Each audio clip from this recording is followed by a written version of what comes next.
as you all know, we recently announced that we were no longer producing new episodes of the podcast, but we still have that tradition where we've been hanging on to our bloopers and our outtakes, and we still want to share those with you. So, for our last episode, it seemed only fitting to share ourselves at probably our worst, maybe our best, who knows, but be warned, however, this time we did not bleep out any of the bad words. So if the kids are around, you've been warned. This is our bloopers episode. It's the final bit of content. Again, we wanted to say thank you to each and every one of you for taking the time to listen to the podcast for all these years and supporting us. Thank you again. We really appreciate it, and enjoy. Thinking Sideways. Stories of things we simply don't know the answer to. I don't understand. What? Thinking sideways. Thinking sideways. Devin, Steve, Joe. Thinking sideways.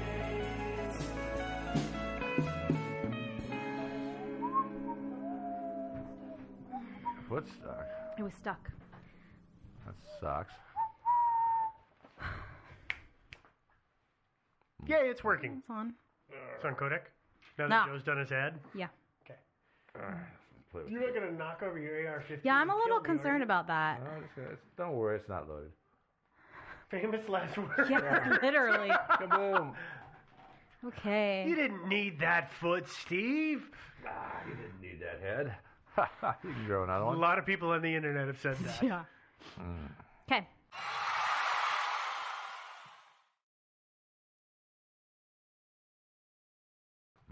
Oh, yeah, I should look at this script.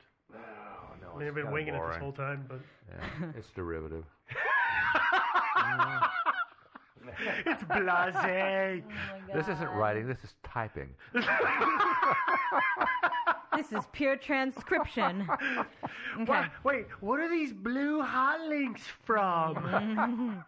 Why do you have these weird tiny numbers next to these? Your citations are great. Okay, ready?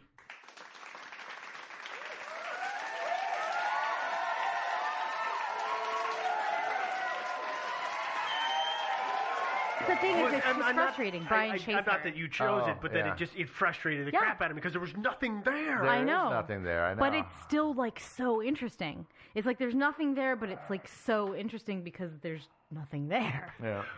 Having that- nothing has never been so interesting before. I mean, really though. They're really, Yeah. I mean, that there it is a seamless quality that suggests to me a serial killer. Yeah. Because nobody around him had a motive, you know. Yep. I mean, Anyway. but yeah, I've never really been a fan of that mystery, to be honest with you. Not That's that why I I'm just wanted to do it and get Get out of the way. Because we why were not? just going to I get hear it suggested and suggested and suggested. Yeah. I hear you.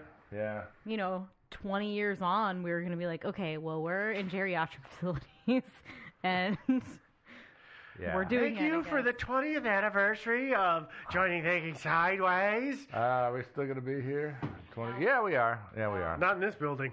No, it's a good Honestly, point. almost every year I say to Nash, this is my fucking last year doing it.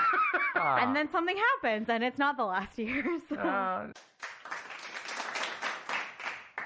Well, hey there, and welcome again to another episode of Thinking Sideways, where Joe is yawning in the background. And Devin's not. about to sneeze.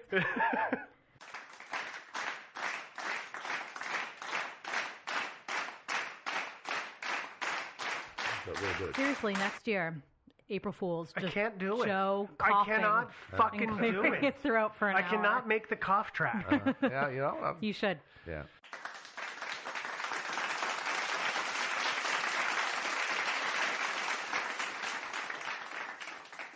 I can't believe that shit that people were saying. I picture Joe as having a really huge beard. They're all like, Devin was clearly a blonde, so, you know. No. Yeah. Hey. The only thing they got right is I'm a douchebag. True. Okay. And you, Mr. T, I think that was kind of spot on. So too, yeah.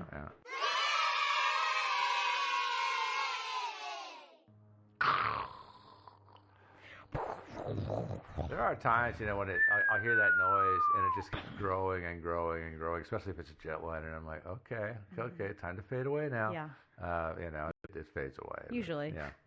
Well, it fades away because you've gone and hidden in your basement. Yeah. Yeah, like that's going to do me a lot of good. In the gun safe again. Yeah.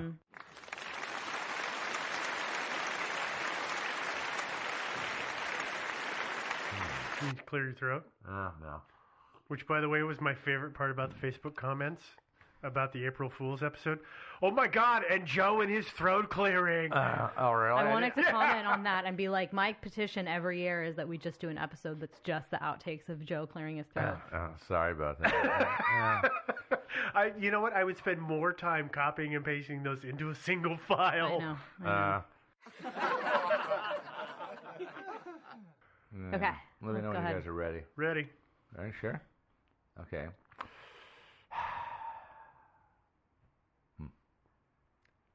Okay, here we go. Thinking Sideways is not brought to you by Preparation H. Because you don't have hemorrhoids, so you're not in our demographic. Thank God. Okay.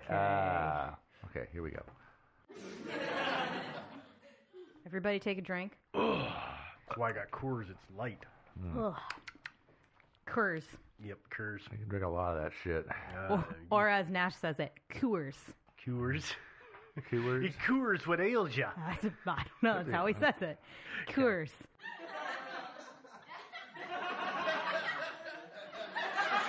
Madden NFL 2006 features Donovan McNabb of the Philadelphia Eagles. Beatles. I like Beatles. it. Yeah. I'm going to do that again.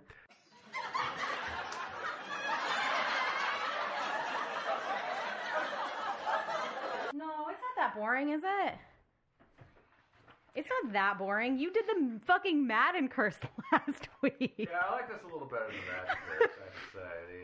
I was going to think, I try to keep throwing in true crime shit, but I don't want to hog it, You guys might feel like I'm hogging all the good murder stories. No, you That's can, what we do can calling do you, Joe. The hog. Yeah. Murder hog. Yeah. The murder Actually, that should be my new name. Just Murder Hog. You can call me Murder Hog. Wow. Yeah.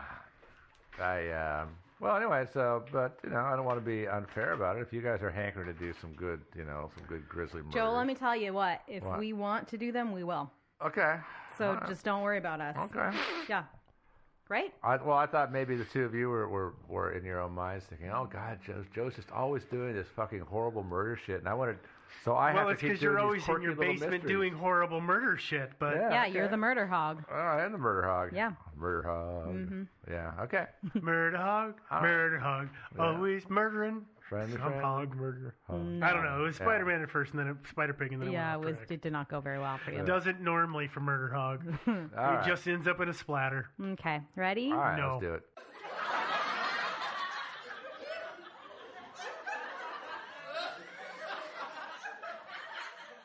No. Do you two want to hear something really dumb? Sure. Okay, so I went to watch this video, and I could not hear it. I cranked up the volume, and I could barely hear it. I thought, man, this is a shitty video. Why are people so upset?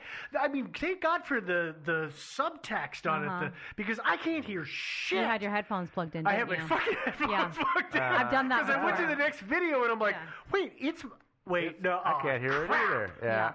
Yeah. Technology. Yeah, so this is a different, it was the best quality video I could find. That's fine.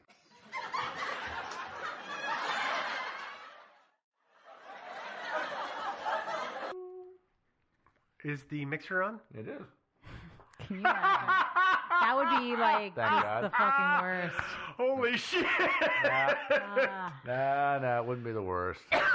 It'd be pretty. It just It'd be took you a bad. half hour to record a single would ad, actually be so I think really it funny. probably would be the worst. In the it would stab me in the eye kind Yes. of funny. Yeah. In the like sorrygrove.co, but you guys are getting a shitty sound quality version of this ad. Mhm, Sorry. Yeah.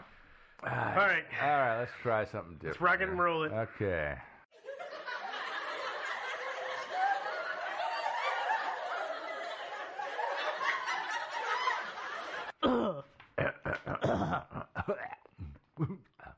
Okay, here we go. All right. He can't be one upped. I know. I know. I can't. No. Go ahead. I No. won't do the last word. Okay, fine.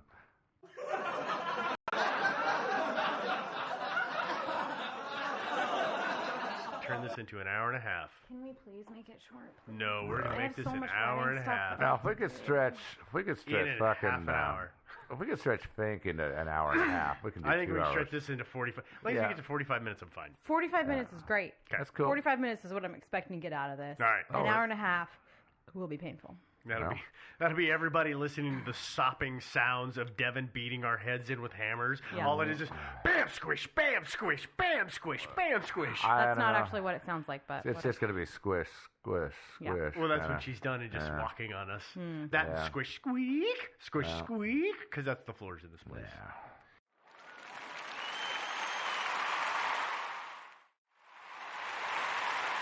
Hey guys, welcome to an episode of Thinking Sideways, the podcast.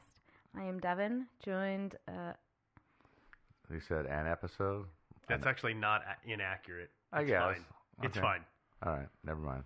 So, I am Devin, joined annoyingly this week by two men who are pointing at each other. Pointer number one is Steve. I'm Joe, and we're not annoying. No, No, you are. yeah, Damn you. yeah. Just kidding.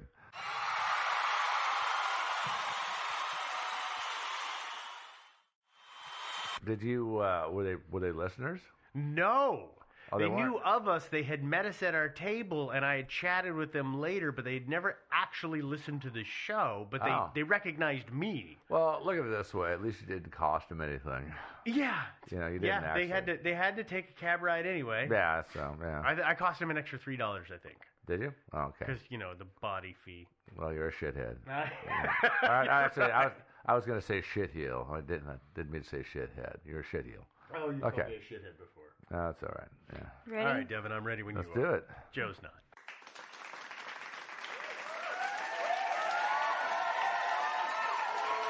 Let's get the Finky on.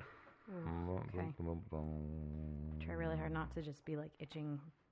Yeah, please. I really don't want to hear in the It'll microphone sound like this week. Yeah. Yeah. What is that? Devin has turned into a cat, and she's currently scratching at the back of her neck Well, with her So left itchy. leg. So It's itchy. weird. just Okay. save it all up and call for a break, and you can scratch the shit out of yourself for 30 seconds. Yeah. We can get the hose. We can spray you I down, don't see think if that helps. Actually, it doesn't. Showers make it way worse. No, I 'cause didn't it's say a so, like, shower. I meant the actual hose with Yeah, the spray no, nozzle. I know. I'm hosing just down. saying, like, like any stimuli on it is just like even worse. All right. You know how it goes. Okay, you ready, Itchy? Yeah. How about you, Scratchy? Yeah, sure. Okay. Is this thing working? Is this thing on? Nope. Guess not. We turned yours off, actually. Yeah. Oh, it's off? Devin just never plugged in your cable. Time for the hot mic in. So It's actually extra funny because he plugs the mics in. He just trolled himself. It's fine. Yeah. I like Okay. it.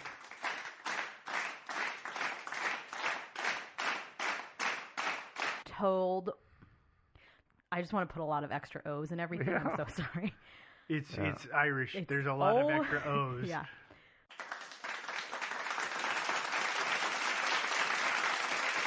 Hi there. Welcome to another episode of Punch in the Gut. Stories so hard hitting, every one of them is like a personal punch in the gut. This week. How long have you been working on that tagline? Like 30 seconds? Yeah. 10 hours. Yeah. 5 years. Yeah, I know. I'm working on a new podcast names for some reason. Punch in the gut. It sounds kind of good.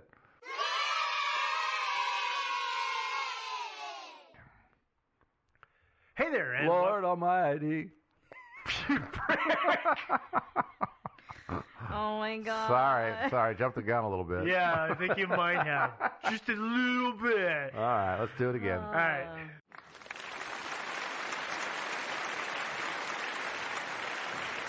That's what mermaids are? H2Os? Yeah. I don't think Kinda- so. They kind of are. Yeah. Actually, I could just picture the commercial campaign for that. Girl, you're some kind of H2O. Glug, glug, glug, glug. That's right. And I'm proud of it. Oh my god. Okay. Ready? Yeah. Hi there. Welcome to another this week. Hang on. I'm your host, Joe. No. Joan? Joan. You're Yeah. Joan? When fine. did you transition? I'm a 'Cause woman, goddammit. you're... Leave me alone. That explains a lot. Hand me the Kotex. Oh, hey. Okay, All right, Joan, let's go. I'm going to start from the very top here. All right. Well, okay, but before we talk about theories, briefly, we just need to take a minute to hear from our sponsors. Have you been doing this very long? No, I've never done this that before. explains a lot. Okay. You want to do that again? Yes, I do. Okay.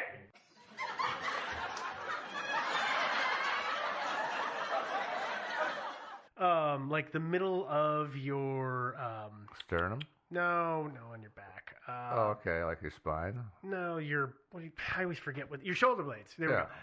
I always forget the word shoulder blade. I can't help it. It happens every time because my grandmother calls them wings, and I always think wings, but they're not fucking wings, Grandma. They're Let me not. start over again.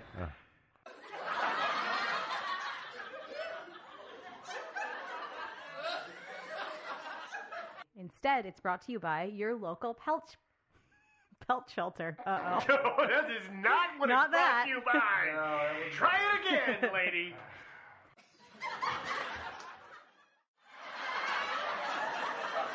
Like a hamster or a bunny or a cat or a dog? Of course you do. You need 1 million of them. Go down to your local pelt shop. There you go.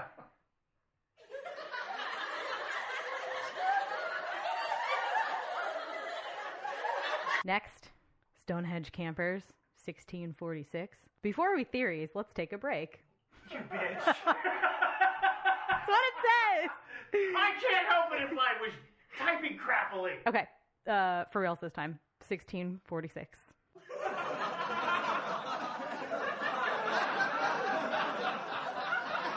Choop, choop, choop. Choop, choop, choop. Chupacabra. Chupacabra. Choop, choop, Chupa, choop. choop. Choop, choop, choop. Chupacabra. Oh, God, the mic is on. Who is in charge of this? Goddamn engineer. This is why we need one. Yeah.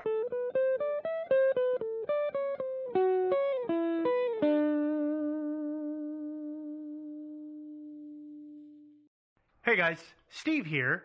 You are listening to one of our original 26 episodes. If you've listened to any of our new episodes, you're going to notice that we're sounding a little different in these ones. Yeah, there's a reason for that. There is. They've been remastered They have been remastered. because they had a really annoying hum.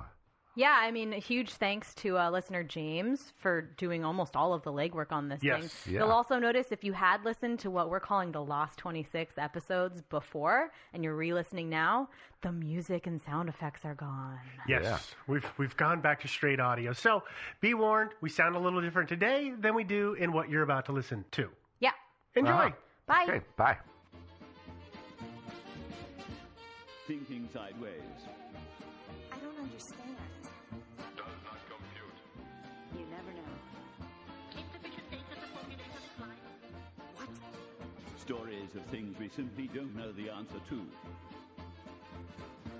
Well, hello there, and welcome to another episode of Thinking Sideways, the podcast.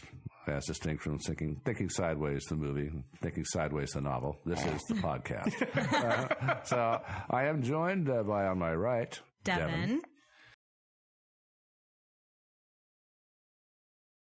and on my left, actually straight in front of me, Steve. Yeah. Yeah. So, okay. So the gang's all here. And we're going to talk about something very mysterious, an unresolved mystery from the 1970s.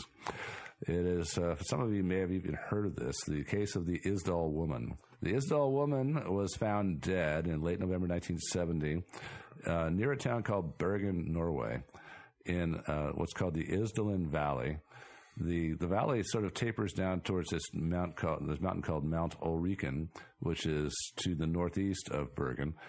And on that side of the mountain, it's called the Valley of Death. Oh. Yeah, I know. I was gonna say I was waiting for the connection of like how Joe might have found this story. Yeah, you've got a thing for the death mountain. Yeah. I just go and type in Valley of Death, Mountain of Death, River of Death, Lake of Death. Yeah, Lake of Death, Creek of Death, Toilet of Death. And I always find something. So November 29th, on the foothills of Mount Ulriken, a man who's apparently a professor and his two daughters were hiking, and they came across the remains of a naked woman who'd been hidden among some rocks. She was partially burned. There were some empty bottles, plastic bottles, which smelled of gasoline nearby. Also a bottle of sleeping pills. So they, I don't know if they finished their hike or not. Presumably they walked back to town and got the police. Yeah, that would make sense. I would think so. And by the way, this place is called the Valley of Death because there's a lot of trails there, some of which apparently, according to a website I was reading about that was totally separate from this entire thing, some of the trails are not very well maintained. It's considered, and they're rather treacherous. So that's why it's called the Valley of Death, not because corpses are found up there all the time. Okay. So anyway, the police show up, and this winds up being the biggest criminal case at the Bergen police. It's not a huge town by any means. And it's in the Netherlands, right? And no, it's Norway. Didn't you say? Oh, Norway. Norway, yeah. Never mind. Yeah, Netherlands. It's all the same. Same thing, yeah, really. Same thing, really. Yeah. So anyway, I mentioned they found some plastic bottles reeking of gasoline. And they also found a partially burned passport, and again, the sleeping pills. She also, and it turned out that upon the autopsy, that she had some of those pills in her. So she had taken a couple of pills, presumably. She had taken several of these things, yes. Some more interesting things. I mentioned the passport and the sleeping pills. And this is one of those dealios where I really, really would like to be able to see the actual police reports because, what I've been able to round up is kind of spotty. For example, the body was naked, right? Mm-hmm. So were there any clothes nearby? There's no mention made of that. So was there burned up clothes were there burned clothes near her? Because you said she had been burned, correct? That's where her body the gasoline connection is? Yeah, her body had been partially burned. Presumably, they don't say what parts were burned, but presumably it must have been her head. Mm-hmm. Because they weren't not able to take any photographs of her face, to show to people. Because there was nothing recognizable left. But apparently they were not able to get a photograph out of the passport that they found because that had apparently been burned also. It's probably why it was burned. So anyway, they had a problem with how to identify this person. Her fingerprints had been sanded off.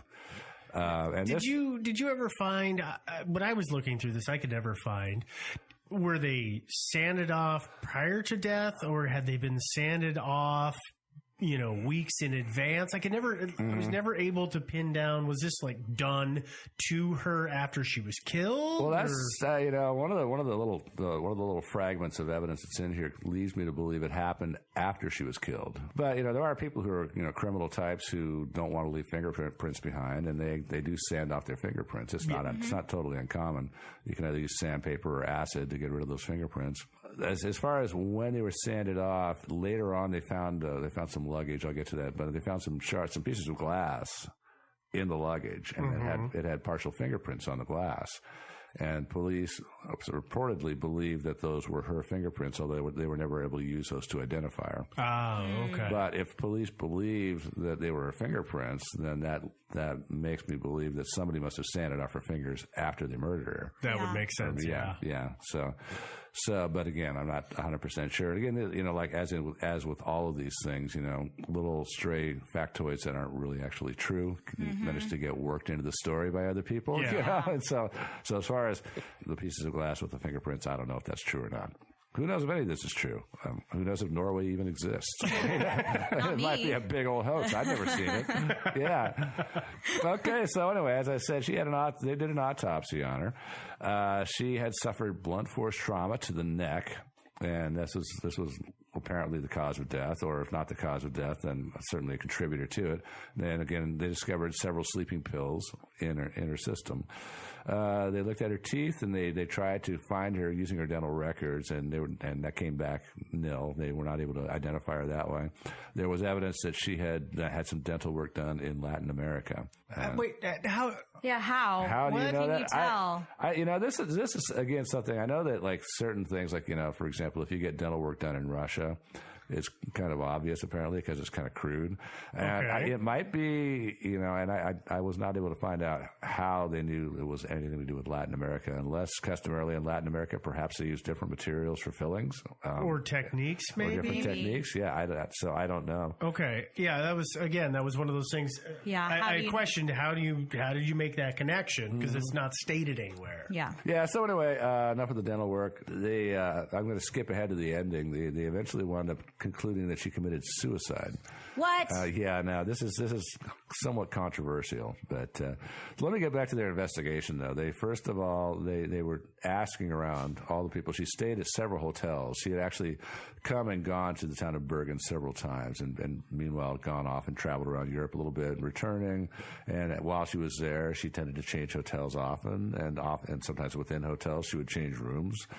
So interesting behavior. So Yeah, that's a little odd. Yeah, so the police asked around at all the hotels.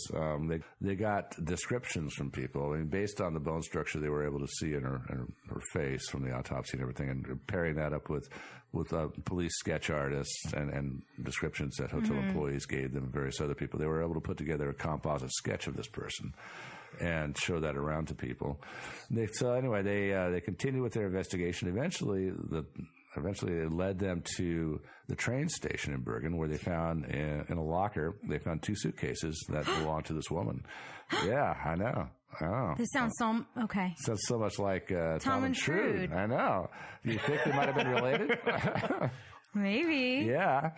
All right. Or was his girlfriend? She was the murderer. Yeah. It's something shrewd, but anyway, I haven't checked. Actually, I need to get a globe out and find out if this town in Norway is exactly on the opposite side of the earth from Adelaide. It was Adelaide, Australia, where he was found, right? Yeah. So anyway, they find these suitcases, major find, but then they find, to their chagrin, that the labels had all been removed from all the clothing. What? Yeah, I know. No labels. They found a bottle of lotion, which was apparently prescription only, but the label had been peeled off. And in the lining of one suitcase, they discovered 500 German marks had been sewn in. Yeah. With orange thread of a weird type? Or? Yeah. No? We don't know that part. I don't know. So they found a few pieces of broken glass. Why you keep broken glass in your suitcase is kind of beyond me. But they found, these are the ones I mentioned earlier, they found partial fingerprints on those pieces of glass, which they believed to be hers, but they were not able to use those to identify her. Again, this leads me to believe that her fingerprints must have been sanded off the scene of the crime. Although, maybe they ran out of gasoline. Do you think they could pour gas on her hands and just light them on fire? It'd be a lot easier than sanding her hands. This is obviously a murder, and the suicide theory that came up by the police, I mean, I'm going to discount that right away, because I don't take sleeping pills and then throw myself onto a rock and bang my head and then light myself on fire. This just doesn't. Gasoline, while I'm naked, this just doesn't make sense. Mm-hmm. So I could see if somebody botched burning the body, then they would go for, okay, what else can I do? Well, sanding the fingerprints off seems like a hard way to do it, rather than, and I'm sorry, this is gruesome, chopping the hands off. Yeah, that's true. That would be an easier way to take care of the problem. But then again, you got to get rid of the hand. Mm-hmm. Yeah, maybe they forgot to bring their hatchet. Maybe. Yeah. But that must have been it. luckily they thought to bring their sandpaper. True. It could very well be. What a lot of people don't realize about human bodies is that they're almost all water, and then that actually burning a human body is a lot harder than it seems. It's very difficult. Yeah, and so they probably had a couple of bottles of gas. They threw them on there, and then she just didn't, go up in flames like they had hoped. And so unfortunately, they had no gas left over to torch her hands with. So one of them had to go back to town to the hardware store and get some sandpaper.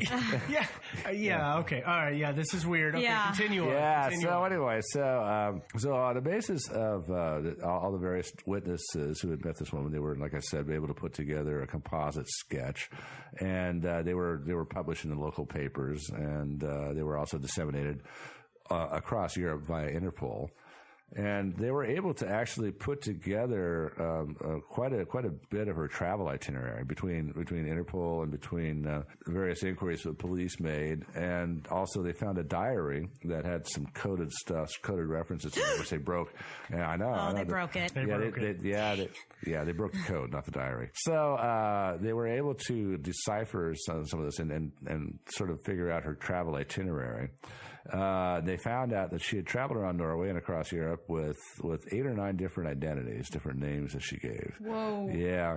That's a lot of names to keep straight. Yeah, it seriously is. And according to some reports, in the luggage they found a bunch of different passports from different countries, all different names. I'm kind of discounting that because if they had found the passports, they would have had photos of her and they wouldn't have needed to put together a composite sketch.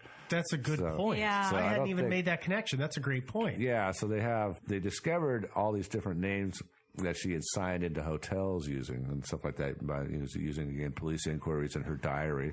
So she went to she was in March 1970. She was in Norway, stayed in Oslo, went to Bergen, stayed at the Hotel Bristol under 2 different names. In Oslo, she used Genevieve Lancier, and then she was Claudia Tilt in Bergen, and then moves to the Hotel Scandia, same name.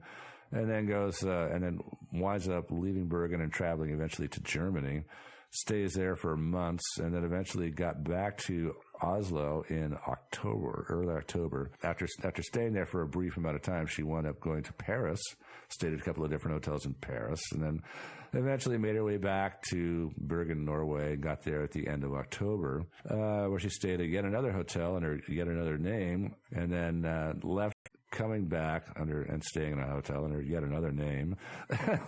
While she was in Oslo, she stayed in a hotel under the name Vera Jarl. She gets to Stavanger. She stays at a hotel called Fenella Lorch.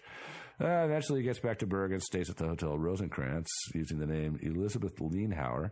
She had a lot of names. So on the morning of November 23rd, she left the hotel. She signed up, paid in cash, and asked for a taxi. She apparently went to the railway station, which is where when she dropped off her 2 pieces of luggage, and that was the last anybody saw of her alive. Her body was found 6 days later. So back to her many names. She also used wigs. They found wigs in the luggage, and some of the people at the hotel said they had seen her wearing various wigs. According to some accounts in the luggage, they also found eyeglasses, non-prescription, probably used just for altering her appearance. Yeah. And again, the diary with the cryptic entries. Witnesses said also that she had spoken several languages, French, German, English, and Dutch. She, as I said, stayed in many hotels and often changed rooms. She usually, in signing in, would indicate that she was a traveling saleswoman and an antiquities collector, which is suspicious. Well, not really, but yeah, they described her as 30. Those antiquities dealers, they're an odd bunch. Well, that seems to be the standard cover for spies. Antiquities Really? dealer. Oh yeah, but don't you watch movies? No. Okay, so anyway, according to the staff at the hotels, she was described as 30, 40 years old, attractive, about 5'4", 5'5", with wide hips, small eyes, and that's about it. They said that she seemed to be kind of on her guard and stayed in her room a lot. They took the clothing in the suitcases, which of course didn't have any labels in it, but they showed it to some clothing retailers, and all they were able to say is that it appeared to be Italian clothing. So apparently she had a taste for Italian clothes. There was a connection. She'd been witnessed hanging out with apparently an Italian photographer whose name eludes me at the moment. But anyway, this photographer supposedly had given her a lift, according to some accounts, had dinner with her. One other account said she spent the night with him. And so, again, some of those funny little factoids that work their way in to the story. So anyway, the police interviewed him. He said that the woman said she came from a small town north of Johannesburg, South Africa. And That's a hard accent to fake. That would be. A South African accent is a hard one to fake. Yeah. But I swear when I was reading on this that people said she had a quote-unquote unplaceable accent. If she was fluent, what was it, 3, 4, 5 languages, German, something like that? German, French, Flemish, and Dutch, I think. Yeah, so she had a lot of languages under her belt, which will mute out an accent on its own. Yeah. And so that might be why they said, I can't place this accent, because if that's where we're presuming that she was telling the truth, or this guy is telling the truth. Mm-hmm. If that's where she came from, then she learns all these other languages. She's going to water down that accent, just unintentionally or intentionally. Yeah. And nobody's going to know what she sounds like. Yeah. Well, it's also quite possible this is Northern Europe, too, and an Afrikaans accent is probably an unusual one that most people wouldn't recognize, as opposed to, you know, say, a German, French accent, that kind of thing. Very so true. that could be another possibility.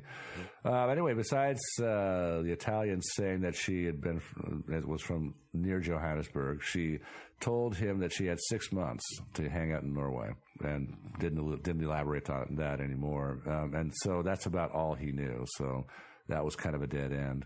So when she checked out of her room, she paid in cash, as I said, and was never seen again alive. And the only other part of the story, well, there's a couple of other parts. Supposedly, 32 years after the fact, a local 26-year-old man, 26 years old at the time, was hiking around in the same area with some friends. And I'm kind of discounting this because, I mean, the guy waits 32 years to come forward. It's like, you know. That's questionable. You're right. Yeah, but I'm going to go ahead and tell his story anyway. So on 24th of November, that would be the day after she checked out of the hotel, this guy was hiking with friends in that area and supposedly came across a woman of foreign appearance who was her face was distorted by fear, he said. He said that she was dressed elegantly and very inappropriately for hiking. So, and that seemed a little bit mysterious to him. And what does elegantly mean? Probably like an evening like gown. A formal gown or something like that. Yeah. Okay. I'm thinking at least a dress, if nothing else, maybe not a, big poofy prom dress, but just a Probably dress a in dress, general. yeah. Mm-hmm. Yeah. So anyway, so he sees her. She looks very scared and is dressed in formal wear. And they pass each other, and she said she moves her mouth as if she was going to say something, but then decided apparently not to. And also, she was being followed by two black-coated men who also looked foreign. Huh. Yeah, I know. Did he report that to the police? Not until after the body was discovered. And this is the thing that I find kind of incredible about it. And it said, so this is a young guy, 26 years old, with friends. She's all by herself being followed by some guys that are going to murder her. Why doesn't she just say, hey guys, I'm going to hike with you. Is that okay? Seriously? I mean, wouldn't you do that? Yeah. I sure as hell would. That's another reason I don't really buy this story. But apparently after he heard about the murder, he contacted the police and he recognized her from the composite drawings he saw in the newspaper. But he said that the policeman that he spoke to basically said, quote, forget her, she was dispatched. The case will never be solved. And so he basically took that advice and forgot about it. And then 32 years later, apparently decided to come forward about it. Huh. Yeah, I know, it's a little fishy. So I'm not really buying this. Yeah. But I thought I'd throw it in there because it's just part of the legend. That sounds hinky to me. Yeah. There was a Norwegian television network did a little story on it in 2002. According to them, Special Branch, which is apparently Norwegian intelligence, was involved in this case, they claim. And that might be when this guy came forward, because 2002, that's about 32 years after the case. So he might have been part of it. The story, I didn't see the television story about it. I just read about it in the papers, and I didn't see any mention of this guy in the newspaper articles. But according to this, Special Branch was involved, and even though apparently the police were following some promising leads, Special Branch basically told them to cut off the investigation and just label it suicide. So this is what they said. Oh, so what they're saying is basically they were told what the answer was and just to let it be. Yeah, basically not to follow it any further. Although I guess that, goes along with that young man's story, right? I mean, I guess there are some circumstances in which you don't speak up. Like, maybe those guys behind her had guns and she knew it and she didn't want to. Yeah. Yeah. Involve an innocent. And not just that, but involve a lot of innocence, right? Yeah. Like it's not going to save her life; it's just going to get other people killed. That's true. Very if that's noble. the case, yeah. Great. That was very noble of her. But But another thing I find incredible about his story is that the cop would say something like, forget her, the case will never be solved. If the cop was truly being warned off by a special branch, wouldn't he say something like, well, thanks for the info, sir, I'll put it in the file. You're not going to say something as blunt but if the guy comes forward and he tells somebody, and then they keep acting as if they've got no other information, and he pipes up again, and he says, well, I talked to, Officer Kowalski over there, and he took my statement, and then Kowalski said, it makes this, it just snowballs on itself. Yeah, possibly. Although, Kowalski could just say, look, the guy said she was being followed by two foreign-looking men in black coats. So what was I supposed to do? Put it on an APB on foreign-looking guys in black coats? Okay. It's kind of a vague little story. You and your logic. Yeah. So anyway, it is a big imponderable mystery, and I've decided that what we need to do is one of us needs to learn Norwegian. And another one of us needs to get a second job to save up the money so we can fly to Norway and then read the police files. Why don't we just make a time machine? Yeah, there we go. That would be easier. Okay, Joe. So we've got this account of what happened to this woman. And this is one of those stories, as you mentioned, where things work their way into the story and it changes. Often, yeah.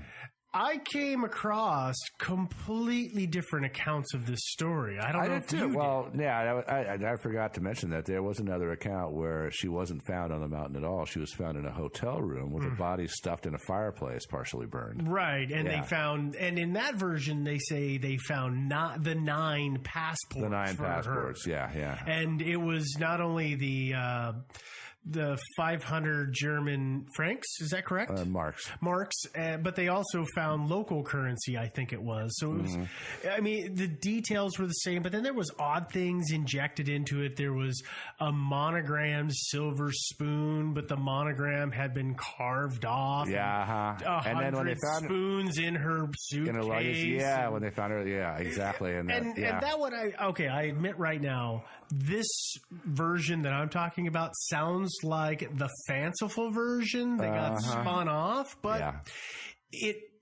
still makes me question the original version that we're talking about and the details that we're finding in it. Although the spoon thing I found especially kind of laughable because if you buy a spoon, you've already cut the labels out of your luggage, so you buy a spoon with a monogram on it, and then you file it off. Why don't you just buy a spoon that doesn't have a monogram on it? Yeah, just go to IKEA. Yeah, I know. I mean, just get a plain spoon. Yeah. I know how ignorant that makes me sound, but it didn't make sense. I know they don't have IKEA at that time, but it's really weird. Yeah, I agree. Yeah, although the spoon thing, the only explanation I can think of for that is that she was a bit of a klepto, and maybe she had a policy of nabbing a spoon from every hotel she stayed at. Yeah, that's possible. There's people that do that kind of stuff. So, but I found I did run across that, and I was going to mention that. So I would thank you for bringing it up because I had spaced it off. But yeah.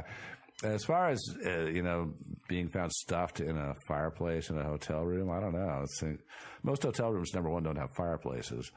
Actually, I mean, this is, 70 is when this happened? 1970? And we're in Norway, which is kind of cold. I wouldn't be surprised if hotel rooms had fireplaces. I mean, I've stayed in hotels in the States that have fireplaces. Oh, it does happen. I'm not going to say that it doesn't happen. Yeah, it's entirely possible. But yeah, so. Weren't there accounts of her every time she checked into a hotel asking for a room with a balcony? Well, there was at one point, she didn't always do that, but at one point, apparently, when she was staying at, I don't remember which hotel it was, she asked to change rooms because she wanted a room with a balcony. That just might have been a way to change suspicion. I guess that's fair. So that's probably what that was about. And then somebody said they heard her talking to a man in her room. A man across the hallway, and she said something to him in German. Yeah. Like, I'm coming, or something like that. Yeah. Yeah, again, that doesn't, There's so many, tiny little weird details. Tiny little things that don't really shed any light on anything, which is why I didn't mention they were talking to the guy. Yeah, I just think they're interesting because, we're just talking about how it's hard to tell what's true and what's not true in this story. So, I think adding any little detail we can, who knows what's the real one and what's not the real one. Yeah, I know. that's the beauty of this kind of stuff. It gets people all fired up, and people start fictionalizing it. And next thing you know, it's all polluted. Yep. And it's hard to say what's real or not. But it's interesting, though, that the Norwegian media has gotten sort of involved with it. And actually, in one of the articles that I read, they actually questioned somebody from Special Branch, and who basically said they wouldn't comment on it. So that was about it. Plausible deniability, or just maybe they didn't know anything? It's entirely possible that they just, weren't involved and knew nothing about it. I don't know. I feel like it's so much easier in cases like that. If they don't have anything to hide, then just don't have anything to hide. It's 30 years later. And say, no, nope, we weren't involved. Yep. Sorry. We know nothing about it. Yeah. I can't comment on that. So what theories, Joe, do you have on this? What the heck is going on here? I'm at a little bit of a loss. I know that there's some talk about her possibly being a spy, but I'm not. Shocking. I know. Yeah, I know. But the thing about it is, and it's entirely possible she was a spy, but spies don't do suspicious things like sanding off their fingerprints. Although, again, if they were sanded off after her death, then that might explain that. They don't? That seems like the sort of thing a spy would do. No, that would attract attention at borders and stuff like that. Oh, all right. That's fair. Yeah, that would look suspicious. Yeah. Yeah. You're supposed to, when you're a spy, you're supposed to just never attract attention to begin with. Well, in the spy theory, what you and I had talked about this before. There's a book that's in Norwegian about this, and what the heck is the name of it? It's Operation Isotope. Unfortunately, it's in Norwegian and has never been translated to English, as far as I know, anyway. And so, there was talk about her, like attempting to buy radioactive materials and where. Hey, that sounds familiar too. Yeah, I know. Where the evidence for this, came from, I don't know. I can't read the book. I don't know Norwegian. I have a new theory. You do? Okay, let's hear it. Remember our Rio de Janeiro lead masks case? The lead mask, yeah. They were the foreign-looking men in black coats. That could have been it. I think the time frame is a little They off. time traveled. They time traveled. Oh, that's right. They time traveled. They time traveled over there. That's why she looks so freaked out, right? Got it's because they just appeared out of nowhere. Got it. Started following her, and they said, "We need the radioactive material." And she said, I don't have radioactive material. What are you talking about? I'm not the radioactive material you're looking for. Yeah. Okay. So they got mad and killed her, and then killed themselves. What other theories have we got on this? She could have been. I could see where possibly she could have been maybe a courier for, say, a crime network. That kind of thing. Or a drug cartel or something funny like that. Yeah, it's entirely possible. That would be an easy way to transport drugs across borders. If it's your quote unquote, these are antiquities, and look at these old vases that I have. Yeah. And then they're just crammed full of whatever drug it may be. Yeah. That would make total sense. Yeah. Because the procedures for checking stuff were obviously not as stringent as they are now. Oh yeah. So they probably would have been fairly easy to do that kind of thing. She could have been smuggling secrets, radioactive materials, who knows what. But although smuggling radioactive materials that sounds like kind of an unhealthy thing to do. Yeah, that's probably not not a long-term solution. Yeah, not a good career choice. Yeah, there's other possibilities. Another one is that she was just kind of an itinerant, heiress type of person who had enough spare cash laying around to travel around in Europe, and she just ran across the wrong person and was murdered for some entirely random reason. That kind of stuff happens too. Oh, stepped on somebody's toes, basically, or made the wrong person mad. Or just happened to make friends with the guy who turned out to be a serial killer. Oh. That kind of thing. Okay, I hadn't thought about that one. Yeah. I don't like that one either. Yeah, no, that's weird. Yeah. There's not a lot of hints or clues that really point us anywhere. That's why, again, one of us needs to learn Norwegian so they can read that book, and the other one of you needs to learn Norwegian so you can read the police files. And then we'll shed a little light on this whole thing. There we go. Okay. Yeah. All right. Perfect. But this case actually did attract the attention of no less august an organization than Cracked, and they actually wrote a little thing on it. They were mainly focusing on the bungling of the investigation by the police. Especially, they were a little incredulous about the whole finding of suicide. Although, if you believe these reports that came out in that 2002 report, and Special Branch actually did get involved and basically told them to back away and declare it suicide. Well, maybe they're not bunglers. They were just told to declare it a suicide.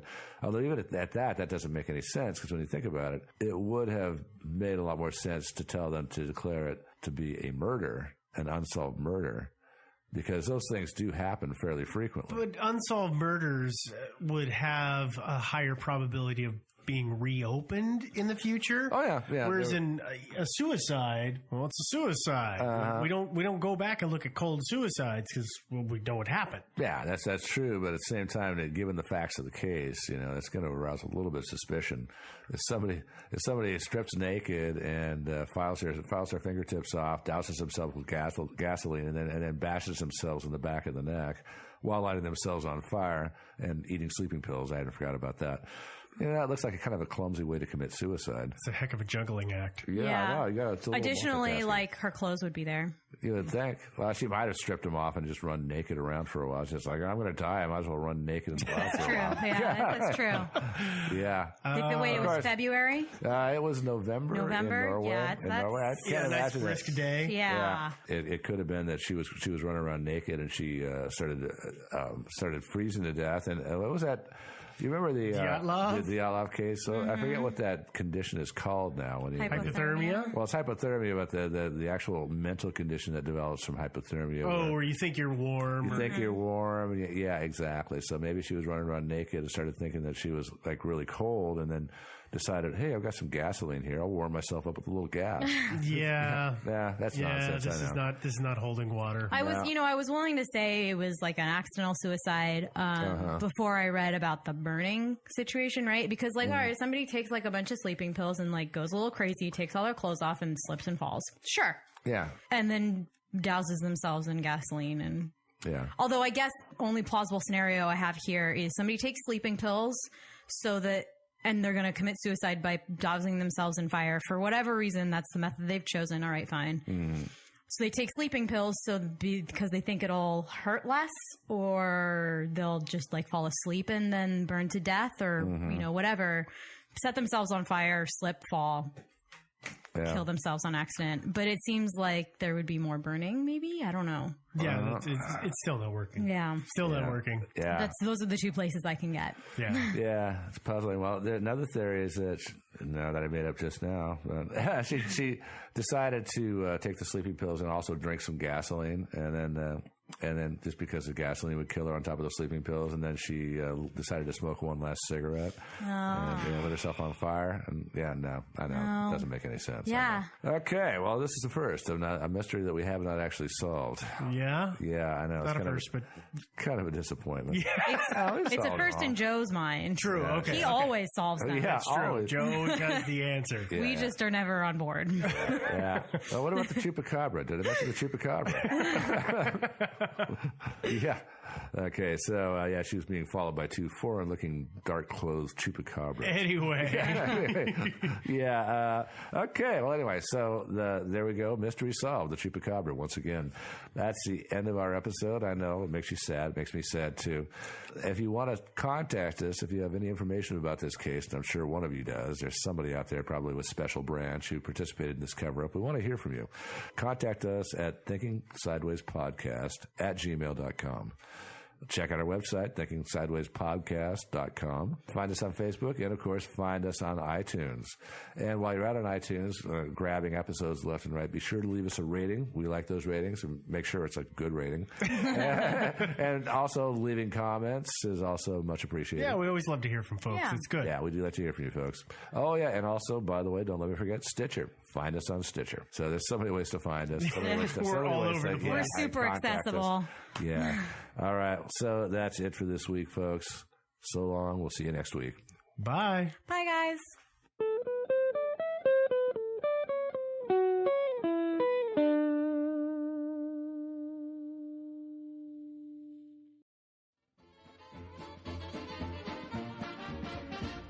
Thinking Sideways. I don't understand.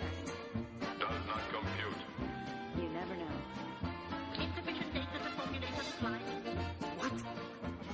Stories of things we simply don't know the answer to. Well, hey, everybody, and welcome again to another episode of Thinking Sideways, the podcast. I am Steve. Of course, I am joined by... Devin. And Joe. And once again, we got a mystery. Yeah. We managed to fish another one out. We did. We got one. Yeah, there's still a couple left in the world. Only a few. Shooting fish in a barrel. Well, anyway, so today we are going to talk about another historical mystery, because I'm evidently on a historical mystery I bend. think some of us are, yeah. Like we did the runestone. Yeah. Too. That was mine, even. Yeah. Ugh. Yeah, we The really Runestone. have. That was a scary one. We're gonna have to deal with some killing soon. Ah. Yeah, it's gotta happen. For my last one that we just did, I was like, knife edge. Do I do a disappearance or do I do a murder? And I was leaning heavily towards murder. Knife edge, nice. So my next one, I think, is going to be a real bloody, disgusting murder. Sweet. Yeah. Well, let's talk about this non-bloody, non-murder story. Mm-hmm. The mystery we're going to talk about today is, did Frederick Cook make it to the North Pole to be the first man in recorded history to make it there? Yeah. Now, before we get into the story, of course, as normal, we got this from one of our listeners, because you guys suggest so many great stories. God, yes. Yes. Yeah. Thanks, listeners. We got this one from Dawn. Thanks, Dawn. I can't remember Dawn, regardless of how you sent it in to us. Yeah. Yeah. And the weird thing about trying to be the first person to reach the North Pole is, how do you prove it? You can't plant a flag there. You can't. And Yeah, we're going to I know. go into some of that. But part of what makes this mystery so weird is that Frederick Cook, when he came back, he shortly thereafter discovered that he wasn't the only one claiming to have reached the North Pole at the same time, basically. There's a guy, I know Devin's going to laugh because she's been laughing all day. But according to the history books, the man to reach the North Pole first was Rear Admiral Robert Peary. Yeah. I don't think he did. I've got my opinions, but I'm going to hold that till we get through all of this. Okay. So let's talk about Mr. Cook. Captain Cook? No, not Captain Cook. Frederick Cook was born in New York in 1865, and he grew up. He became a surgeon. He almost immediately started exploring. He kind of had the bug.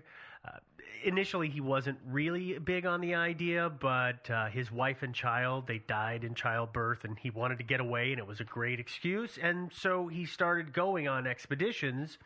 Initially, he was serving as the surgeon of the team that he would go with. And then after several years, started making his own, or getting his own expeditions set up, and then finding people to finance it, and he'd go out in the world. Yeah. And his first expedition was with Robert Peary. Correct? It was with Robert Peary. The Rear Admiral? They were actually on better terms once upon a time. Yes, they Until were. became bitter rivals.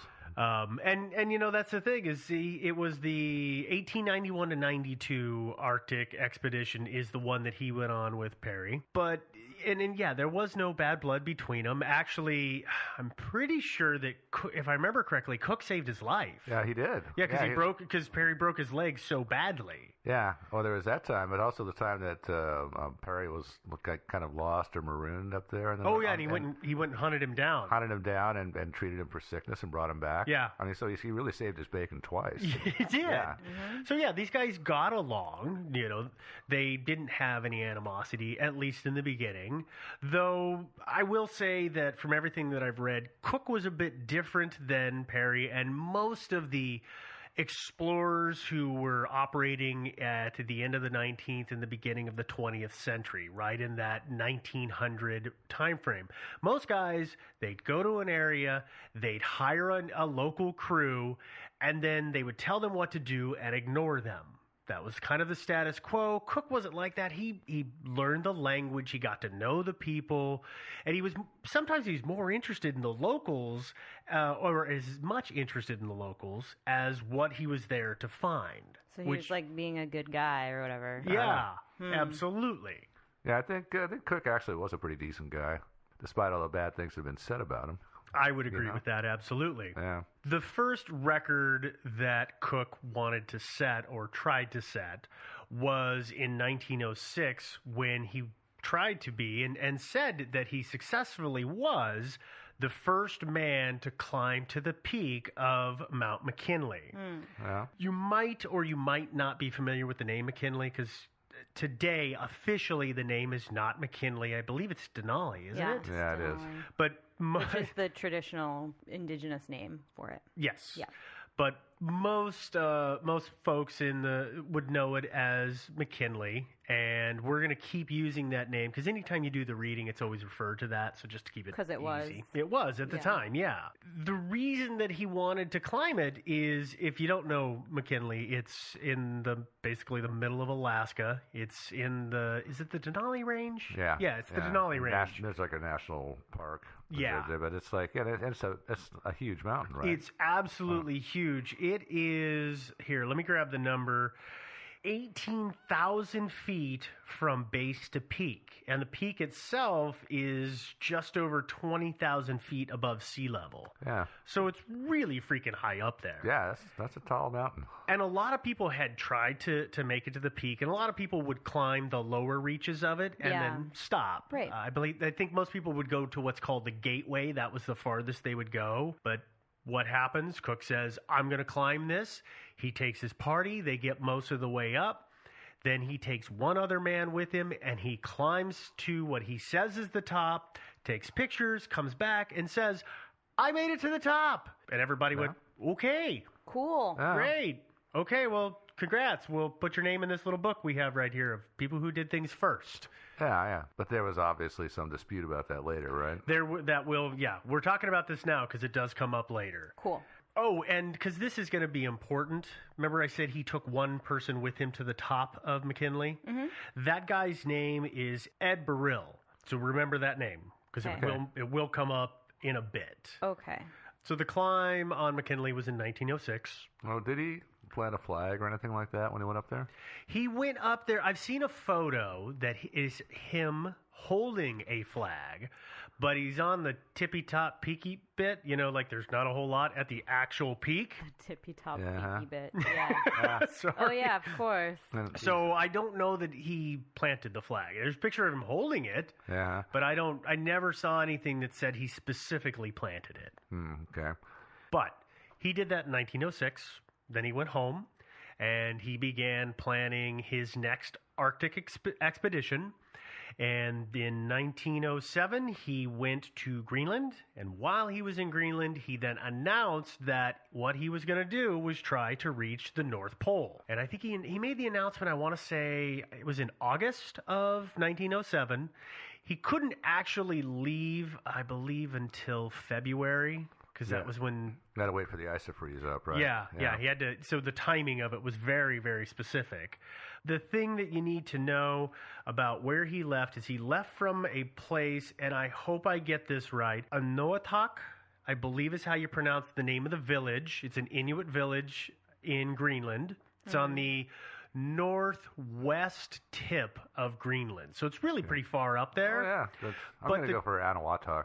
Okay, well, the trip from that village to the actual where they say the North Pole is going to be is 700 miles. Okay. So it's a 700-mile overland journey in ice and snow and basically terrible conditions. Oh, yeah. Is what he's going to do.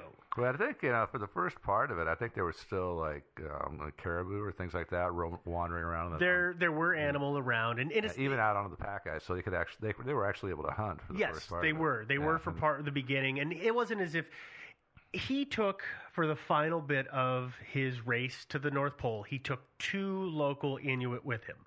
But he didn't just start out with those 2 guys. I think he left, if I remember correctly, he left as part of a bigger party. Yeah. And then he and that party split ways. They were going to do something else. And then he made his run for the North Pole. The trip wasn't expected to take but a month or 2. Everybody figured Cook was gone. When a year had gone by, they figured that everybody had died. Oh, yeah. Yeah, that's a reasonable assumption. He and his companion showed back up at the village 14 months later. Wow. Looking a little worse for the wear, as I understand. Yeah, absolutely worse from where. What happened is they made the run for the North Pole. They got there, according to Cook, they made it to the North Pole, and they didn't take into consideration the movement of the ice flows. They didn't think that, I guess, that they were going to be a problem, but they totally were. They ended up hitting open water. They had to make all these detours, and they ended up southwest of where they wanted to be by 200 or 300 miles. Yeah, I think wasn't he expecting the ice to move eastward and it wound up moving westward instead? Yes, that's exactly. It went the opposite direction. So he's like, well, I'll just keep going straight south and it'll always be okay, but everything's moving under your feet. That doesn't work. Here is the data bits, the data points that we'll use here for his actual trip. From when they split off of that larger party, they traveled, according to Cook, 360 miles, and they did that in 24 days. Okay. That comes out to an average of about 15 miles a day, which is pretty good pace in the Arctic. When you consider it's not smooth ice, it's going to be ice flows that are going to heave, it's craggy, it's nasty. I decided I'd go ahead and take a look and pull a Joe. I'd go on Google Earth and Google Maps and take a look at the North Pole. Did you go on Street View? Well, it turns out you can't because there's nothing there. There's no streets? There's no streets. And here's the problem.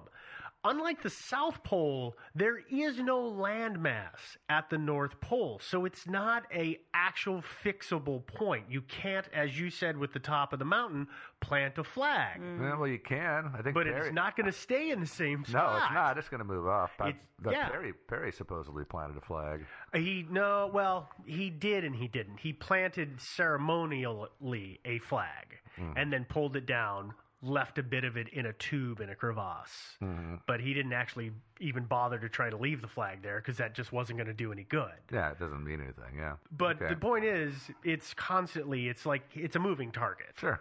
As I said, though, of course, they missed the mark when they were coming home. I found the number here. It was 400 miles because they ended up living in a cave on what is known as Devon Island.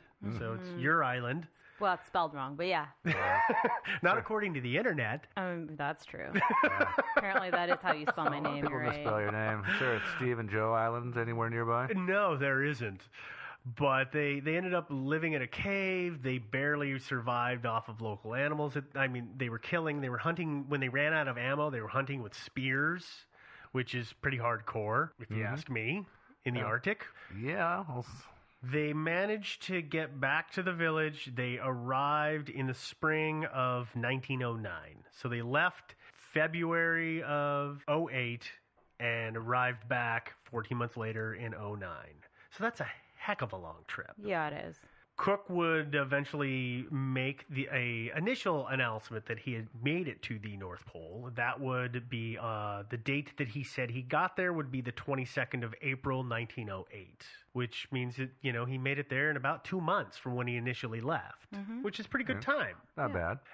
I think, Joe, it was you that said they were looking a little worse for wear for living off of just whatever animal they could kill and hiking in freezing conditions. Probably a scurvy at least, huh? Yeah, I probably at least got back to the village. Of course, Cook wasn't just going to turn around and head home. He hung out for a while to recuperate. While he was in the village, he met a man named Harry Whitney, and they became kind of buds. They were both English speakers. I'm sure that helped in a village where, it's Inuits and he could speak the local language. Both of them could, but it's always nice to be able to use your native tongue. I'm sure that was something to bond over. Yeah. Whitney was there on, I wouldn't call it a safari, but he was on kind of a sportsman's trip. So he had been dropped off by a ship. It was set to come back for him several months later. And he was just kind of having a good time. And he told Cook, hey, I got this ship coming. If you want, you could just hook a ride with me and I'll take you back down to New York and you can go home. That's what he probably should have done, huh? Well, I think he probably should have, yes and no, because of the way things turned out. But Cook didn't want to wait that long. So instead, he decided to book or plan out another overland journey to head down the coast of Greenland by sled and go all the way to go home, or as far south as he could till he could catch a boat at one of the major lanes. What ended up happening, though, is he had two guys set up to go with him. The day before he's going to leave, one of them got sick, and so it was just going to be Cook and one other Inuit, and that really put him in a bind because he couldn't take all of his stuff with him. Because one sled down means one sled's worth of stuff you can't pack. Yeah, and you're going to have to bring other stuff like food. He's got to bring food. So Whitney, being a good guy, said, hey, if you want to leave that stuff with me, when my ship gets here, I'll totally bring it to you. No big deal. So he left all the heavy stuff that he didn't need. So his navigational tools like a sextant, all of his records, except for his own personal diary or his journal. I guess it wouldn't be a diary. Would it? Yeah. It'd be his journal. It was his journal. They call it his journal. It's manly if it's journal. Oh, okay. Yeah. Just because he had stars and it was pink doesn't count. It was a journal. It was manly. Sequins. Just because it said Dear Diary at every entry doesn't mean it was a diary. But he left all that stuff with him because it was heavy, and he didn't need any navigational equipment because he was just heading down the coastline. It's pretty easy to follow the coastline. So he goes ahead, he heads south, he eventually gets home, he makes the announcement that he had done it, and great. On the 1st of September, the world learns that Frederick Cook was the first man to make it to the North Pole. He didn't just tweet it out? He didn't tweet it out. Yeah, why not? He didn't have service there.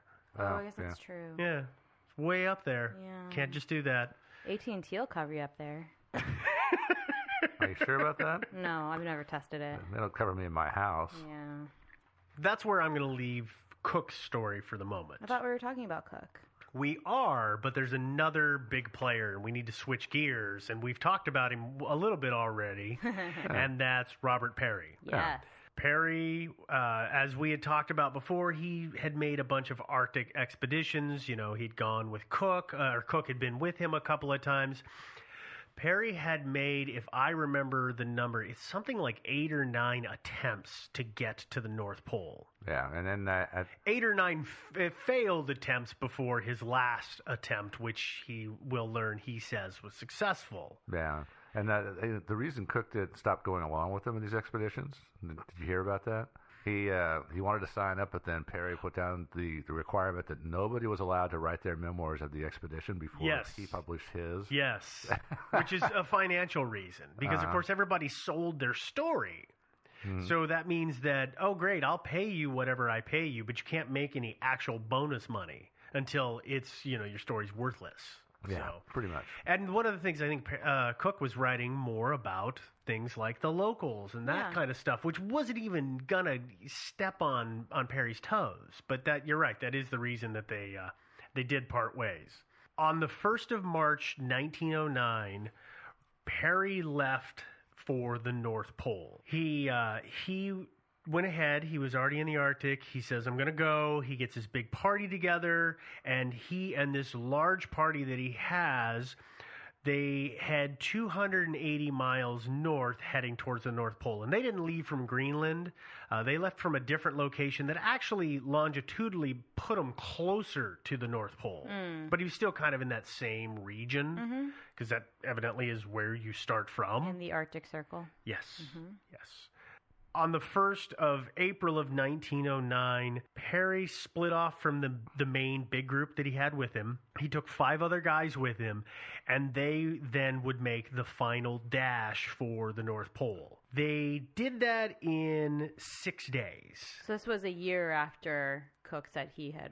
Right. Okay. This is when Cook is still presumed missing. Right. Okay. And so, Just wanted to make sure. Yep. No, so it is weird when you read it because, technically Cook found it a year prior before Peary ever got there. Sure. Yeah, but he was still missing. So. But, so he's missing. So Cook, Peary's like, well, nobody's got it yet. I'm going for it. Yeah.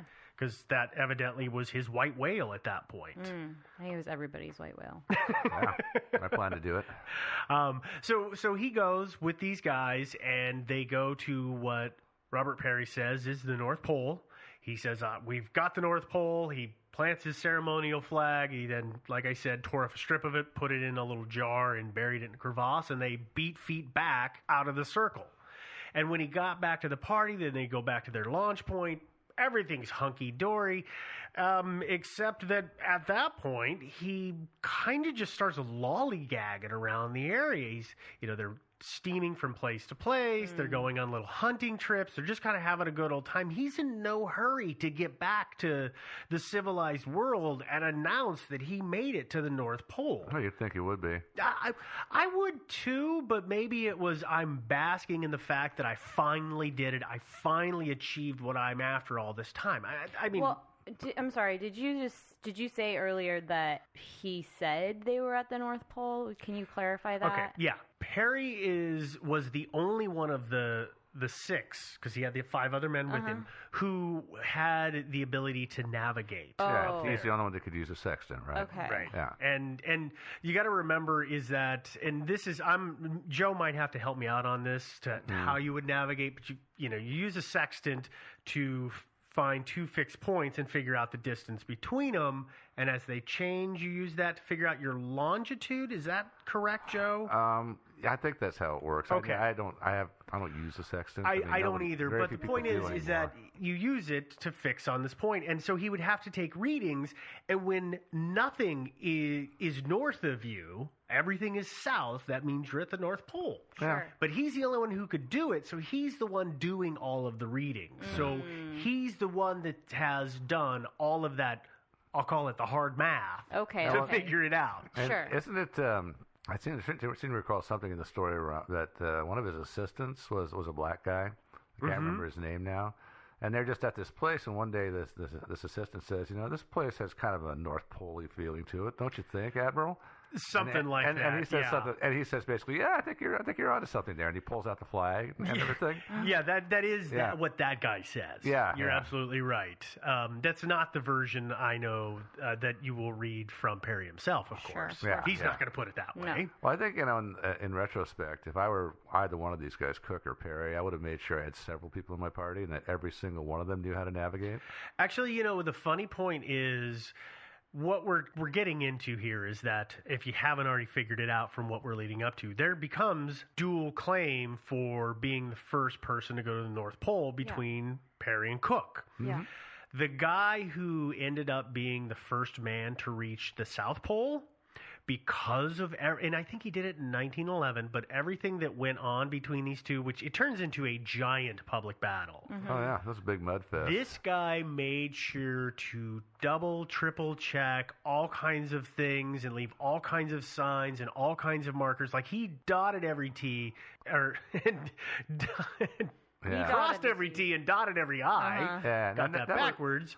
That's the guy's name, like Roald Amundsen or something like that? Yeah, Roald, that Yeah. was his first name, and I'm not positive on the pronunciation. I listened to it a couple of times, and I'm still not sure. But Sorry. the point is, that's why he went to such extremes. Smart move, dude. So Perry finally makes it to Greenland. He gets to Greenland, and when he gets there, he starts hearing rumors that Cook is back, that Cook wasn't dead, and that he's back, and that, hey, he's also claiming that he made it to the North Pole the year before you did. And he's like, wait a minute, that's not possible. And he ends up getting to the same village where Whitney and Cook had been. And, of course, Whitney is still there because he's just having his little sportsman vacation. And Perry talks to him and says, well, what do you know about this? Cook and Whitney had talked, and Cook had told him, he said, listen, don't tell anybody. Until I've made my official announcement, don't tell anybody. And so he plays dumb. He's like, well, I don't know. I mean, he said he went north and had some expedition, but I'm not really sure. Perry then goes on and tracks down the 2 Inuit that went with Cook, and he interviews them. And he basically interrogates them. And he takes away from it, and we'll later learn he makes all these statements about how they disagreed with what Cook is claiming.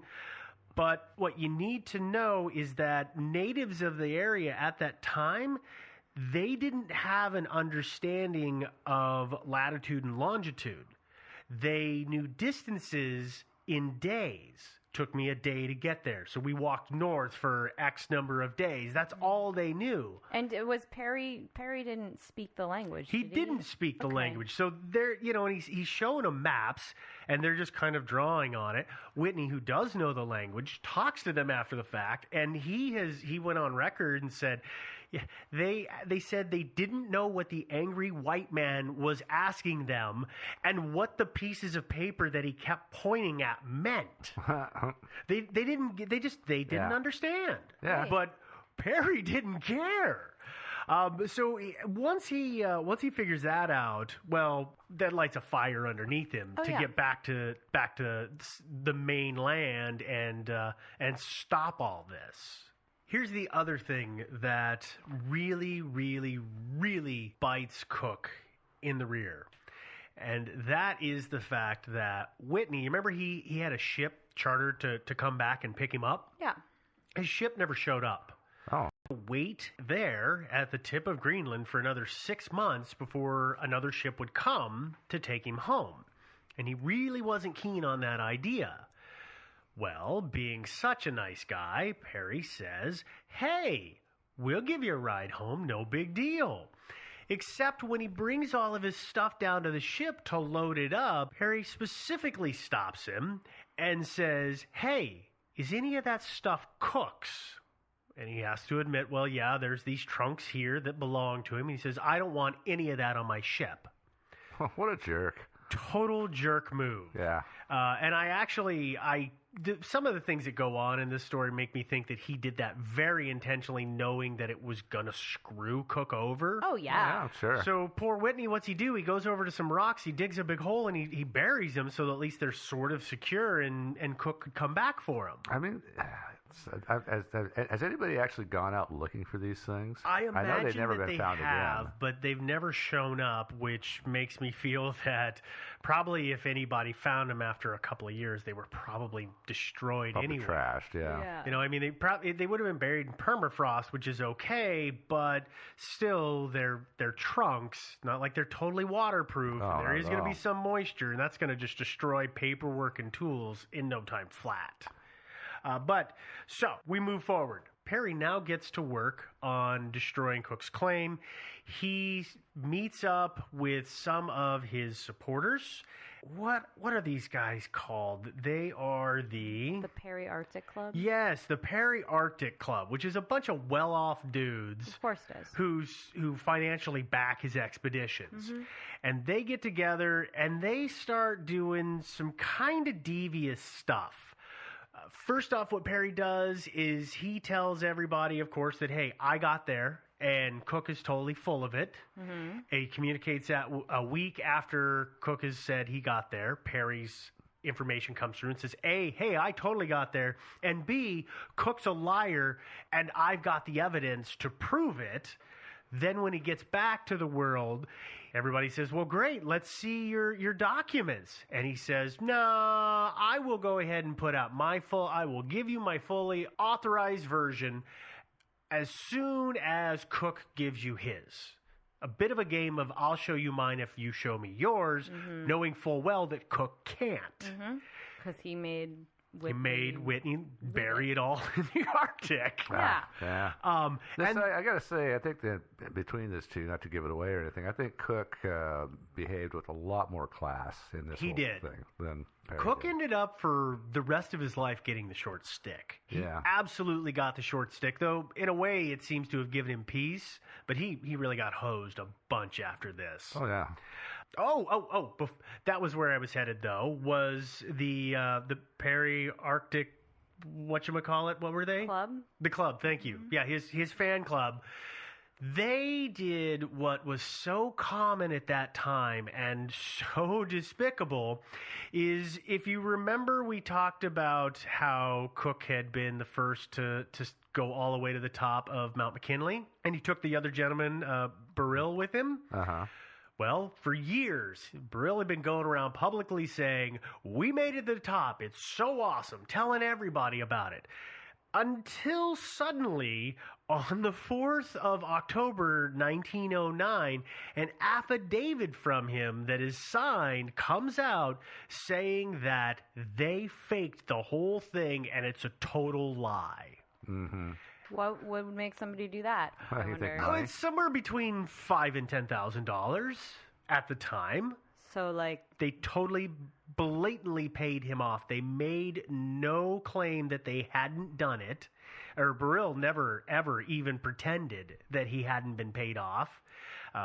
It's equivalent to like 125 grand US today. Ugh. So that's a huge chunk of change. I Yeah. can see why he would turn on him for the money. I mean, it's kind of despicable, but I understand It it. kind of is, yeah. But then he, by pretty much acknowledging that he was bribed to sign that affidavit, He did. yeah, then, doesn't that provide a little ammunition to Cook? It should have. Yeah. It should have, and I never could get a good, clear understanding of why Cook went about doing things the way he did. He had his journal, and so he could provide that. And in the beginning, the public believed him, but because of all the underhanded moves that Perry was pulling, they started not believing him. And I think he realized he was defeated, and he stopped fighting. I think that's probably what happened for the He's most probably part. spent a lot of time, on the McKinley thing, he probably spent a lot of time just really, really wishing that he had buried something at the top of the mountain. Yeah. Yeah. Probably. That's what I'd be thinking. Yeah. Well, after that affidavit shows up, then of course this is where Perry comes out with his account of what Cook's Inuit, they wouldn't be companions. Yeah. I couldn't think of the right word for him. His companions, quote unquote, said about him and what the route that they took. I won't go into detail, but basically they, according to him, sketched out this completely different route, meaning that Cook just took him kind of in a circle and in a completely the wrong direction intentionally, is what this is making it out to be. Yeah, did Whitney ever show his head again? No, not really. I mean, Whitney came out and said, hey, I had to do this. He publicly said, I had to do this. This is what Perry made me do. I mean, leaving the stuff behind? Leaving the stuff behind. And he said that Cook had told him that he had made it to the North Pole, but it's secondhand information. Yeah, you don't know. But but he had overheard the conversation when Perry was interrogating the two Inuits, right? Correct. And so did he ever show up and say, hey, no, that the Inuits did not say this to Perry? He's lying? We know that there are written accounts of it. I don't know the exact interaction of did he show up at some legal proceeding or something, because there really was only one legal proceeding, and by that time that happened, it was way too late. And so it may have been wasted breath. Yeah, or maybe he was on safari Again. yeah, probably. I think probably the nail that really kind of sealed the coffin for Cook, though, was the National Geographic Society, because they were a big backer of Perry. They loved him. They were, totally supported him, always published his stuff. He drew in people for them. They went ahead and they immediately said that Perry was right and Cook was wrong. And then later on, they set up a committee to go ahead and investigate the whole thing, which, of course, because there was no papers from Cook, that was easy. They went ahead and checked out Perry's story.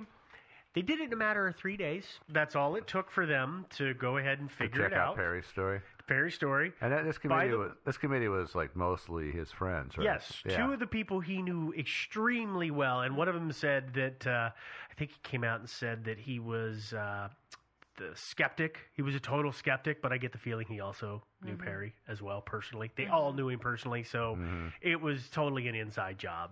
Yeah. And that really was the end of it. And for years and years and years, everybody learned that Robert Perry went ahead and made it to the North Pole, and he was the first one. And nobody really knows who Cook is. Yeah. He's not really in any of the history books. He's just one little footnote because of this schmear campaign. Then it was a schmear campaign. Absolute mud-flinging contest. Yeah, Perry was not a classy guy. No.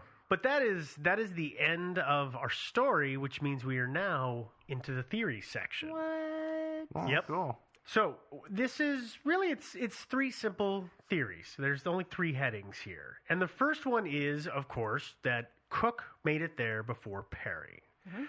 We don't have any documents to back this up, but he was he was the first person to ever describe the frozen polar sea, as being in continuous motion. And at 88 degrees north, the fact that he basically encountered a giant flat-topped, as he described it, ice island that was higher and thicker than the sea ice around it. That was a fixed object, right? Yeah. Yeah, so... and that was something that was backed up by later explorers who went to the area. They found the same thing, yeah. Perry never that I mentioned know it. of makes any mention of that. Yeah, of course, if you went a different route, you could have missed it. Absolutely true. Cook, also seemed to be pretty good at his navigation. I mean, he knew how to use the sextant. He had been guiding himself for a while on these kind of Arctic expeditions. I don't know why I said things. Yeah. Stream of consciousness here needs to stop. But overall, as you said, he seemed to be a pretty honest guy, and he didn't seem to be the kind of guy that would just to grab glory say that he did something. Yeah, that's my personal impression. Yeah, it's my impression too is that Cook had a much deeper sense of honor than Perry had, and that he wouldn't have deliberately faked it. A gentleman's honor. I think there was some question that he was making mistakes in his navigation, which is entirely possible. It is entirely possible, and quite possibly, probably true even. But if they were honest mistakes, so he might have honestly thought that he was at the North Pole. Yeah. And I got to tell you, there's an easier way than using a sextant. You just lay on the ground, looking straight up, and when the North Star is right over you, you're at the North Pole. Nothing to it. Not easy. Yeah, it's that easy. Yeah. Yeah. Dude, if only they had known that. I know. This whole thing would have been solved. Wow. I laid on my back. The North Star was directly above me. It was perfect. There you go. It's really easy. It's fun. It all felt really North Pole-y. Yeah. North Pole? Yeah. Okay. We're going to let that go. Our next theory is, of course, that Frederick Cook faked the entire thing. The quote-unquote loss of all of his data, well, that means that we can't confirm that he really did it. And it could be that if we had gotten his records, we'd have figured out quite easily that he was full of it and that he didn't know what he was doing. So there is that absolute possibility. I mean, you also got to think about the fact this guy was lost for a year in the Arctic. And when he got back to his starting point, he could have said, you know what? I survived that. I deserve something for going through all that crap. I'm going to say that I got there because I've earned it. Or, for all I know, we got there. Yeah. And intentionally, was pretty sure that he didn't actually do it. Yeah. That's completely plausible. Yeah. One thing, and again, this my lack of understanding of the sextant, though I've read about it so many times, it still just doesn't sink in. One of the things that his detractors will point out is the fact that trying to use a sextant at that time of the year is going to be not exactly reliable because a lot of times you use the sun as a reference point. But the sun was so low in the horizon all the time that it's basically a useless point to fix to. But I have no idea how often they had clear days. You could also use stars. That's a good point. And I haven't seen any data, I mean, none of us have actually, that says, was it cloudy or was it clear when they were making that final drive? If it was clear, it totally makes sense. But this information gives me the impression that it wasn't clear days, and so he was fixing his position based on the sun. Yeah, it would be hard if it was cloudy and the sun's under the horizon. Well, yeah. Real difficult. It's not, I mean, we've all seen the sun go down and it's on the horizon, and it's not exactly a fix. It's not, because of the atmosphere. It's not going to look or be where it actually is. It's going to have the distortion issue. Oh, yeah. Final theory, they both, either intentionally or not, faked it. both Perry and Cook didn't get to the North Pole, and both of them probably knew it. That's what this theory is getting at. Uh-huh. Okay, well, we've already talked about Cook, so I think probably we need to talk about the second half of this, which is Perry. Turns out there's problems with the writings that he left behind, his data from the trip. Now, if you remember, I said that he wouldn't release anything, or hardly anything, just very basic details. Eventually, that his papers would get released about a decade and a half ago. That's how long they were under wraps. It was that long before they were... Almost 100 years. Now, did not the realize National that. Geographic Society had them, and they had looked at them, but they didn't release them. And it wasn't until about 10 or 15 years ago that they finally were put out and people could really, really analyze them. And, well, it turns out that his numbers didn't exactly work. People have tried to trace the route based on what he had, and it doesn't work. So he was probably about 100 miles south of the North Pole. Mm-hmm. Yeah, and that's interesting that they wouldn't release him, but he had a lot of buddies in the NGS, didn't he? He did.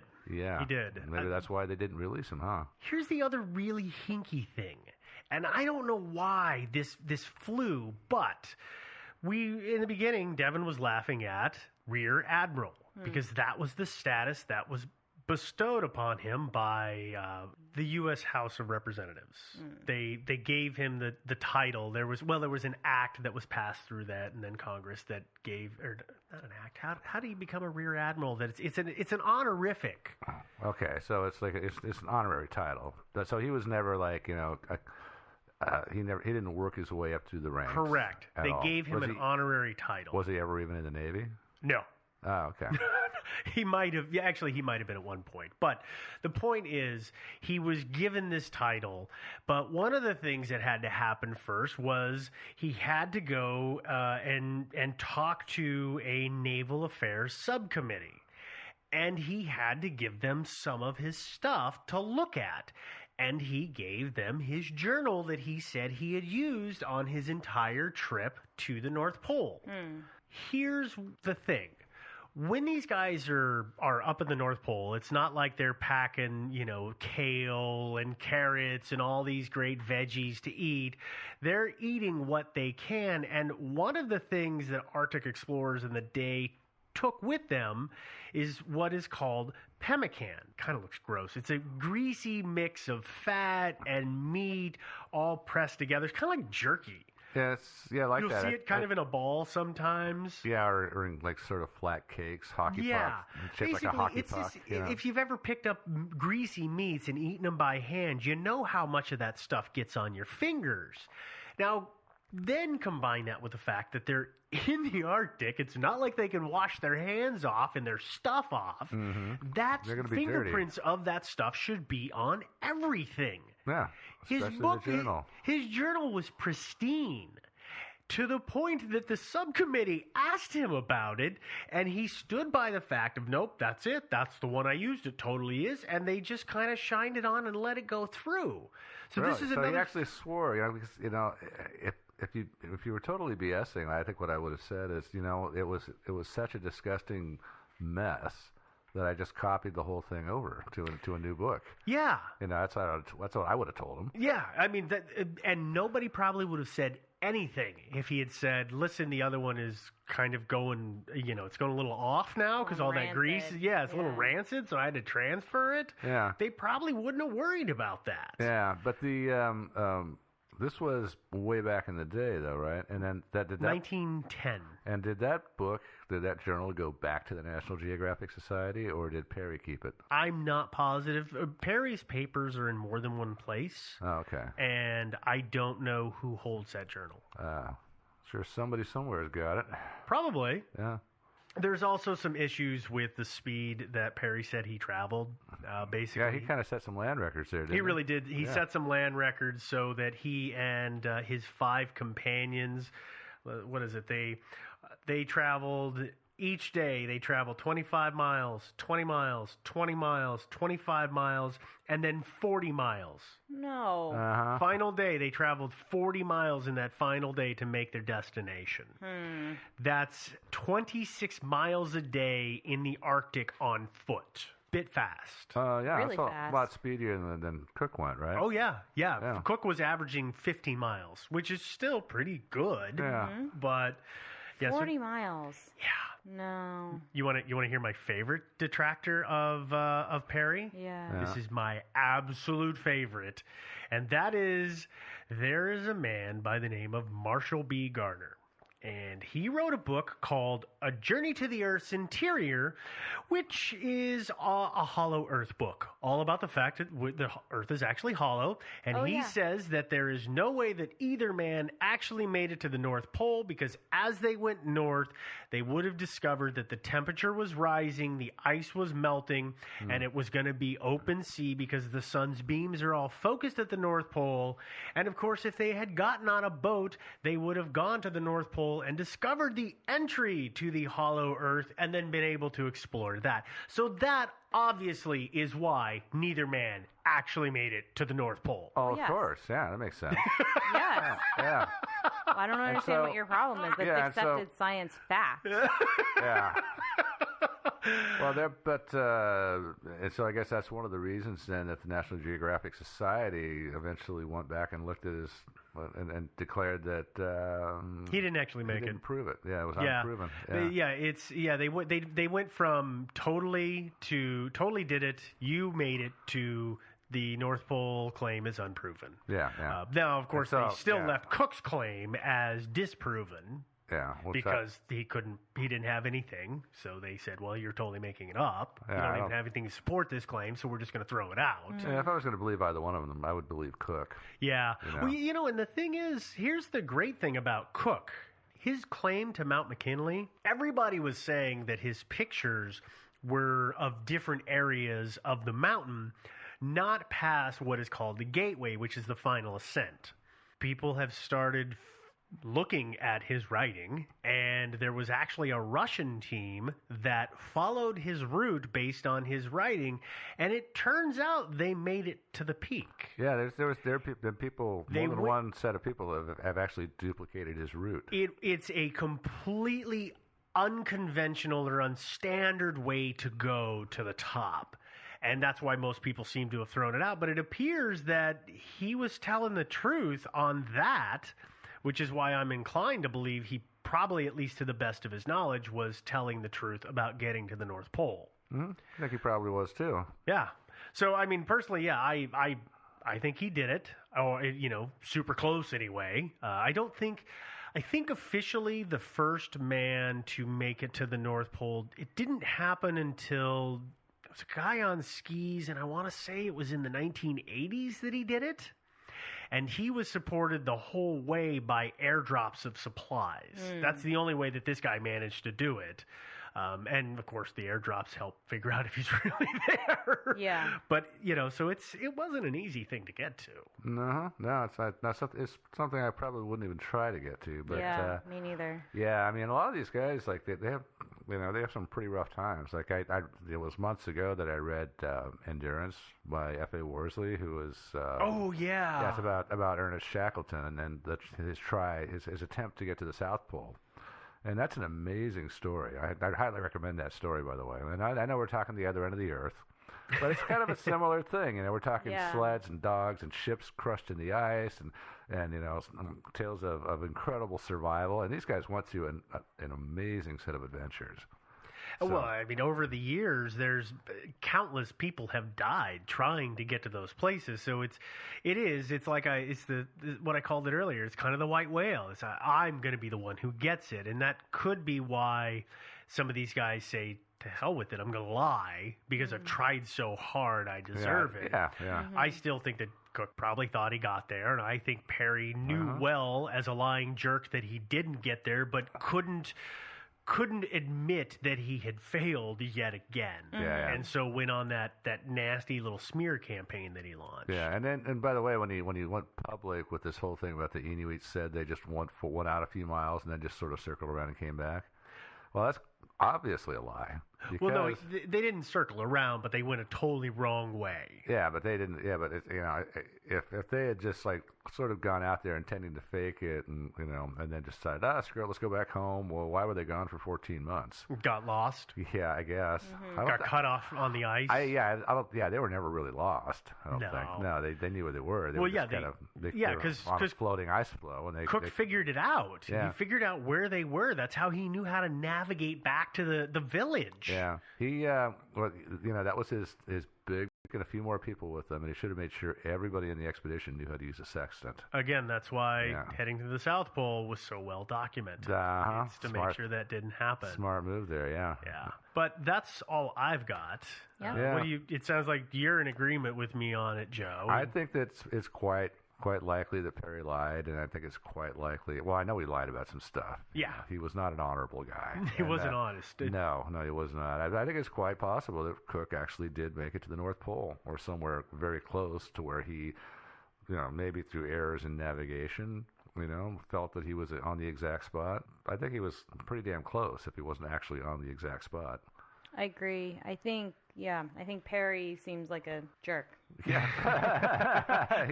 I saw you starting to use the letter different A word, and then yeah. stop. Yeah. And I think Cook, he's a sympathetic character. You want to be on his side. Yeah. Yeah.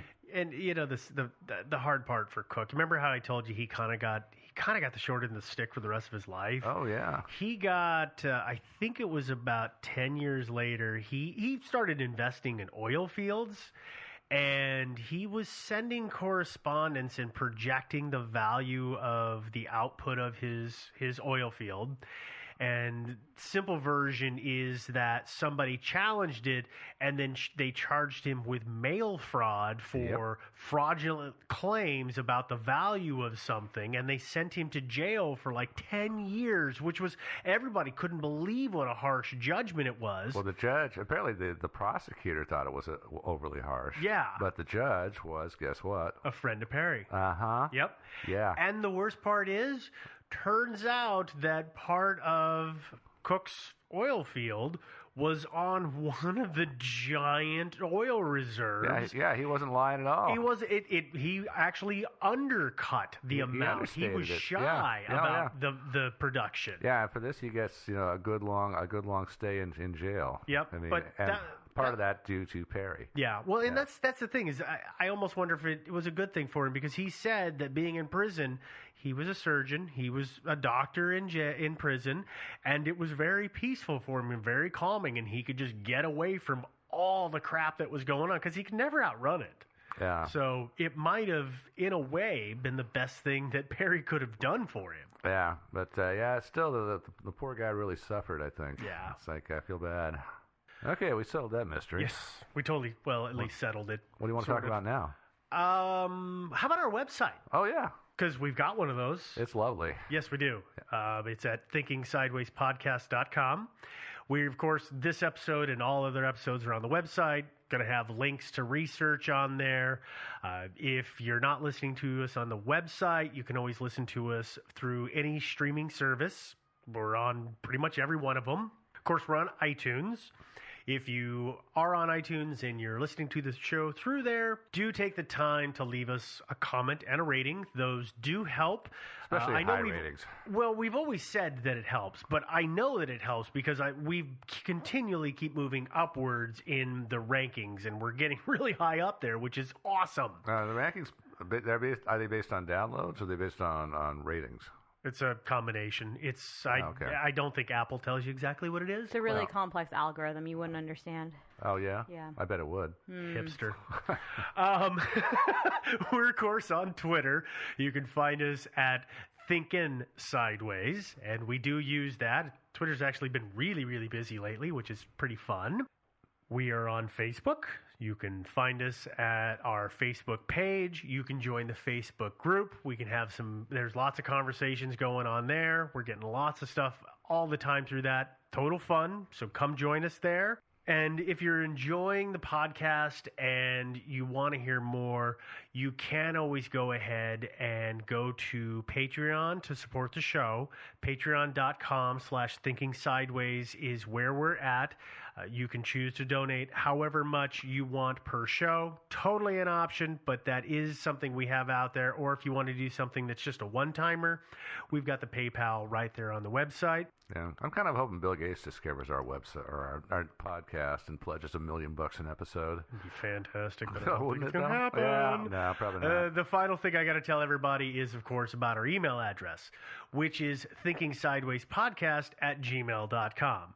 And go ahead and send us an email if you've got a story suggestion, you've got thoughts, you've got comments, you're looking for more information. We're happy to get them all, and we'll field everything. So, think that's everything we gotta share here. Yeah, I think so, I'm pretty too. sure you're right. All right. Well, we're gonna go ahead and close it on out, and we will talk to all you good people next week. Bye-bye. Bye, guys.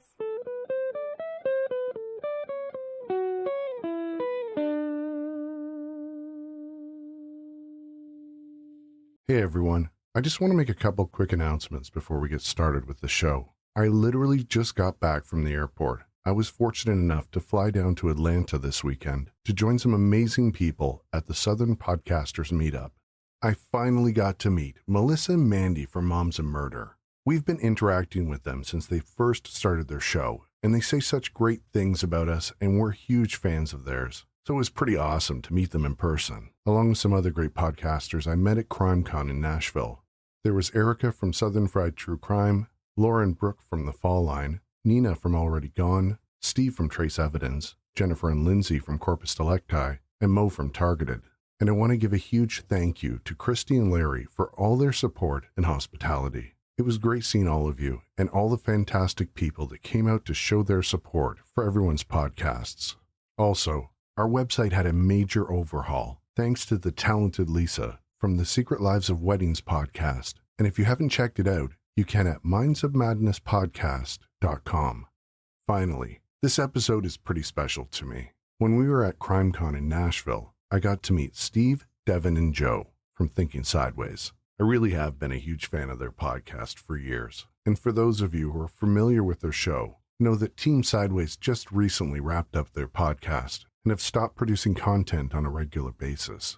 We talked about doing an episode together, and when Stephanie Moore from our cleaners team came to us with a huge and incredible script on the American Beauty murder, we asked them to record with us. Luckily, they got their parts in before they closed up shop, and I really want to give a special thank you to Devin, Steve, and Joe for helping us with this project. It really was a huge thrill for me to work with you. This episode turned out to be a little longer than our regular episodes, so we broke it into 2 parts. But you won't have to wait long for the next episode, as we plan to release it in around 24 hours. Again, thanks for listening, and on with the show. The opinions expressed in the following episode do not necessarily reflect those of the Minds of Madness podcast. Listener discretion is advised. A toxicologist with the San Diego County Medical Examiner's Office convicted of poisoning her husband and trying to make it look like a suicide with a scene from a popular movie of that time. The victim was her husband, Greg DeVillers. She had claimed he was depressed over the disintegration of their brief marriage and committed suicide. There was a wedding picture propped up near his body. He was found lying on their bed, red rose petals sprinkled about, reminiscent of a scene from the Academy Award-winning movie American Beauty. There's also a $100 million civil suit judgment against her for the parents. They don't expect to see any of that money, but at least they don't want her to profit from this either.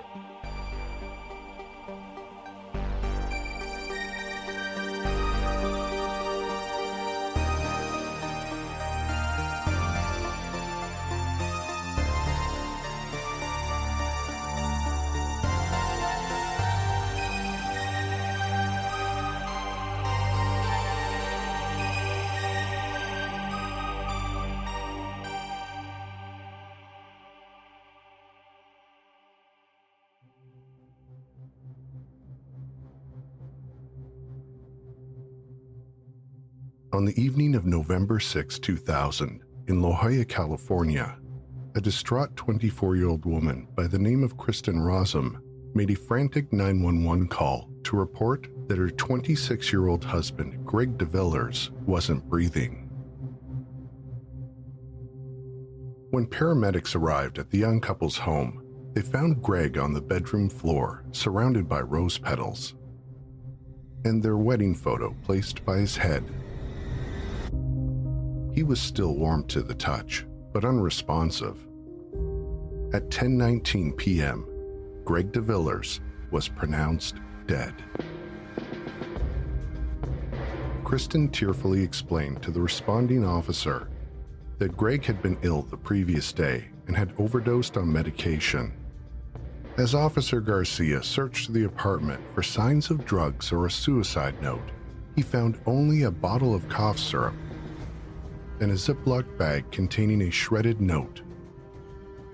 Kristen told the officer that it was a love letter from another man and that Greg had spent the weekend trying to piece it back together.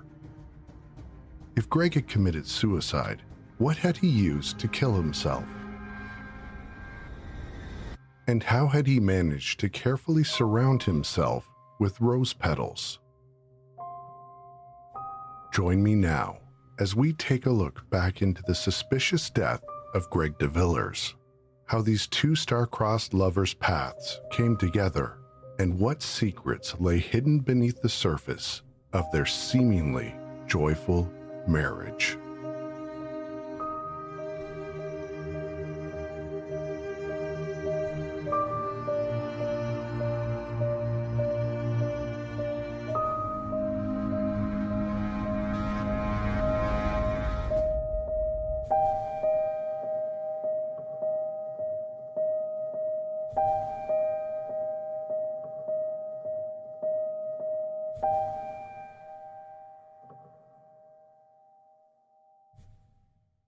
On October 25th, 1976, in Memphis, Tennessee, a beautiful baby girl was born to parents Ralph and Constance Rossum. Kristen had been born into a family of wealth and prestige.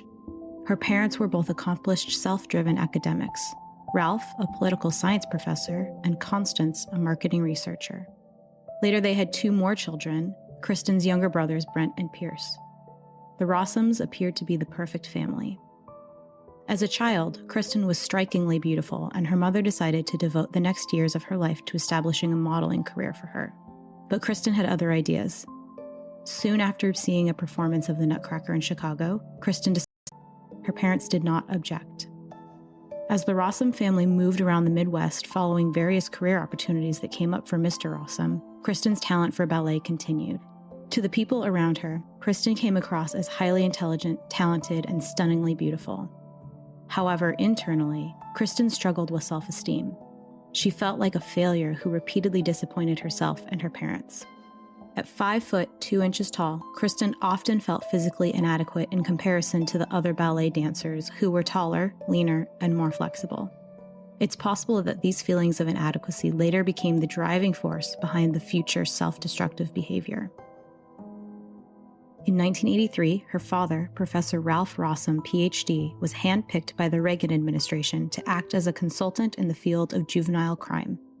It was said that Professor Rossum was the author of Nancy Reagan's Just Say No to Drugs campaign. This prestigious position was equal to that of the Deputy Assistant Attorney General. Dr. Rossum became a recognized expert in his field, maintaining friendships with many high-powered associates, including Supreme Court Justice Scalia.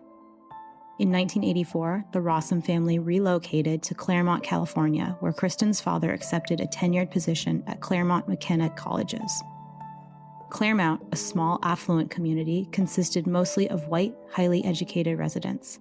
Known for its picturesque, tree-lined streets and small-town feel, it was often compared to the fictional town in the movie Pleasantville. Kristen's parents, both devoted Episcopalians, expected their children to be driven, disciplined, and successful in all of their pursuits. As a young girl, Kristen excelled in both ballet and academics, consistently bringing home straight A's. At the age of 14, Kristen, still pursuing her love for dance, obtained the coveted role as the Sugar Plum Fairy in a professional performance of the Nutcracker. Later, in 1991, Kristen auditioned and was awarded a spot in the prestigious summer program with the Boston Ballet. That fall, her father Ralph accepted a temporary guest position at a private liberal arts school in Southern Virginia, so that Kristen could attend boarding school 60 miles away while continuing to pursue her dance with the prestigious Richmond Ballet Troupe. During that time, Kristen suffered a bad fall, causing her to tear several ligaments in her ankle. Unfortunately, she pushed herself to return back to dance before she had completely healed, which caused her to develop a chronic stress fracture. As the stress fracture was repeatedly re-injured, Kristen was eventually forced to give up dance. Around this time, Kristen, now 15, started drinking, smoking, and doing drugs. She quickly learned that there were unexpected benefits to drug use. They allowed her to stay up late and study while also helping her to stay thin. Usually weighing between 100 and 110 pounds, Kristen started to fixate on her weight. Around 16 years of age and no longer dancing, her mother and brothers started to notice that Kristen seemed sad. They had attributed her sadness to the loss of her ability to dance. While her grades were still good, her behavior continued to change. One day, her brother found a pipe, razor blades, and small mirror in Kristen's bedroom. He showed it to his mother. Naive and unaware of drug paraphernalia, Constance was clueless as to their meanings. Eventually, as her grades began to slip, the Rossums decided that perhaps Kristen just needed space from their constant attention. As Kristen was granted more independence, she started to forge new relationships with a group of kids who liked to party. It was her new friends who introduced her to the euphoria of inhaling crystal meth. As her weight and grades both began to plummet, Kristen soon realized that she needed meth on a daily basis just to maintain a feeling of normalcy. She had open sores on her hands and face from constant picking and scratching. Finally, suspecting that Kristen might have a drug problem, Constance searched her daughter's bedroom and discovered a hidden box containing white powder, a glass pipe, and razor blades. No longer naive, the Rossums confronted Kristen about her drug use. The discussion quickly escalated into a physical altercation between Kristen and her parents. During the argument, Constance slapped Kristen, who then ran into the kitchen and attempted to cut her wrists with a knife.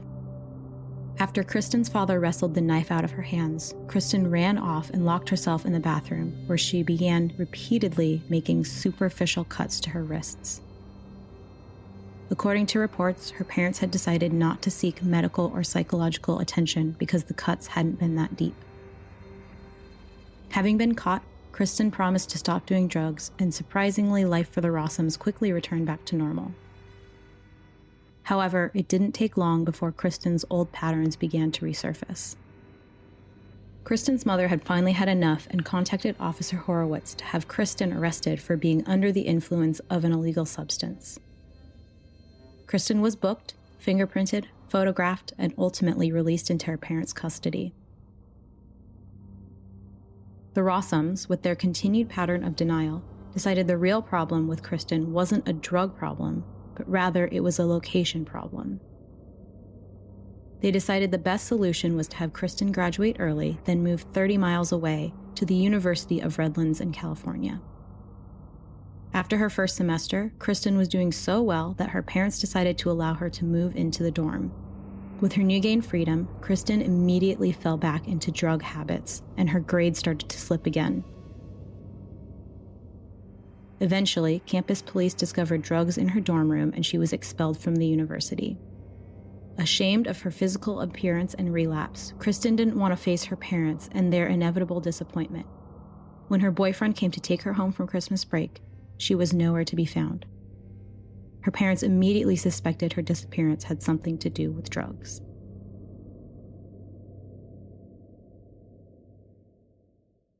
On Christmas night, Kristen phoned her boyfriend and asked her to meet him at a hotel in Redlands. She told him she'd been staying with various friends for the past 2 weeks she'd been missing. While he was showering, Kristen emptied his wallet, which contained $200, and caught a train to the San Diego-Mexican border. Kristen was on the hunt for meth. While crossing the pedestrian bridge into Tijuana, Kristen ran into Greg DeVillers and his 2 brothers, Jerome and Bertrand. The the DeVillers brothers were just about to push through the second turnstile when Kristen Rossum dropped her leather jacket, sparking a fateful conversation. Since Kristen was traveling alone, Greg readily invited her to tag along with them. After crossing the border, the four of them took a cab into a popular Tijuana tourist destination lined with bars and dance clubs. As Kristen and the DeViller brothers hopped from bar to bar, it quickly became apparent that Kristen and Greg were attracted to each other.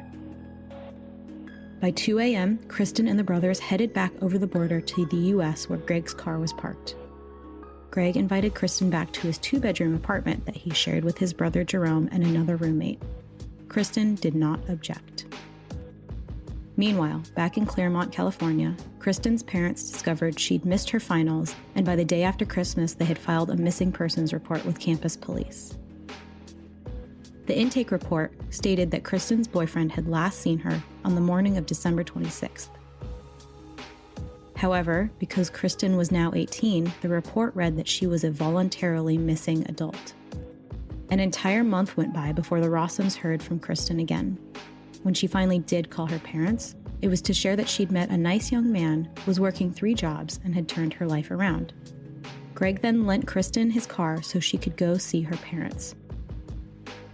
It was an emotional reunion that ended with promises and apologies. Next, Kristen drove to meet her boyfriend, the one she had deserted at the hotel and stolen money from on Christmas Day. Her boyfriend heard an elaborate tale about Kristen being kidnapped at gunpoint by white slavers in Mexico and driven around in the trunk of a car. She told him that after she'd escaped, she'd met a nice man who helped her get back in the country. She assured him, however, that it was a platonic relationship. Kristen's parents, relieved to hear about their daughter's recovery, drove down to San Diego the following weekend to meet the wonderful new man who had saved their daughter's life. Before her parents arrived, Kristen had coached Greg to lie and tell them she was living with a coworker. Seeming to be in a healthier place, the Rossums talked Kristen into resuming college and immediately helped her apply to San Diego State University as a freshman. They collectively decided to wash the University of Redlands admission and expulsion from her application. After paying for her tuition, books, and giving Kristen rent money, her parents also bought her a car. To the Rossums, Greg was the saving angel who had brought Kristen back to them. But while Greg only saw perfection in Kristen, his brother and roommate witnessed a different side to her, one that was a liar and manipulative and a drug addict. Shortly after Kristen moved into Greg's apartment, things started disappearing, such as jewelry, credit cards, checks, and family heirloom rings. Greg blamed the thefts on Jerome's friends, and Jerome blamed Kristen. When confronted, Kristen admitted to taking the items and begged for help to get off drugs. Jerome wanted her out immediately, but Greg would not hear of it. He had fallen in love with her, and it had made it his mission to help her. While Greg and Jerome threw a party, Kristen spent the entire evening in the other roommate's lap. When someone asked if they were a couple, she burst into tears, asking the roommate to privately speak with her on the balcony. She tearfully admitted to being in love with the roommate and felt they were meant to be together.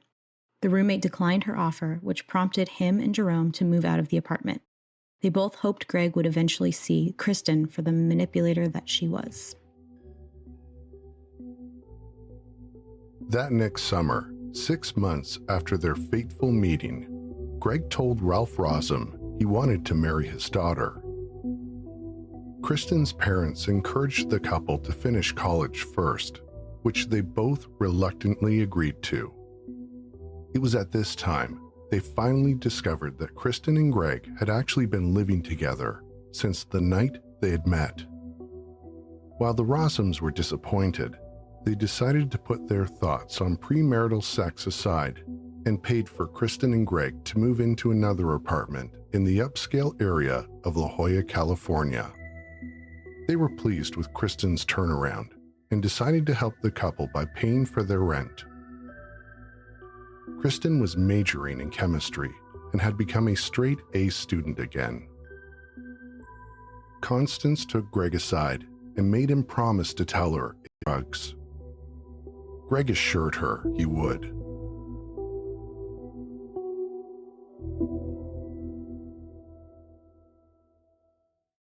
Greg, like Kristen, came from a well-educated suburban family.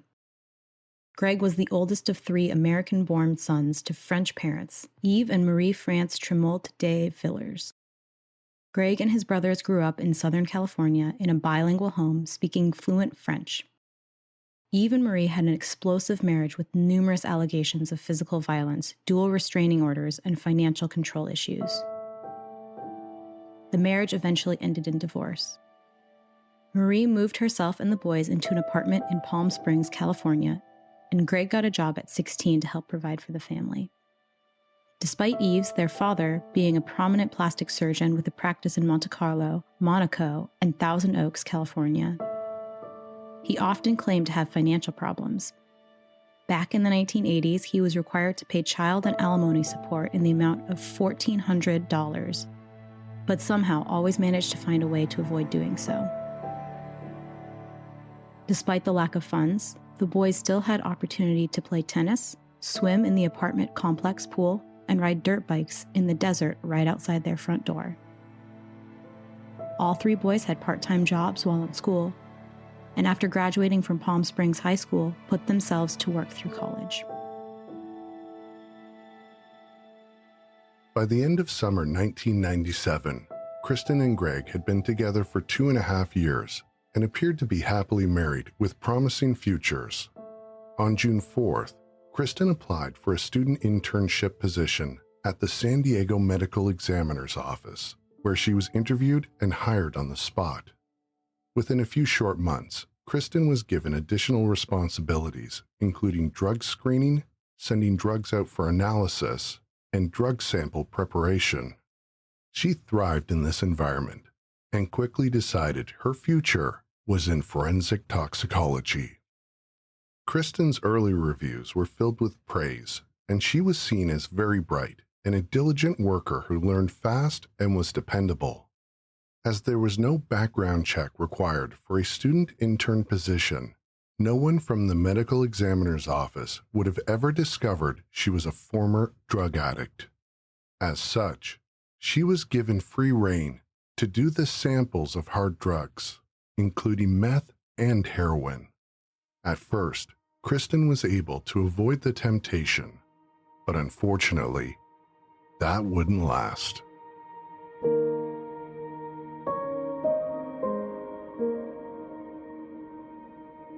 In May 1999, Kristen graduated with honors, and a few days later she was invited to her first professional toxicology conference.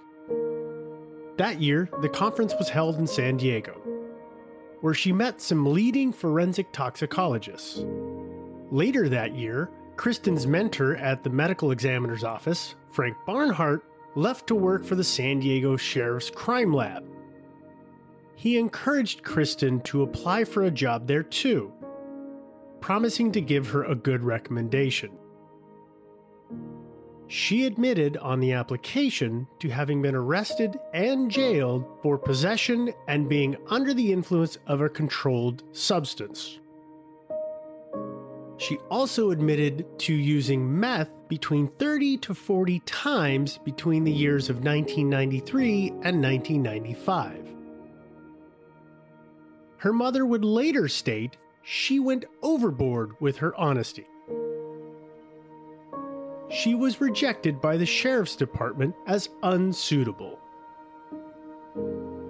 In February 2000, Kristen submitted her official application to become a full-time toxicologist at the San Diego Medical Examiner's Office.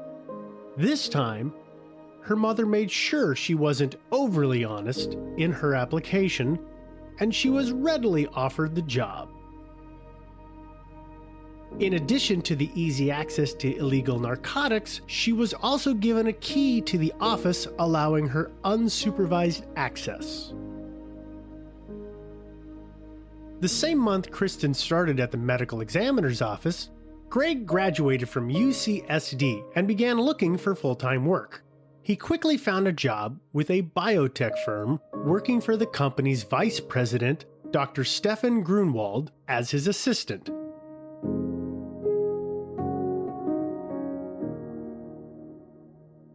Greg was quickly promoted, and when Dr. Grunwald left for his own startup in cancer research, His first employee was Greg DeVillers. The new job was demanding, giving Greg and Kristen little time for their relationship. Greg's professional life was going well, and there were plans to send him to law school at the company's expense to become an in-house attorney. Greg was the first to arrive each day and the last to leave, being described as the company's most positive person. With both Kristen and Greg gainfully employed and succeeding in their careers, Greg and Kristen set a wedding date for later that year. Outwardly, Kristen praised Greg as her soulmate and savior to friends and family. Inwardly, she craved passion and excitement from outside sources.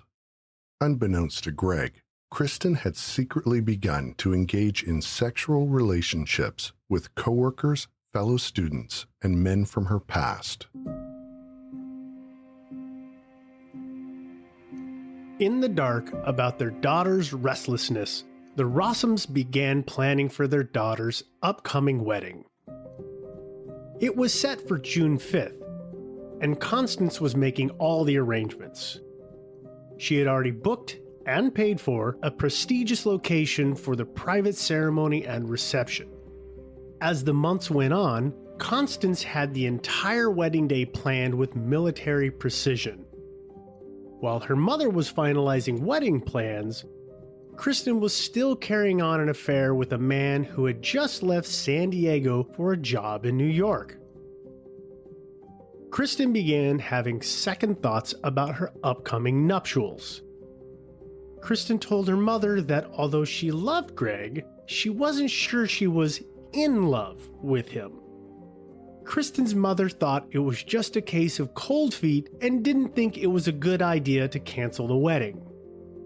On Saturday, June 5th, 1999, on a perfect sunny day, Greg and Kristen were married in front of family and friends. None of Kristen's high school or college friends were in attendance, and she had no bridesmaids.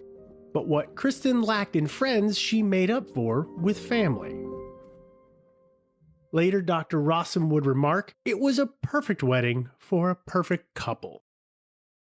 2 weeks after returning from their magical honeymoon, Kristen was emailing her secret boyfriend and professing her love to him. While making plans to continue her affair, Greg was immediately making plans for children. Kristen told Greg that any plans for children would need to be put on hold, and it soon became a major issue between the newlyweds. Kristen would later say she was becoming more confident as a person, and this was a threat to Greg. In early September, Kristen became fixated with the movie American Beauty and telling friends it was her favorite.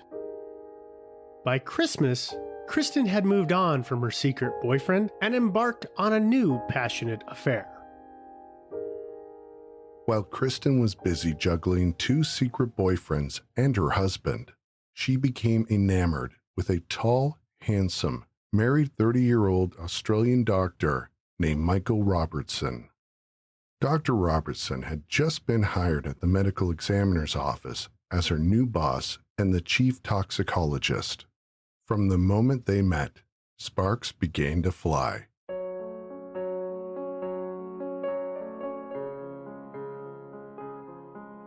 Dr. Michael Robertson was the golden boy of international forensic science and had the good looks to go with the title. After graduating from Australia's Monash University with a PhD, Dr. Robinson worked at the coroner's office in Melbourne, where he was soon on the fast track to success. Dr. Robertson was soon offered a prestigious position with the National Medical Service in Pennsylvania. He and his wife then emigrated to America to start their new life. Despite his outward perfection, Dr. Robertson had a dark secret. Within a few months of moving to America, Dr. Robertson began a relationship with a close personal friend of his wife's, along with another female employee. Dr. Robertson was ambitious and joined the Society of Forensic Toxicologists, commonly referred to as Soft, and became a regular presenter at their annual meetings, befriending some of the nation's most distinguished toxicologists. He was a rising star in the field. He was well liked and described as the life and soul of the party during the many conference social events. In early 2000, Dr. Robertson was offered the position of forensic laboratory manager at the San Diego County Medical Examiner's Office, and he and his wife moved into the affluent area of La Jolla, just a few blocks away from Kristen and Greg. Within a few days of his arrival in the office, Kristen was going out of her way to spend as much time with her new boss as she possibly could.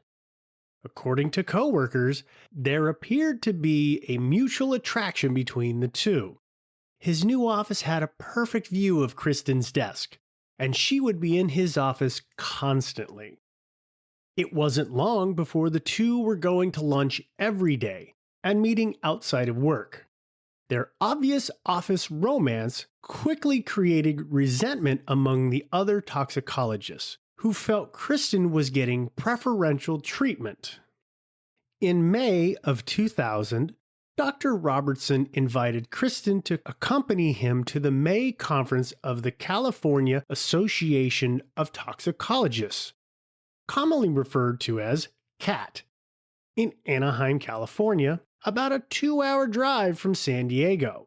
His friend, the LA County Coroner's Office, was organizing the event. Kristen, along with Dr. Robertson and fellow coworkers, attended the CAT conference together. Kristen attempted to avoid any impression of impropriety to minimize further office gossip, but that intention lasted approximately 1 day. Back at their hotel, Kristen and Dr. Robertson consummated their romance for the first time and decided not only did they have a future together, but they were destined for one another. Within days of the conference, their fling moved quickly into a passionate love affair. A week later, Kristen and Dr. Robertson began exchanging gifts and roses. When they came back to the office from lunch, they would enter within minutes of each other, sometimes freshly showered. On May 15th, the first in a long series of passionate emails between the two started. Sitting just a few feet away from each other, they would exchange long, flowery emails. Dr. Robertson wrote from his office, "The deepest love is being able to let down all barriers and give yourself to another who has done the same. This is what I feel for you." An hour later, a reply came from Kristen. "You're a beautiful person and an inspiration to me. I want nothing more than to give my all to you. My life, my love, my world." Their exchanges were straight out of a romance novel. That day's exchange of love notes ended with Dr. Robertson telling Kristen that he loved her. Her reply, "I'll be thinking of you and all our future has to offer. I can't wait for it to begin." That same day, Kristen was simultaneously sending emails to Greg stating that she loved him more than anything in the world and asked him if he could email her more often. 20 minutes later, she emailed Dr. Robertson telling him she wanted to spend the rest of her life with him. The following day, she emailed her brother Brent to tell him she had doubts with Greg's ability to be a true life companion. She accused their parents of pushing her into the marriage because they had spent so much time and money on the wedding. She described Greg as unsupportive and said the most significant reason to remain in the marriage was to not disappoint their parents. The following week, both oblivious to the office gossip, Kristen and Dr. Robertson spent most of their working days writing ever more passionate emails to one another. Kristen stated she wanted to leave Greg and move to Australia to marry Robertson. By Thursday morning of that week, the two were so indiscreet that Dr. Robertson's immediate boss found it necessary to address the rumors directly. He said, "I spoke to them about reports that were reaching me that there might be improper relationships between Robertson and Kristen. I told him we could not have a relationship in the senior subordinate chain of command, and it would be deleterious to the morale of that division." Dr. Robertson vehemently denied the rumors and immediately sent Kristen an email telling her to delete all of their emails, as they wouldn't be well received by office snoops. Later that afternoon, Robertson's boss called both him and Kristen into his office, asking that they avoid being in close proximity to one another as it made other coworkers uncomfortable. Part of Kristen's job had included logging all of the illicit drugs found at death scenes before they were disposed of by the sheriff's office. It was the absolute worst place for a recovering drug addict to be working. It was later determined that illegal drugs were kept in such a disorganized and unsecure manner that any toxicologist working at the medical examiner's office could remove drugs intended for destruction with impunity. Kristen later admitted to smoking meth at the medical examiner's office during work hours in the high-pressure liquid chromatography room, because the strong smell was quickly dissipated by the vented machine. Even Dr. Robertson would later agree that the office system for drug storage was woefully inadequate. However, it would be another 6 months before he discovered how Kristen was using the system's weaknesses to support her drug addiction. Dr. Robertson was soon promoted to the position of chief toxicologist. He would now be in charge of all toxicology work at the San Diego County Medical Examiner's office. Kristen was delighted and hid a congratulations card in his desk. Dr. Robertson would regularly place gifts and roses in a box under his desk with love letters for Kristen to find. They would continually give each other different colored roses with long, passionate love letters about the various meanings of the colors. Roses would become a special language of love between the two, each color signifying a different emotion. Kristen saved many of the rose petals in her desk. In June, Dr. Robertson was summoned to a meeting with the medical examiner, Dr. Brian Blackburn, and San Diego homicide detective Terry Torgerson. It was explained that a death from 5 years earlier, which had been ruled an overdose, was in fact allegedly caused by a fentanyl overdose. As the San Diego Medical Examiner's office didn't test for fentanyl, Dr. Robertson had sent it out to his old employer in Pennsylvania. It would later be claimed that Kristen and Dr. Robertson made use of the facts that fentanyl was not part of the regular tox screening for opioids conducted by their office. The newly promoted Dr. Robertson decided that the upcoming SOFT conference would be a good opportunity for another romantic getaway, and arranged to have Kristen in attendance to co-present a paper, of which he was the primary author. However, everything changed in mid-July when Greg found one of Robertson's love letters. Kristen admitted to having strong feelings for the doctor, but denied anything physical was going on. Greg telephoned Dr. Robertson, whom he had recently met at a social function, and demanded he have no further inappropriate interactions with his wife. He also threatened to call the medical examiner and reveal their affair. To Kristen's relief, he didn't do that. But despite these warnings, the affair not only continued, it heated up. In mid-September, Kristen started writing a journal of, quote, self-discovery, unquote. However, she never mentioned in her diary her relapse with drugs or her love affair with Dr. Robertson. Later, prosecutors would claim it to be a cliché-ridden journal, written for the sole purpose of deceiving Greg into believing her to be faithful and drug-free. In mid-September, she had lunch with her mother, explaining her desire to leave Greg. Her mother was supportive and offered to help her move out that very day. She told her mother she was apartment hunting and planned to leave Greg in early November. Kristen and Dr. Robertson headed to the SOFT conference, having booked just one room for the two of them. Later, they would alter hotel receipts and be reimbursed for 2 rooms out of the medical examiner's budget. Once they arrived, they were given materials that included an 8-page article on fentanyl written by Dr. Daniel Anderson from the Los Angeles Medical Examiner's Office, entitled 25 Deaths on Fentanyl. A few days later, they would both attend a presentation at the conference on fentanyl overdoses resulting in unintentional death or suicide. Later, Kristen's old friend Frank Barnhart, who had hired her for the medical examiner's office and had tried to hire her at the sheriff's department, commented she wasn't wearing her wedding ring at the conference. Dr. Robertson and Kristen then announced that they were now a happy couple, explaining they were in love with each other and in unhappy marriages with other people. Dr. Anderson said he wasn't surprised but didn't approve and thought it unfair to their respective spouses. Kristen followed him out of the reception hall, teary-eyed, saying how much she and Dr. Robertson valued him as a friend and respected his position. He said he didn't want to be part of a drama-filled scene, so he tried to avoid her the rest of the night.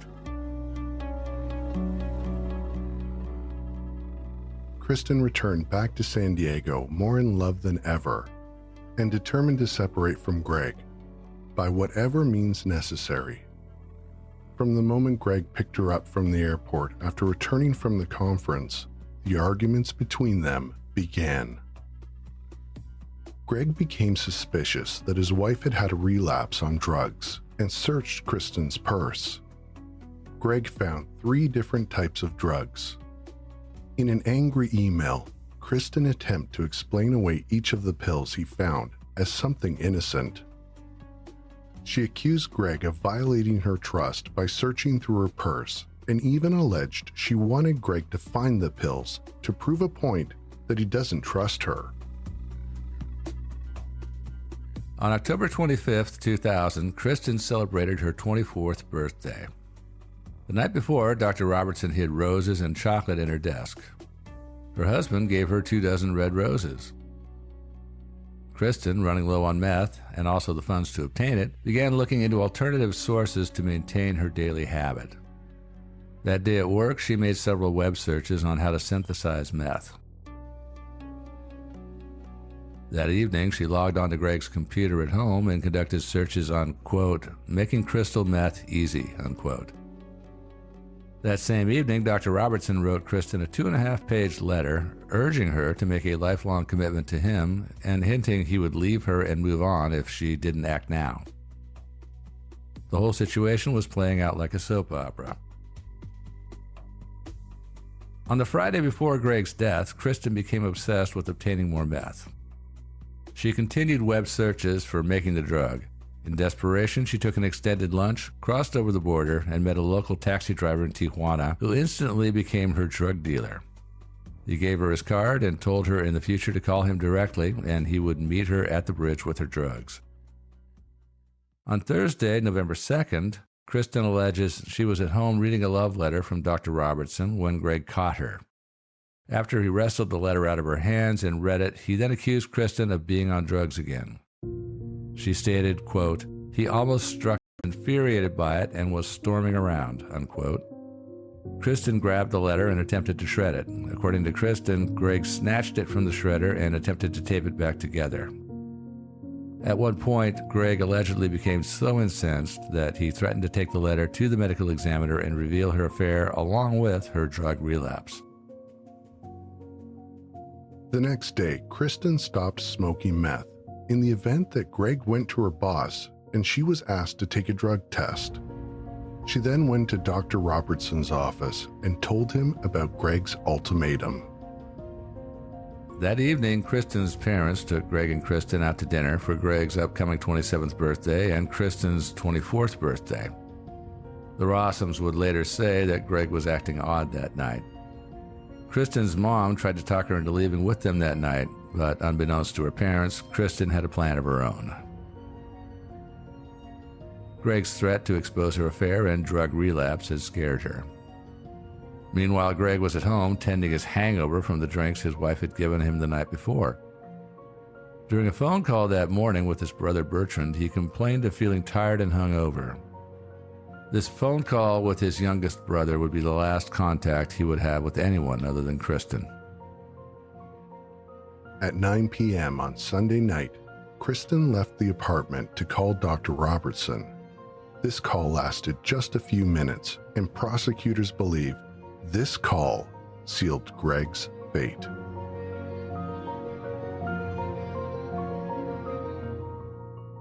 Stay tuned for part 2, where we will unravel how the sordid love affair between Kristen Rossum and Dr. Robertson ignited more than a fiery passion between them, but escalated to involve a plan that would permanently remove Greg DeVillers from the equation. A scandalous case that would later become known as the American Beauty Murder.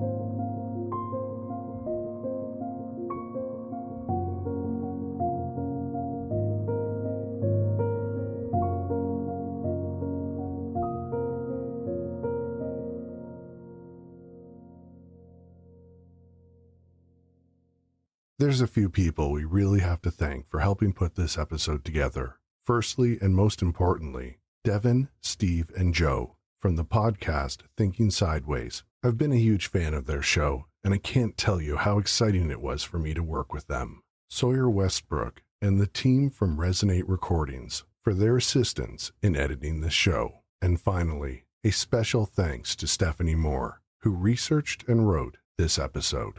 Now, at this part of the show, I normally say, I'd like to introduce 2 podcasts, but I kind of have a feeling you already know them. They're huge supporters of our show, and we think the world of them. The Generation Y podcast. How you doing tonight, Aaron? I'm doing fine, Justin. How are you? I'm doing great. We are the Generation Y, and we've been around quite a while. Since 2012. We've been doing true crime, murder mysteries, conspiracies, controversies, wrongful convictions, missing persons cases, anything and everything under the sun. Here's what you can expect. They didn't know it, but they were 1,000 feet or so from where these 3 girls were being held captive. When he brings these young ladies back to his house, they would have this chain wrapped around their neck and their stomachs. And they're beaten. Under the control of a psycho. I mean, he lied about everything. Now you can't trust anything he's done. I think this is anyone's worst nightmare. These women were killed in one place and then taken and dumped somewhere else. That chaos, that unpredictability made him so terrorizing. The strongest evidence they have is the eyewitness testimony of a 6-year-old boy. He placed his body underneath the house. I think this is less of a story about a monster and more of a story about survival. We're Generation Y. Look us up on Apple Podcasts, Stitcher, Spotify, or your favorite podcast app, and hit the subscribe button.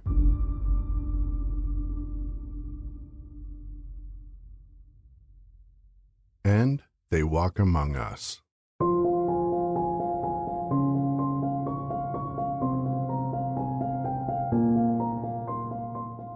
They Walk Among Us is an award-winning true crime podcast. From the sinister and surreal to the brutal and bizarre, join us to hear more on the UK's most notorious and obscure crimes. Featuring well-known cases like the life and crimes of the UK's most violent inmate Charles Bronson, to the sad tale of the Gibbons twins whose string of petty crimes would lead them to be trapped in Broadmoor for 11 years before their eventual release ended in tragedy. We also cover lesser-known cases like the woman who murdered a husband with an ornamental frog and kept him mummified in her shed for 18 years, or the teenager that used his elaborate online fantasy life to plot his own murder. Listen and subscribe to They Walk Among Us through Acast, Apple Podcasts, or your favourite podcast provider.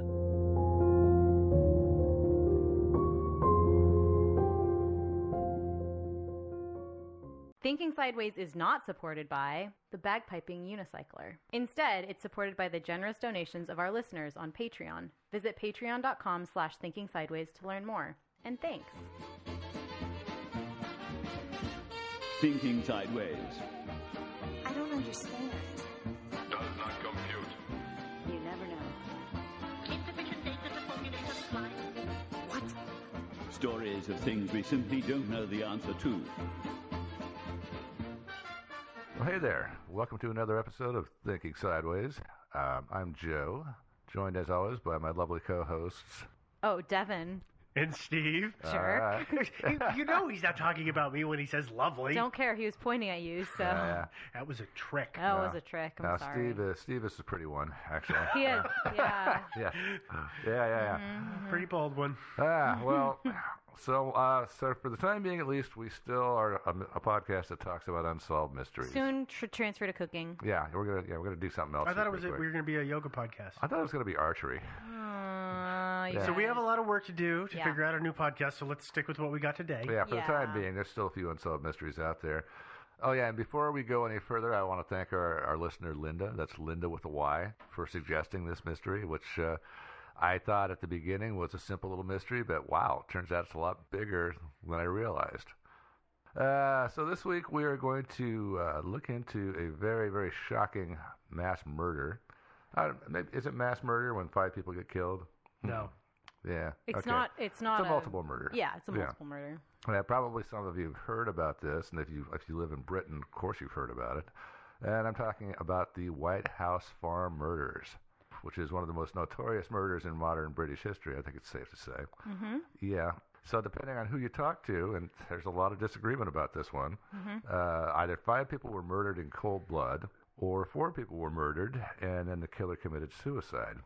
Yep. So once again, I guess we're going to go through the whole thing, and then we're going to flip a coin and solve this thing. Yeah. Something like that. Yeah. That's about how I feel about it. Yeah, well, So our murders took place in the wee hours, the morning of August 7th, 1985, although I guess it's conceivable that it took place before midnight, too, so it'd be August 6th. But some of them, I'm pretty sure it was the morning of the 7th. At least one of them. At least one of them, yeah. The place the murders took place at was the farmhouse at the White House Farm in Tolleshunt-Darcy, England, which some of you have probably not heard of. I'd never heard of it before I started reading about this thing. It's a cute little area. Yeah, no, I looked at it on Google. It's a nice little town, it looks like. Yeah, it's about 50 miles northeast of London. The people who owned the farmhouse were Neville and June Bamber, and they were being visited by their adopted daughter, Sheila Capel, and her twin sons, Nicholas and Daniel. They normally lived in London. Sheila had been diagnosed with paranoid schizophrenia in 1983, and her mental state was kind of up and down. She was apparently going downhill. Kind of going downhill, yeah. It turned out that after the murders, a psychiatrist who had treated Sheila said that she told him, of course that didn't come out until later, among other odd statements, and she said a lot of weird stuff to her psychiatrist, but she felt that she was capable of murdering her sons. She also felt like she was capable of, mentally directing them to. I was gonna say she murder other people. Yeah, she had delusions that she was in direct communication with God, and also had delusions that she was she and her mother and her 2 kids were infected by the devil or possessed by the devil. Yeah. She was all over the map. Yeah, and so you can sort of see why. People jump to this particular conclusion about murder-suicide. When the parents and the kids were found shot to death and Sheila was dead from what appeared to be 2 self-inflicted gunshot wounds, they jumped to that conclusion, murder-suicide. And then they changed their minds about a month later. This is still really controversial. There's partisans on both sides of this case. There's a whole, you could almost call it a movement to reopen this case and retry the case because of new evidence and stuff like that. And, of course, the police investigation was really bungled. Yeah. Actually, it was so bungled, I read somewhere that they said that in the police departments in England often call bungling a case doing a Bamber. Yeah. Because it was so bungled that it has become the mark by which everybody measures case bungling. It is epic proportions. Yeah. Yeah, and it's really a shame because there's a lot of important evidence that would really resolve this just like that. Yeah. Oh, You know, yeah, and if they it's hadn't, gone. and yeah, if they'd done it correctly, if they hadn't destroyed things, I mean, there's a list of things that we're going to go through that they could have done better. Oh yeah. If they kept recordings and kept better records and the Well, whole I'm thing. sure we'll get into this. Oh yeah, we'll talk a little bit more about this. Because again, I think if we could get a look at one or two key pieces of evidence, we could probably solve it in about a minute. Yeah. Probably. Oh Yeah. More on that later, though. The Bambers, that's Neville and June, they also had adopted a son, Jeremy Bamber, who was 24 at the time this took place. He is currently in prison for life for the murders. For 5 life sentences. Yeah. So he sees there's No only, parole. Yeah, there are only in Britain. There are only about 20 people who are in prison for life without parole. He's one of them. And the other ones are like serial killers. There are people who should be locked up forever, and then there are others who think that this thing is a huge miscarriage of justice. So we'll report. You decide. I'd read a fair amount about actually the upbringing of these two children, Sheila and Jeremy, and it is very interesting that a house could have produced. At the very least, Jeremy has some sort of dissociative something. He may not be a psychopath, but there's some disaffected, dissociative something going on with him. And it's very interesting to me that 2 children can come from the same family, one with such a dissociative disorder and one with such severe schizophrenia. I think, I mean, this is a giant debate and we're not going to go too far into it, but the parenting has some influence on that because June... This is a pretty good case study in nurture versus nature. Yeah, because June was extremely devout and impressed that upon her children in some very strange ways to try to get them to go along with it. So I can see how one of them would kind of break down. I don't know if that's the right term to use, but mentally just kind of give up. And then the other one just put up a wall and go on autopilot. Yeah, I think Jeremy is not an emotional guy. But no, not at all. I believe it was his cousin who was involved in this whole thing to a certain extent. His cousin said that he found out at a fairly young age that he was adopted.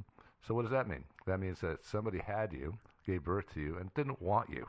And they gave you away to somebody else. And Jeremy's case was even a little more severe than Sheila's. Sheila's parents were unmarried, and she was an illegitimate child, right? Yeah. Whereas Jeremy's parents had him, said, no, we don't want him, gave him up, and then got married a few years later and started a family of their own. Exactly. So I think that, to me, that would be a little more of a harsh reality to face of like, oh, no, they're still together. They just chose they didn't want you. Yeah, exactly.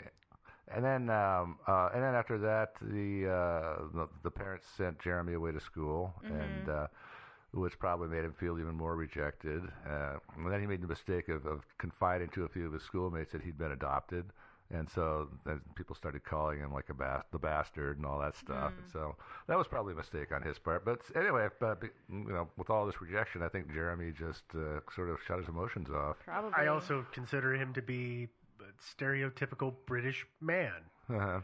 Closed, quiet, reserved, just... Well, to a very extreme extent. Well, I know, but it's what you... Okay, I'm not going to say this is all British men, but this is what you always see portrayed. Stiff upper lip. Stiff upper lip. Oh, yeah. And that seems to be, though he took it farther than most. Really far. That's the way I see him. Yeah, that's fair. Yeah. Anyway. Yeah, but anyway, Jeremy was working on the farm at the time for his parents for about 170 pounds a month, and plus he got to live rent-free in a house that was owned by his parents that was about 3.5 miles away. Yep. So he was doing okay, but not making money hand over fist. Well, that's not nothing. In 1985. 85. Yeah. It's not. That's a good living. Yeah. Well, yeah, I mean, free rent. It's comfortable. Yeah, free rent. And also, he supplemented his income by growing pot. They had like 300 acres, and so he was able to find himself a little patch and grow pot. Yeah. On the evening of August 6th, he visited the family house, probably for dinner because his sister was visiting from London and all that stuff. That was the sense that I had, is that he did that fairly often. Yeah, well, he was so close Free by. meal. Yeah, that's a good point. Yeah. Depending on where you hear it, he was either hunting rabbits a little bit earlier, and had his father's .22 rifle out, or else he heard. Well, other versions, he heard rabbits outside, so he got the rifle and loaded it up because he wanted to go shoot some rabbits. Mm-hmm. Apparently, he likes shooting animals. Well, okay. I know that he has said that the family used a gun to shoot rabbits on the property. What I could never find is what was it they were growing on the property. Yeah, I know. I don't know. I've never found. I have no idea. Yeah. I looked. I kept looking, and there's never any mention, of wheat farmer, so and so. None of that. So I have no idea what they grow there. Yeah. Well, they grow pot. Lots of it. And they obviously have a rabbit infestation. Yeah, apparently. I don't know. I mean, if you have rabbits on your property, they're pretty easy to kill and they're pretty delicious. So. Well, good point. They're also pretty destructive. Yeah, that's true. So too. it's kind of killing a lot of rabbits with one stone. Yeah. That was bad. You're welcome. Yeah, back to So anyway, the gun. Yeah, he left the rifle. It was had a scope on it and a silencer. That's kind of the cool thing about Europe is it's a lot easier to get silencers. Mm-hmm. Yeah, also called moderators, also called suppressors. Mm-hmm. Yeah. It was a .22 rifle. Yeah, 22. Yeah, it had a 10-round magazine. So fast forward a little bit about when he left the house, he left it on the kitchen table, right? He didn't put it back in the gun cabinet. No, he left it on the table. That's important later. Yeah, right. Yeah. Yeah. Later on, it wound up somebody took the scope and the silencer off of the rifle. We don't know who did it or when, and the scope and the silencer wound up back in the gun closet.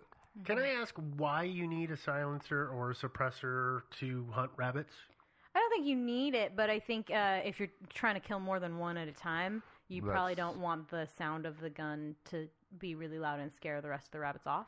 Yeah. Well, if you're hunting with a scope, though, they're at a distance, and 22s aren't that loud to begin with.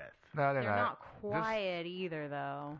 Yeah, the nice thing about suppressors is that you can shoot without having to put in earplugs or earmuffs or anything like that. So that's kind of cool, especially if you got to listen for their little rabbit sounds, to hunt them.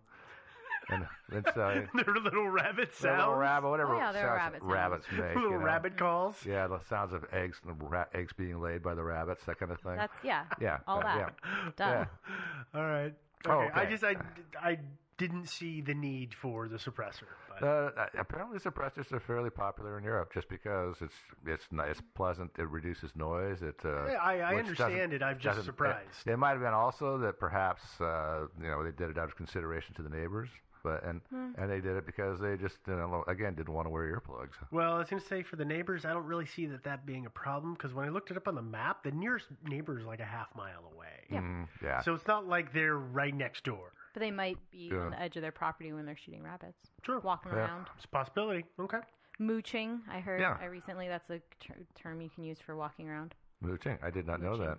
Okay, this next thing is a little bit contested. It's either at 3:26 or 3:36 in the morning on August 7th. Jeremy called police to pass along a message that he'd gotten from his father. His father had called him, he said, from the farmhouse, saying that Sheila had gone berserk. That was his words, and that showed up in the police report, too. Had gone berserk and had the gun. He also apparently at that point called his girlfriend in London for some reason, and then he headed over to he had talked to the police. The police told him to meet them over at the farmhouse. So he went over there, and the police, one of the police cars passed him on the way. They said he was driving kind of unusually slowly. They thought he was, because apparently, as it turns out, he usually was kind of a fast driver. So he was driving slowly. 3:30 in the morning, and the guy sells pot. Yeah. Wondering if he wasn't a little loaded. Also, I can just attribute that to if he's telling the truth, being nervous and afraid of what you're going to find, but still having to go. Doesn't mean I have to go fast. Exactly. You want the cops to get there first. Well, exactly. That's what I was going to say. Is he definitely wanted the cops to get there first. Mm-hmm. Yep. Yeah. You can't really blame him. No matter how this shook out, he wanted the cops there first. Yeah. No matter who's guilty. Yeah. Which makes sense to me absolutely. on all. I don't think it proves or disproves. I don't think it does either. Really, I don't think it's suspicious. Anyway, the police sent a car along about 4:30. I'm kind of getting out of sequence here, but Jeremy had reported that his father had called him and said all that stuff about Sheila, and then the phone just sort of cut off. Is what he said. Although when they went into the house, they found the phone off the hook. About 4:30 a.m., a British telecom phone operator checked the farm phone line and found that it was off the hook, but all she could hear was a dog barking and nothing else. So that's at 4:30 a.m. That's what happened? What was there a dog? Yeah, they had a little small dog. And what happened to the dog? I'm not sure. That's literally the only thing I've heard about the dog. The dog was fine. The dog was running around the house barking. Okay. Yeah. Dog was unhurt. Okay. Yeah, that's good. I'm sure they found a home for it. They had an extended family. They did, yeah. But we'll be more about the dog later. This is kind of this might just be one of those the dog that didn't bark mystery. Maybe. Yeah. So at that point, Jeremy was kind of urging the cops to go into the house, so they didn't want to because they were afraid of getting shot. Because he had made an inventory of the guns that were in the house, and he also made a drawing of the house, so showing kind of where everybody would be sleeping, and also pointing out some spots where Sheila, if she was still alive and armed, might be hiding and could potentially ambush them from. So, and he also told them that she knew her way around a gun, didn't he? Yeah. I mean, she wasn't an expert, but he said that they'd done shooting in the past. She'd used a gun before. She's used a gun. And, picking up a rifle and pulling the trigger is not too complicated, really. No. Well, I don't know. I would say, I've used a gun before, but I don't know that, I don't know that I could actually hit something at any kind of distance. Well, that's the thing about this case, though, is that whoever did the shooting... It was close up. It was really close It was extremely close range. There was no skill involved. I just mean, if a police officer was, rushing me, I don't know that I'd be able to be like, ugh. Yeah, this is not the Call of Duty. No, you're done. Yeah. This is no Fallout or anything. No. Please, can we not do that again? Yeah. I think that it's Portal, I know. Yeah, but in this case, I think the longest distance was 2 feet. Yeah. Right. Yeah. So no skill needed. No, you're right. Yeah. Because the cops were worried about getting shot, they waited for what the equivalent of a SWAT team, which apparently is called a Tactical Firearms Group. And those guys showed up about 5, and everybody decided to wait until daylight to go into the house. Does anybody else consider this timeline just screwy? Oh, yeah. Cops show up at 3:30. SWAT team shows up at 5. We have had no contact with the inside, but I'm going to have some tea. Wait for the sun to come up. We're going to chill out. We're going to wait. Yeah. What the heck? I don't know. I mean, I guess in fairness, you're not hearing shot. It's not active shots happening. I guess on the one hand you think, okay, somebody could be bleeding out on the floor, right? They could be dying there, but there's not additional violence happening. It's a stable situation in there, whatever it is. If we go in without the support we need, it could quickly become deep. They have now, right? And they didn't that makes know, a lot of sense. So once the SWAT team showed up, they probably were like, well, we could, or, the sun's going to be up pretty soon, so we could just do it then. So we'll wait another hour and a half. Yeah. No, I agree. It seems insane to me, but on the other hand, Then again, now that I think about it, CNN shows standoffs for 7 hours before the cops go in, so I don't know why I think this is so unusual. Yeah. Maybe the cops were thinking, hey, there could be somebody in there with a gun, or maybe the guy calmed her down and got the gun away from her, and they all went back to bed. Maybe, I don't know. Wait for somebody to get up. So walk out to pick up the morning paper. Yeah, what are you doing here? Yeah, the house was dark, by the way, and maybe they were going to wait until the light came on. Well, they also reported seeing somebody move around in the house. Yes, one of the cops I think said he saw, and I think also Jeremy Bamber said he saw somebody in a second floor window. But then another cop said, we just sort of moved side to side, and it looked like it was really just an illusion of the reflection of some moonlight. And so that's nobody really knows exactly when the last shots were fired. They also said they saw the body of a woman in the kitchen. There was that too. Somebody said the body of a woman, but it turned out to be the body of Neville, the older guy. Yeah. Although I heard one report that somebody saw his body and the body of a woman in the kitchen. Yeah, that was what I had read as well. Yeah, which is intriguing. Yeah. Yeah. And then we'll talk more about that in a little bit later. But in the meantime, they were asking Jeremy questions like whether Sheila really might have gone nuts with a gun, and if she was really truly dangerous. And he, according to him, he replied, "quote I don't really know. She is a nutter. She's been having treatment," unquote. And Well, that's insensitive, but he said it. I didn't say that. No, I mean, truly, he But said that. And that's a very simple thing about your family members that you'll say. She's crazy. I don't know. Yeah. See, I would say that about a lot of my family members. Except that you can't say they're getting the treatment. Yeah. I mean, that's if you tag that on, it becomes a completely different statement. Yeah, So totally. I can see why they would be a little hesitant. Yeah. Oh yeah. So eventually they made up their minds, and at 7:34, they took a sledgehammer to the rear door of the house and smashed it open. And went inside. They found Neville dead on the kitchen floor with 7 bullet wounds in him, and a lot of blood. And also he was outside of him. The blood. Outside, yeah. I'm sure there was blood inside him too. But and he also had been beaten pretty harshly around the head. He had black eyes and broken jaw. And, yeah. So and so there was some furniture overturned. Looked like there had been a struggle. Yeah. They went upstairs. They found June dead in the master bedroom. Also, they found Sheila also in the master bedroom, lying on her back with the rifle laying on top of her. 2 bullet holes in her chin, underneath her jaw. Apparently a suicide. And also her 2 twin sons were both dead. In their beds. In their beds. They've been apparently shot in their sleep. Yeah. One had 5 bullet holes in him, and the other one had 3. The cops go back outside, and they talk to Jeremy Bamber and inform him that his entire family is dead. And apparently... he kind of lost it. Well, yeah, I think he was in shock. He cried. He even maybe vomited a little bit. Yeah. Everything I've read says, and he appeared to vomit. Yeah. That's literally how they phrase it on everything. So I don't actually have a clear sense of if somebody said, "Oh yeah, he's dry heaving over in the corner," or like, I think "Oh yeah, he was dry sick." heaving or walked around the side of a car and bent over like he was going to lose his stomach, and somebody saw it. Well, it's not unusual. I know a friend of mine. She lost her little dog that she loved tremendously. When she was shown the little corpse of her little dog, she did that. She's like started crying. Then she threw up, and then she passed out. Yeah. Yeah. Oh. Yeah. So yeah. Anyway, let's go back to the crime scene. So Neville Bamber was shot 8 times, and they concluded that he was shot 4 times upstairs in the bedroom. I think that this was a like blood spatter, and also just the cartridges. The blood spatter was one of the key things, but I think you're right. The cartridges yeah. probably were. Yeah, the empty shell casings. He got downstairs, and it's unclear exactly when he made the phone call. If he made it at this point, or I think more likely he made his phone call before the shooting started, but we don't know. Now, I say that because if he indeed made that phone call, the phone didn't have any blood on it. Oh, that's right. Yeah. He also probably couldn't have talked if he had been, because when he got shot, one of the shots, if I remember, it went through his jaw. Yeah, I don't know if they know which one got which shot was where. Or when. Well, I think they do know which ones were where, partially because of the blood spatter. I wanted to say splatter.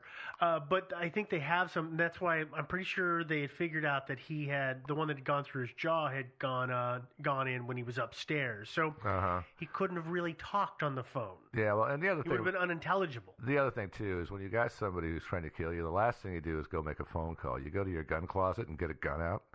So that's probably what he headed downstairs to do. That's what I'm guessing, and not to make the phone call. So I think he probably made the phone call before the shooting started. If he made the phone call, that's controversial. Yeah. He made his way downstairs. There was a struggle. It appears that there was damage to the rifle, so it appears that somebody butt stroked him and headbutted him with the rifle, and that it probably bludgeoned him into unconsciousness. So I'm going to guess at this point in time, this gun only held 10 rounds in the magazine. So whoever it was that did the shooting bludgeoned him into unconsciousness, and then paused, reloaded the gun, and then finished him off when the gun was loaded. Can I ask a question here? And maybe you don't know. I don't remember seeing it anywhere. Did they ever figure out what they thought the order of the killings had taken place in? No, and this is, you see, I don't know how well fingerprint IDs hold up on a cartridge that's been loaded into a magazine and then fired. I would think that you would still be able to lift prints off of that empty shell casing. I would think so. At least partials. Yeah. So the first 10 rounds would have had Jeremy's fingerprints on him. No matter what. No matter what. Because he admitted to loading the weapon and then leaving. Yeah, he loaded the weapon. So that would tell you where the first shots took place. But I don't know if they did that. I know they gathered the casings. And they made note of where each one was. But I looked around. I was trying to find any information about if they lifted prints off the shell casings, and I couldn't find anything. Okay. The only reason I'm asking is that I'm imagining that the encounter between Neville and whoever was doing the shooting had to have caused quite a bit of noise, just with the bludgeoning and the broken furniture. Yeah. So it almost leads me to believe that he was maybe one of the last ones to die. Yeah, that's what I was thinking too. If the kids were killed in their sleep, well, let's assume that the silencer was on the rifle throughout much of the crime. So if the kids were killed in their sleep, well, they must have been killed first, maybe, or maybe June was. I don't know. No, I mean, my guess would be the boys first, and that's 8 rounds. It's 8 rounds. So that poses a logistic. I say that because that's a logistical issue. You've got 10 rounds total, and you've just expended 8 of them. No. Okay, so you do that. You go downstairs. You reload. Neville says, "Oh, I heard something. It's weird." Comes downstairs and maybe it's Sheila, right, in this story, and says, "Oh, what are you doing?" She said, "Nothing." Runs away. You grab the phone, make the call, hear a gunshot. Go, oh, oops, drop the phone, line goes dead. You run upstairs. June's dead now. How many shots was that? It was 7, I think. 7? June was shot 7 times. So you've got 3. Yep. So maybe there's I'm willing to accept in this case there could have been a margin of error of 1 shot that was shot up above, right?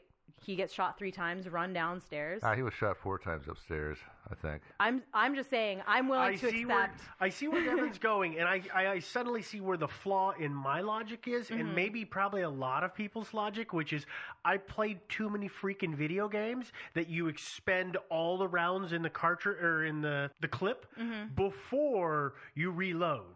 You know, because video games make that easy. But you don't. You're right. Just dawned on me, you don't have to do it that way. So that could very well be it. Or you shoot June once.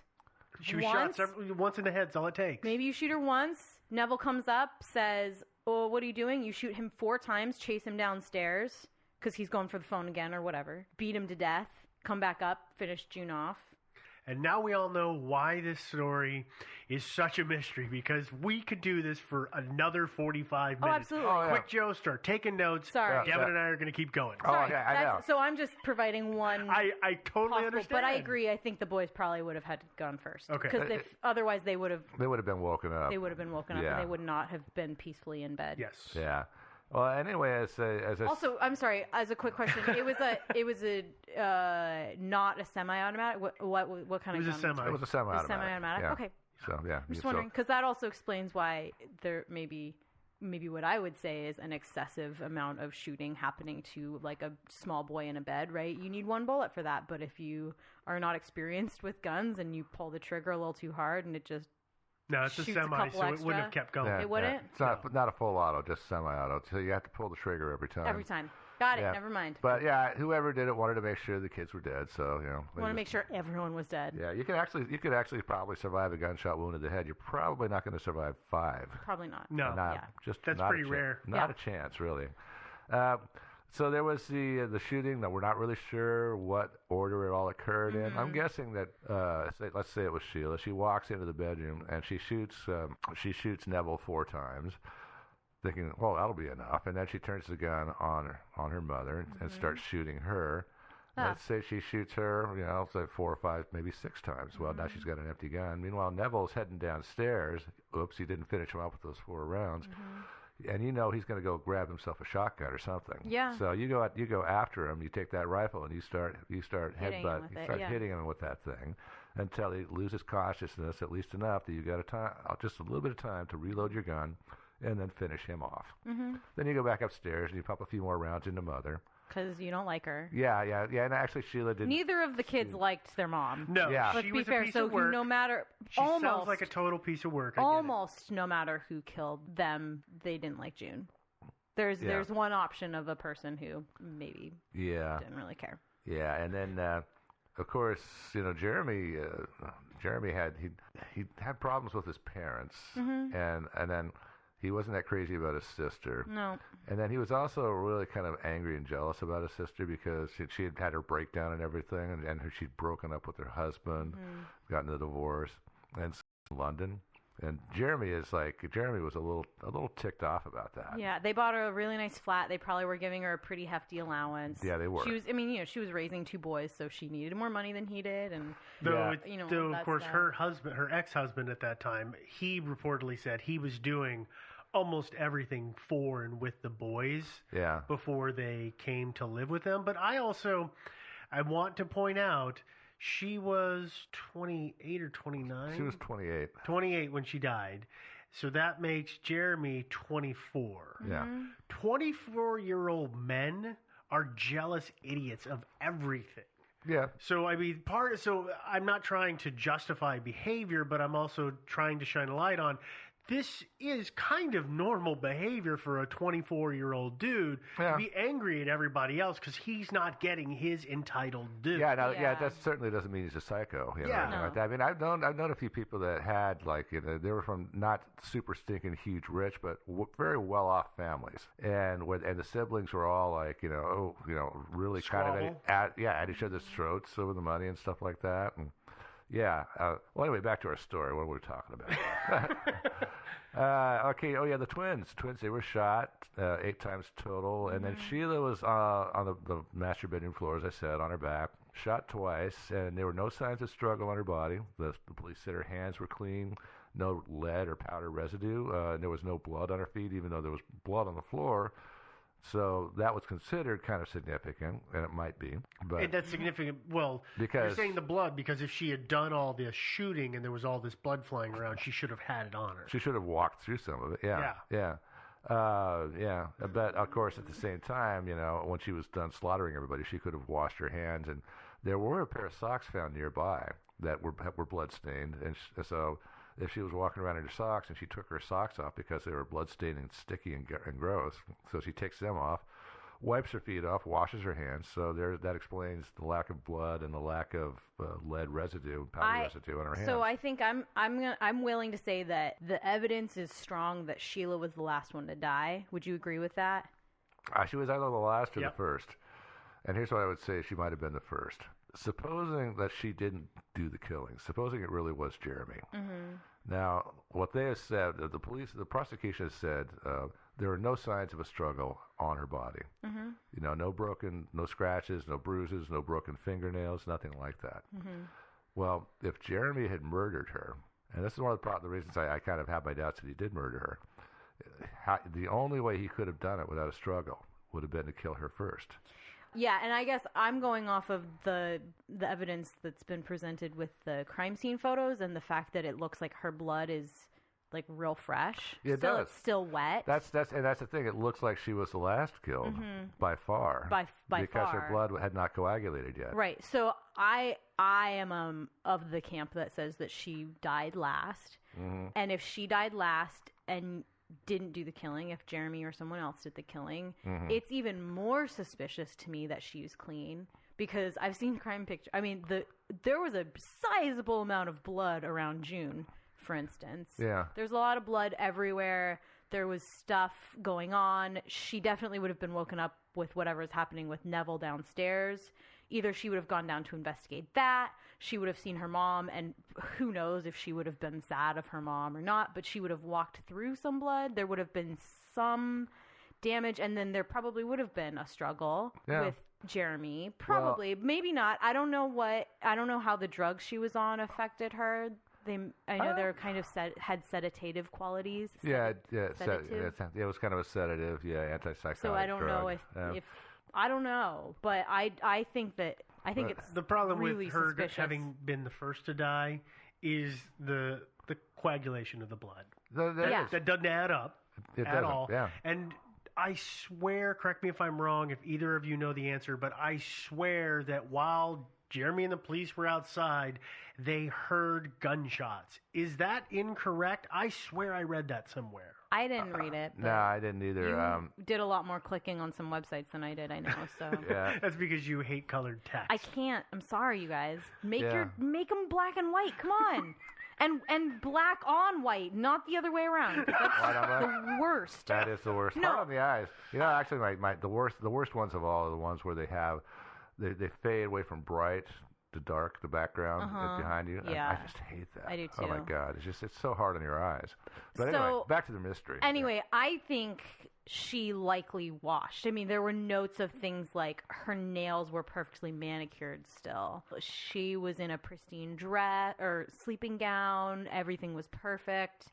And that, to me, sounds like ritualistic cleaning after a crime. Versus, I just happened to make it through this basic bloodbath with not a single drop of anything on me. Yeah, no, I think it's highly possible that's why she cleaned up, maybe even changed her clothes. I mean, Although they probably if would have found the clothes. That's a good point. Although maybe they wouldn't have, because I know that they missed some other stuff. Well, they Unless- were not thorough. Well, there is the other answer. Yeah. Which is she was naked. If she cleaned up and she took a quick shower, there would be no blood on clothes because she had no clothes to. If she was shooting people naked. Yeah, That's a good point. the naked assassin. Hey, she was a model, or she had been. She'd been doing nude photo shoots, Apparently. and No, I make jest, but it is completely plausible It is that in actually her own plausible. home she may have said, well, "I her want to be parents. naked tonight. Now I'm going off the edge, and you know what? I'm doing it. Oh, I'm naked. Well, that's not going to stop me." Well, it was her parents' house. Yep. But yeah, no, that's true. She could have been naked. Well, I like that theory. One other thing about Sheila's body is that there was a Bible next to it. It was open and laying print down, face down. It was June's Bible, right? It was actually June's Bible, but it was next to Sheila's body. And when you look at the crime scene photos, you can see a note sticking out between the pages. I don't know if that was a note written by Sheila or by June or what. I've looked at the photo and it's hard to tell, but I almost wonder if it's just a bookmark. Yeah. I mean, I've heard it referred to as the note, but since we don't know what it is, I'm just wondering if it was some kind of bookmark. I was just gonna say that my family members who are intensely religious have their study Bibles, and they have notes and stuff stuck in there too. They had a thought, or they have something that they want to remember. It relates to something, that relates to that passage, or maybe not, but maybe it's something else. I don't know. True. Yeah. People keep notes in their Bibles sometimes. Yeah, I do. So it's not necessarily significant, but here's the thing: is the note is gone. Nobody knows so it. it's weird if it pertains to the case. Yeah. It might not. And I guess it's weird, I guess, if it doesn't pertain to the case, because then why is it gone? But yeah, I mean, it might have just been, like, say, notes about various biblical kinds of things, and so somebody just thought, we don't need this, pitch it. And on the Bible itself, the defense lawyers were asking for, like, if they had any separate, isolated pictures of the Bible, and like, especially they were interested in finding out what pages it was open to. And the police said, no, we never took separate pictures of it. And by the way, the Bible itself was destroyed. Sometime, I don't remember exactly, like 1994, we destroyed it. Great guys. They destroyed a lot of stuff. They did. It was tons of evidence. like 10 years after the case. Yeah, and then... well, there's a limit, I believe, to how long they're required to keep certain evidence, but in a case where it's still being appealed continually, it's amazing that they did it. Yeah. That they destroyed it. You read why they did, right? The police department that was in charge, that had custody of all this stuff, said, we didn't know the case was ongoing. Really? Yeah. Really? That was their official statement, was we burned it because we were unaware that the case was ongoing. Yeah, really. Okay, I'm going to use that. Great Yeah, going, me too. guys. Yeah, no, there's a lot of stuff in this case, like the phone calls. If it's true that Neville called the police, and there is some evidence that Neville Bamber called the police. There is, and actually. Then supposedly he called Jeremy, and then Jeremy called the police. And they called differently, because I know Jeremy didn't use 999. Yeah, he didn't. He called the station's number directly. Yeah, and I believe Neville called 999. I think so, yeah. And the thing about it is those were recorded. but the recordings were deleted after 28 days, which is a crying shame because that would solve the mystery. Yeah. Yeah, it's a damn shame. I mean, anyway, back into this thing. Well, they had there's a picture even of the log. Yeah, there's two different logs of apparently two different phone calls. Because they're two different stations. Yeah. Yeah, so one of them said somebody identifying themselves as a Mr. Bamber called and said, my daughter, who's 26 years old, has gone berserk and has a gun. And has a gun. Yeah. And then that was it. And then the other call was, Jeremy Bamber says his dad called him. And I mean, it's pretty solid evidence. Well, and there's different timestamps. Yeah, about 10 minutes difference. Yeah. Well, and that's the funny thing is I remember reading, and it just stood out as odd to me that they have two different timestamps, and they're almost exactly 10 minutes apart. Yeah. But one of the rationales is obviously the officer who was taking the note misread the time on the clock, and it should have been 24 instead of 34 after the hour, or whatever it was. It was like the one of them was 3:26, and the other one was 3:36. Yes. And I believe that Jeremy Bamber's call was at 3:36. Yes. Right. But here's the deal: is that in response to Neville's call, they had dispatched a car to the farmhouse at 3:35. Yep. Yeah. And so I don't know, man. It's not just incompetence at a certain point. I mean, it's at some point you kind of think it's suspiciously bad. Yeah. Suspiciously incompetent. Yeah. I mean, maybe somebody didn't like Jeremy. I don't know. I have no doubt in my mind that a lot of people didn't like Jeremy. He doesn't seem like a likable guy, but that doesn't mean he should be in prison. No. But on the bright side, in prison, he has obviously got a lot of time to work out. Oh yeah. He does. He's got He's got lots and lots of time to work on his appeals because he just keeps appealing this case. Well, he's also working on his guns, evidently, because the photos of him today, he is kind of a big dude. Yeah. Well, keeping in shape, you know? Yeah. Oh, back to our mystery. 3 days after the murders, Jeremy's cousins went to the house because they felt like the police had they didn't feel like the police were really paying proper attention.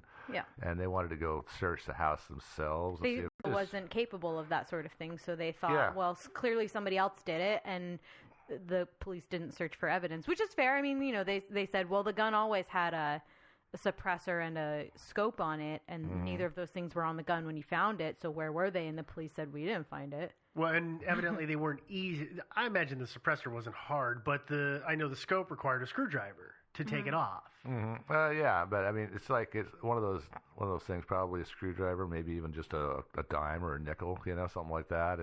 They're not hard to get off at all. It's not. Anybody could do it, and of course the suppressor just screws right on. In their searching of the house, they went to the gun closet. Cousins? Yeah, the cousins did. Yeah, and they found the silencer in the just gun right closet. there, Yeah. right exactly where it would be. Yeah, exactly. Cool. Good and job, coppers. Yeah, this is, and they keep calling this everywhere. They call it the gun cabinet. But really what it is, it's a small little stubby closet underneath the stairway. stairs. It's the Harry Potter closet. It is. Yeah, exactly. It totally is. Yeah. So they noticed that it had red paint on it, and it was also sticky with a little bit of blood. So they called the police, and the police eventually came by and got it. 3 days. Took them 2 or 3 days later. I thought it was 10. 3 days later. Okay, 3 days. 3 days later, they went and got it. There was something else 10 days. Was it when they took photos? Official crime scene photo? There was something that happened. There was something like that, it was, how long, how does it take that long? Yeah, no, definitely. No, they actually took crime scene photos like the day of. But not great ones, right? Yeah, but they were thorough enough to bring up one anomaly. Really interesting anomaly. A really interesting anomaly, yeah. So the family, the cousins, when they found this thing, they saw that paint. They went back to the farmhouse looking for the source of this red paint that was on the suppressor, and they found it in the kitchen where the big fight took place. So there's an August stove, like a big old, I don't know, oil stove, old-fashioned kind of stove, and there was a mantle over it that was painted red, and there were a bunch of scratches and gouges in this thing, and that paint did match the paint on the suppressor. Wasn't there red paint like underneath it too that they matched to actually the nail polish color that was on Sheila's toes. Well, yeah, they were looking for flecks of red paint in the crime scene photos because the Bamber's defense team hired an expert in photo analysis, and he was expecting to find flecks of red paint underneath where all this happened in the crime scene photos. Right, He did like not see it. Yeah. He saw a fleck of something red, and he finally matched it to a chip in Sheila's toenail. Toe, yeah. Her toenail polish. Mm-hmm. Yeah. And so a chunk of that came off. Yeah, apparently. So maybe there was a struggle. I don't know. But the marks on the mantle weren't in the original crime scene photos, right? They weren't visible in the original crime scene photos. Which is crazy. Yeah, so this is... really suspicious. That's a little suspicious, don't you think? Mm-hmm. Yeah. Yeah. Well, okay. Let's move on, and we'll talk about that some more later. After the funerals, they had a funeral for Neville in June, and then they had a separate funeral for Sheila and the kids. And then Jeremy Bamber went to Amsterdam. He tried to buy a large amount of drugs and offered to sell some nude photos of Sheila. Actually, what it really was, he actually didn't do that in Amsterdam. He was back in Britain, and he went to the Sun, which is a tabloid. I was going to guess it would be the Daily Mail, but yeah. Yeah. You had a good shot. It's close. Yeah, no, he went to the Sun, and he said, "Hey, I've got some. I don't know if they were totally naked pictures or just kind of revealing pictures or what they were, but the guys at the Sun thought it was kind of creepy and inappropriate." Even the guys at the Sun. I know. Thought it was creepy and inappropriate. I know, seriously. And so, I mean, this is like just not long at all, like after her death. No. And yeah, just weeks. Yeah. And he's offering to sell naked pictures over to the newspaper because he wants some cash. And so they just decided, well, screw him. And so they ran a front page story about how he had tried to sell naked pictures of his freshly dead sister to them. Yeah, kind of embarrassing. Not a great story. No. Yeah.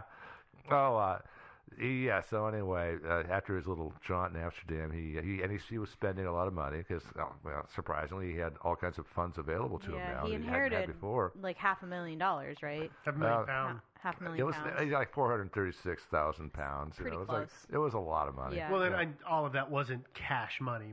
This is assets. Right, yeah, assets and all that stuff. But Yeah. No, he had a big bankroll available. I guess I just want to point out, a lot of people think it's really, really suspicious that he went out and was partying and doing a lot of drugs and stuff like that. Frankly, if my whole family died in a really gruesome way and then I had a lot of money, I would be trying to escape reality whatever way I could. Yeah, I would buy the most amount of drugs that I could possibly buy. I would Charlie Sheen that stuff. I would go full Charlie Sheen. I would be snorting everything I possibly could, drinking everything I could, sleeping with whoever I could, just to get away from the reality. Yeah, and so I think it's just so dumb that people are like, well, he did go spend a lot of money. It's like, it's well, yeah, asinine. what else are you gonna do? It's asinine. Your because whole family was just murdered. And everybody thinks it's okay. You go to a funeral, and then afterwards, everybody raises a drink to that person. Mm-hmm. That's totally okay. Mhm. Well, in my family, we tend to raise more than one. We do too. We're Irish. Yeah. Yeah. Well, and then, so you go. But yeah, you bring the great point of his extended family doesn't like him, and he probably doesn't like them very much. He doesn't now, at least. Yeah, sure. And so he's going to go grieve in the only way that he can figure out as a dumb 24-year-old guy. Yeah, that's the other part we forget. He was 24 years old. And the other thing to remember is that it might very well be that he didn't like anybody in his family, and he wasn't that sorry to see him gone. Yeah, that's also possible. That doesn't make him a murderer. That's no. true. Yeah. Makes him a big jerk, but probably. I mean, yeah. And Jeremy, about a month after the murders, he screwed up big time. It was whether guilty or not. He screwed up big time. He screwed up. No, he's guilty of this. I think what I heard happen is he was with Julia, his girlfriend Julie Mugford. And he'd been dating her for several years. 2 years. Yeah. And she's the one that he called that night. Yeah, That's she right. did. Right. Yeah. And he had apparently told her all kinds of details about what he did. Apparently, she was in the know about the murder, which to me is telling anybody.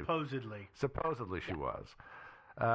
So anyway, apparently they were together. I think at his place, and he got a phone call from an ex-girlfriend, and then she overhears him making a date with his ex-girlfriend, and so she flew into a rage, threw some stuff at him, and it was kind of a little physical altercation. He dumped her, and which is a really stupid thing to do. It's really stupid to tell somebody all these details about the murder that you committed, and then dump her. Yeah. Really dumb. Yeah. Well, she like threw a bunch of stuff at him, and then he twisted her arm behind her to get her to stop. Yep. And then she stormed out. Yeah. And then wasn't it 4 days? Half the time I read that she went to the cops, and the other half the time I heard that they pulled her in for some stuff. She was.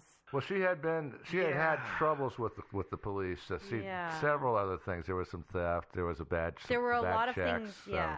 There was pot. There was pot. There was breaking and entering. There was pot, theft, and one other. Yeah, and this is one of the things that kind of reduces her credibility. But she was the star prosecution witness in Jeremy Bamber's trial, believe it or not. So she told the cops something. So she went to the police and changed her story because they had talked to her about what happened and everything. They had at least done that. Yeah.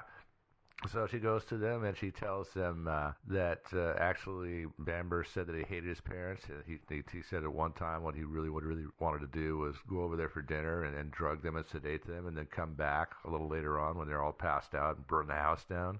That was one of apparently his fantasies. And he had talked about murdering them in other ways. And she also said she saw Jeremy's mother's bike at his house. June's bike? No, it was June's bike. Yeah. And that was a key part of the prosecution's case, was that he bicycled over there to murder everybody. Yeah. So he could leave his car there, and his car wouldn't be seen on the roads. And she said that he phoned her. She said a lot of stuff. I'm not going to tell everything. She really did. She spun a tale. Yeah, she did. She called him up that night, the night of the murders, and said, tonight or never. And then she said that she went to the farmhouse in the morning of August 7th after the murders because apparently Jeremy wanted to see her and then, have somebody that he knew to talk to.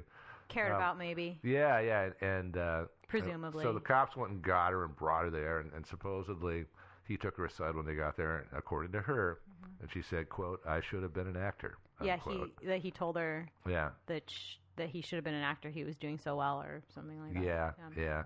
Although there was the same thing. When she showed up, there was I saw an interview with one of the policemen who was there investigating at the time, and so they took them into the house and they found a room that didn't have a corpse in it. Which was hard to do. Yeah, I know. Wasn't easy. Yeah. And they found a room that didn't have a corpse in it. And they said, yeah, you guys can just go in there and pee together and yada yada. And then they shut the door, and the cop says he could swear that just as soon as that door shut, he heard a laugh. He said that. He wasn't sure. He was like, at the time, I thought he was saying, I thought, well, maybe it was a cough. But it was like, it sounded like a laugh. Well, wasn't there some report of when Jeremy was at the funerals that he was kind of, oh, I'm really, really sad, and then like gave this huge smile to his cousins or something like that? Yeah, it was his cousins. Yeah, they were in the car, and his cousin, David Boatflower, said that he was in the back seat, and he turned around and he gave him a huge grin just as soon as they were outside of the funeral. And then he said his other cousin, I think it was his cousin, said he did it, didn't he? I don't know. Again, it's one of those. Just because he didn't like his family doesn't mean he killed them all. Oh, absolutely not. Yeah. Especially the other thing to point out, I guess, is that in all of the stories, all the tellings that Julie has of all of his fantasies of killing his family, it was not very personal, right? It was like poison them and set the house on fire, not look them in the eye as I shoot them point blank 20 times, right? Not 20, that's an exaggeration, but in most of the things that he said, I think, we all read kind of the same stuff, and she said that he fantasized about killing them in multiple different ways, and I think every single one that I remember reading was poison and do something, or drug and burn the house down, or something. None of it was personal. Yeah, he certainly didn't detail anything like, hey... Intimate. Intimate is the word I'm looking for. Yeah, absolutely. And I don't know if she made this stuff up or not. Apparently one of her roommates also said that Jeremy hated his parents, and they hated his family. So maybe he was going around talking about how much he hates his parents. But again, the guy was 24 years old. Yeah. And you tend to stick at that age. I said stuff like that all the time. Yeah. I say it about you two all the time. I mean, I can understand where he's coming from. Yeah, me too. I'm going to murder these two and start my own podcast. I do. Every time I listen to the I'm edit, going to murder like, you two and then do a podcast on just your murders. Yeah, it'll be like Serial. Yeah. Yeah, I'm gonna do my own podcast with blackjacks and hookers. Nice. All right, so we know she's questionable. Yeah, she is.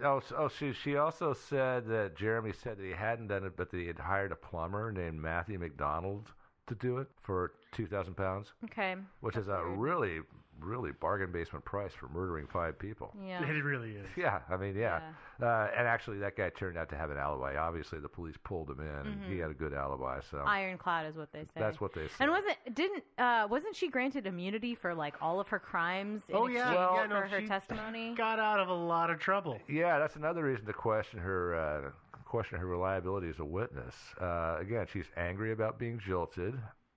She did have a history of dishonesty. She was. She's motivated. She's motivated by this agreement with the prosecutors. Give testimony that they want to hear. Yeah. And then she doesn't have to go to jail.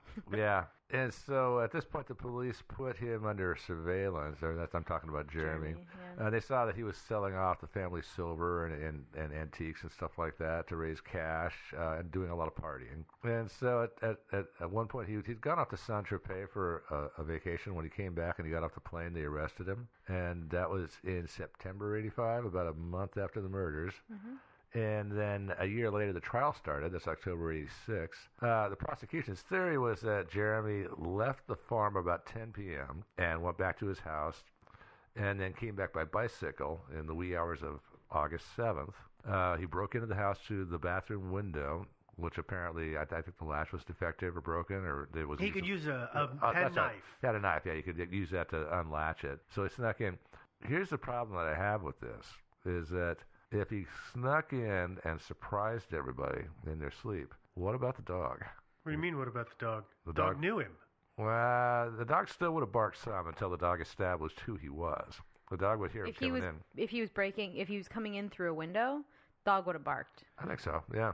My parents' dog barks at me when I walk in the front door. Yeah, but I have known plenty of dogs who sleep on the bed with their master, and something falls on the floor downstairs, and the dog doesn't budge. Yeah, that's true. But this just because they have a dog doesn't mean the dog is going to go bananas. That's true, although the dog was doing a lot of barking later on. Of course, there were a bunch of corpses in the house. Breakfast time. Yeah. But no, I mean, just because there's a dog doesn't mean that the dog would have gone haywire when he came in. The dog may have walked into the hallway and he went, "Hey, Poochums, how's it going?" Oh, it's you. Okay, no big deal. Poochums? Yeah. Oh, yeah, don't you call your dog Poochums? You don't have a dog? I have 2 cats that think they're dogs. We know. Yeah, anyway, where are we at here? So I will try to reconstruct the whole crime thing. So assuming that this is just what the prosecution says. He got the rifle, went up and shot his parents. Neville runs downstairs. There's a fight. He finishes Neville off, goes up and shoots Sheila, and then shot the twins as they slept. Then he arranged the scene to incriminate Sheila, the Bible, and he put the silencer away because he figured out at this point in time that her arms were just not long enough for her to pull that trigger when the silencer was on the end of that gun.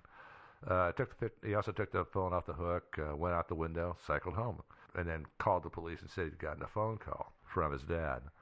The prosecution has argued that Mamper had not received a call from his father, and I don't know how they could really argue that. How can he say that he didn't receive a call? Again, how do you prove that? You would think we're very spoiled in this day and age with phone records. Oh yeah, I know. And I don't know if they just weren't logged or what. Mm-hmm. Well, I think also the argument was, right, that since Neville had been shot through the jaw in the bedroom and the phone that was off the hook was the one in the kitchen, the argument was that by the time he'd made it to the kitchen, there was no way that he could have made the phone call, and there was the assumption that would have been the only time he was in the kitchen that evening when that was happening. Yeah, I think it's shoddy, but I think that was probably their argument. I wouldn't assume that. I mean, that's what they do too. I don't assume that because I would think he made the. Again, if she's acting loony with a gun, that's when you pick up the phone. Mhm. If she's already shooting, you don't go for the phone. You go for a gun. You go for the shotgun. That's the other thing that is, if Neville got shot several times and he called, and he calls his son, and I know that Jeremy said, well, or people said, well, he was the keep it in the family kind of guy, but I've just been shot 3 or 4 times, call an ambulance. Why didn't you call the ambulance yourself? Well, that's it. And that's one of the things that they were saying, too, is that why would he have called Jeremy instead of calling the police? But he did call the police. It appears there is evidence that he called the police. But he would have said to the police, I've been shot 3 or 4 times. Send an ambulance. Oh, exactly. Which is why I think it's reasonable to assume that he called before he got shot. Yes. He did. Yeah, I think he called before the shooting started. He did. Yeah, and he called, I think he likely called the cops, and then he called his son and said, you are 3 miles away and you've got a car. Come talk your sister down. Come help me. Yeah, it's Call the cops before you leave, so there's more people coming. Yeah, it's but not your beyond the sister's realm of gone possibility. crazy. Or he called his son first and said, hey, call the cops and get over here. Or just get over here if he did want to keep it in the family, right? I don't think he told him to And call the then cops. He just said, He just said, hey, your sister's gone crazy. Need you over here right now. Get over here, please. Yeah. The line goes dead because he said, he said what he needs to say, stiff upper lip, shortened to the point. Line goes dead. He touches the receiver. I'm miming it in the studio. Touches the receiver because I remember those phones, right? Dials 999, completes the call that was logged at the other spot, says, okay, there's these people, and then drops the phone and to pursue whatever. I think or the phone could have gotten knocked off the cradle during the struggle the struggle, yeah. Yeah, and or the cops could have done. I mean, yeah, no. I there's no blood on the phone because the phone call was made before the shooting started. It has to be. I agree with that. Nobody tries to make there a was a phone call made. So I have one question for the police records of the calls. Did they traced the phone number that the call came from, or the caller identified where they were coming from? Both. Do you know? Both times the caller identified. When did? Oh yeah, so the caller gave their phone number. I think that's what it was. I don't think there was. I don't even know if there was a phone number. Was there? No, there were phone numbers on both reports. I mean, the one that supposedly came from Neville had the address, the White House farm. And well, he said, but in the statement he said. My reason for asking that is the timeline's weird, and the call to Jeremy is weird, and the whole thing doesn't really make a lot of sense to me, and so it made me start to wonder if maybe it wasn't Neville that called him, but if it wasn't his sister that called. Hey, I've killed Mom and Dad. Oh, I don't know what's going on. I've got some problems. So then he hangs up. He calls the cops saying he's Neville to get them to go over. And then 10 minutes later, it's like, crap, I'm going to call the cops again, but I can't be Dad this time, so I'll just be myself, especially if they're not identified by a traced number. Did they have photo, or did they have caller ID? No. I don't think they did. See, and that's why they can't in ever 85? confirm. Yeah, they can't confirm this phone call to Jeremy from the house. So I suddenly wonder if maybe it. I mean, I don't want to sully on the dead, but maybe it really was her, and she called up her brothers confessing what she had done and saying, "I don't know what to do. I just realized I killed them all." I guess. Holy crap! The only argument against that is that the relationship between the siblings did not seem to be particularly robust. No, it seems like she would have probably called her ex-husband before she would have called her brother. Yeah, but he was 50 miles. Would you call your ex-husband and say, "Hey, I just killed our children"? I think she had a better relationship with her ex-husband than she did her brother. It sounds like it wasn't a totally bad relationship, but he was 50 miles away in London. That's true. Yeah. And it just that's not a bad point.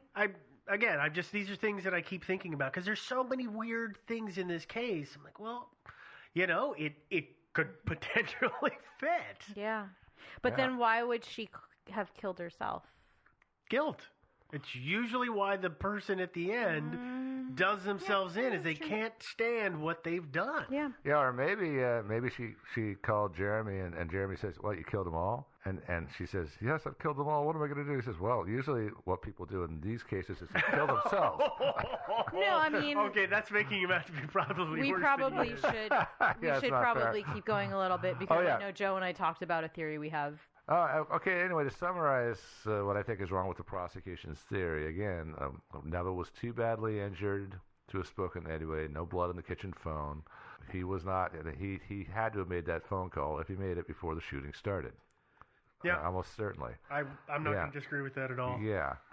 So that's so let's get back to the silencer for a second. They Which found one? the silencer. Yeah, the one that the one that was on from the 22 that had the blood on it and inside it. Well, but it's not the only silencer that was in the house. No, I know, but that was the one that actually went with that 22 rifle. Is that true? Because I know that there was several silencers and there were several guns, and that the guns got mixed up and relabeled in police custody at least once. Mm-hmm. Again, great investigation, guys. Which, Yeah. okay, makes me wonder if there wasn't more. And I don't remember. I don't remember seeing it specified what type. But I do remember seeing suspicions that they had mixed them up and that the one that had the blood in it wasn't actually the one that the prosecution was saying originally had been used. Mm-hmm. That's always possible, but the police wound up with a silencer in their possession that did have red paint on it. It did have blood on the outside and also inside. Because you know how silencers work, right? Yeah. They're like a tube with a bunch of baffles that have just a hole through the middle of them. And so apparently there was a not a huge amount, but a little bit of backspatter or Which makes backsplatter. sense at a short distance, right? Short distance, Yeah. even contact wounds, you know, like so the first like 4 or 5 of these baffles had some blood on them. And they said it was the same blood type as Sheila's. They said it was the same blood group. Yeah, I know. I assume that's British for blood type. I don't No, know. it's not. I actually read into this. So in humans, evidently there are one of 2 blood groups, or at least in that family, there was one of 2 blood groups, AK1 and AK2-1. I don't understand what those things are. I don't know what I don't know what it means either. If I saw it in front of me, I could say the words, but they are different groups. And the thing is that the technology wasn't all that great. It wasn't as if they were sequencing the DNA. Yeah. AK1 is not only present in human blood, apparently, from the stuff I've read. I don't know if that's true, but what I've read is that, well, actually, is it an N? Oh, I can't remember exactly what the AK1 stands for, but it's in the blood of other critters. Rabbits and So like dogs rabbits. and cats Yeah, included. rabbits, yeah. Like, So there is some issue in that we found blood on it bit. yeah, so it doesn't sound like, and there was some. I'll talk about this in a little bit. Now that we have DNA, of course, I don't know if the silencer is still around. If they destroyed that too, I think it's still around. And they did a little checking. That was my understanding too. My understanding is that they tracked down Sheila's actual bio mother. But I'll talk about that in a minute. So, because there was that blood from Sheila's blood group in that silencer, then the prosecution argued that she was shot with the silencer on the gun, and therefore she couldn't have done it herself. It had to have been murder, because her arms, again, were not long enough to reach the trigger. And I'll mention, I read somewhere online somebody saying, well, she was barefoot, so she could have pulled it with her toe. But please remember, the silencer was not on the gun when it was found. Yeah, no. So there's no way she could have pulled it with her toe. Yeah. Okay. And there's no way she could have shot herself, taken it off, put it in the cabinet, and then gone back to where she died. At least not as pristine as she was. No, one of the shots went No, I know. into I'm her just neck. saying, but like additionally, Yeah. actually that neck one apparently would have not immediately killed her. It was the one Yeah. that went into her head. So But she it would have killed her. It would have eventually, she but would if have bled she out. had shot herself in the neck, thought, oh, just kidding, this isn't going to work with the silencer on, for some reason took it off, went down to the gun cabinet, put it back in the gun cabinet, came back upstairs, shot herself again, that's not possible. Yeah, there's Just no. dispel that. It just, yeah, it's, I mean, there's a competing theory out there, which is that she was going to try to shoot herself. She realized it wouldn't work. So even the first shot, she took the suppressor off. And I don't know how much of a neat freak Sheila was. She took the suppressor off. She put it away. I mean, you know, for all I know, the suppressor, she took it off in the kitchen and set it on the table. And then somebody came along, like the police, and they said, "Oh, what's this doing laying out?" And I'll just put it in the gun cabinet over there. Because this is something we haven't actually addressed yet, is the number of people who came through this crime scene. Oh yeah, it's like about 50 some. It was a circus. 50 people came through this crime scene before anybody, and there's even evidence to suggest that the bodies were moved. Yeah, there is. Before pictures were taken of them.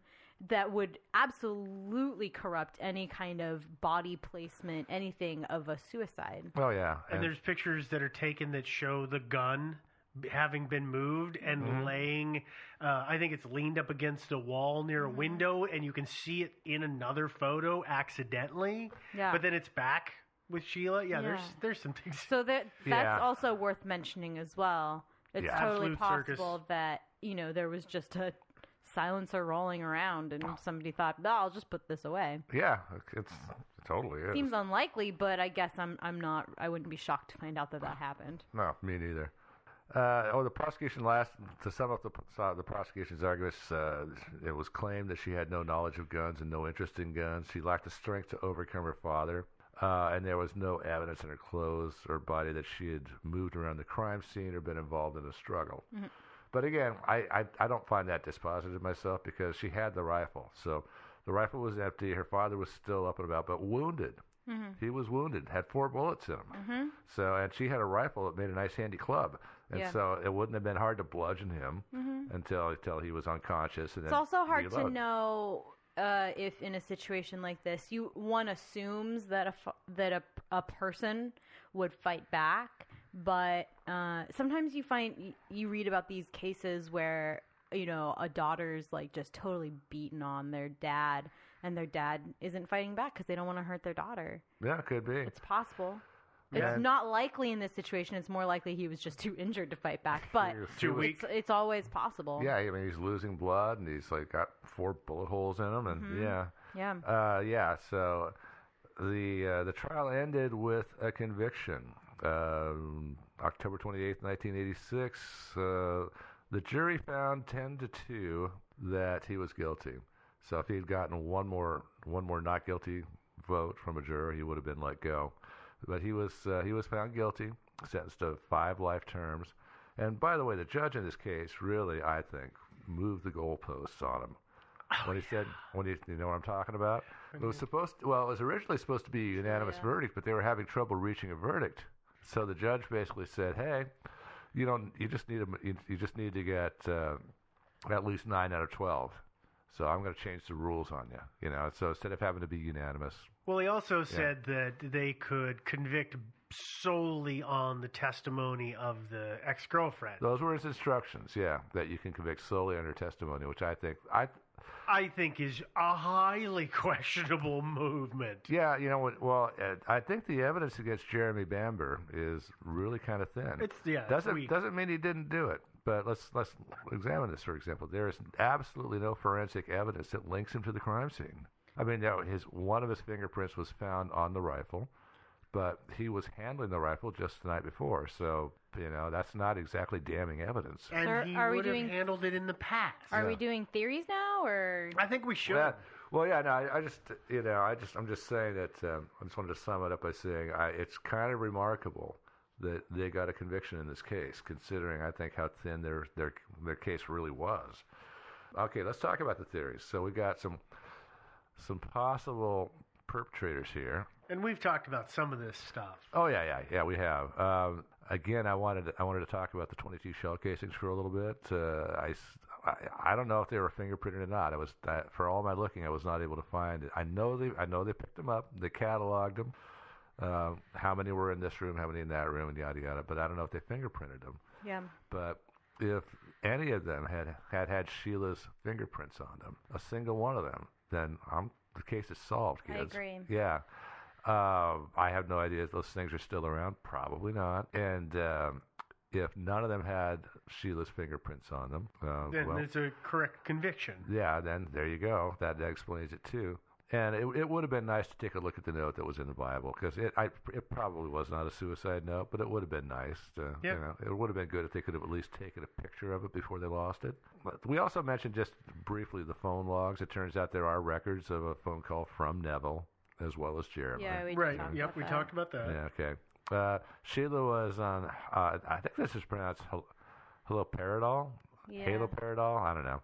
But it's an antipsychotic drug, and some of which was found in her system during the autopsy. Wait, so we've moved into theories and based on what we're talking about. We're talking Sheila. about okay, Sheila. Yeah, right? we're talking about Sheila Sheila. did it. Okay, because I'm sorry. I was sitting here and I'm like, okay, so we're talking more about Sheila. We all so have this the is script in this is front the of us. justification that Sheila did it in the theories. Got it. This Continue on talking about this later. Yeah, these are reasons to believe Sheila did it. So she was on a drug.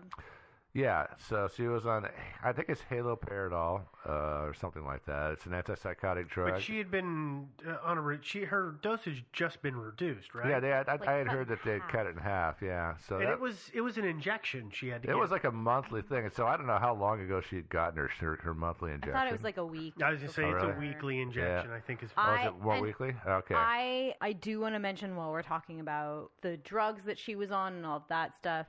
I know the perception is that people with schizophrenia are violent, but realistically, clinically, that's not the case. In fact, people with schizophrenia are more often the victims of violent cases than perpetrators of violent cases. That's not to say that they can't go crazy sometimes. There are some who do that. And actually, usually that's linked to drug use. And Sheila was using some drugs. She was also diagnosed as bipolar.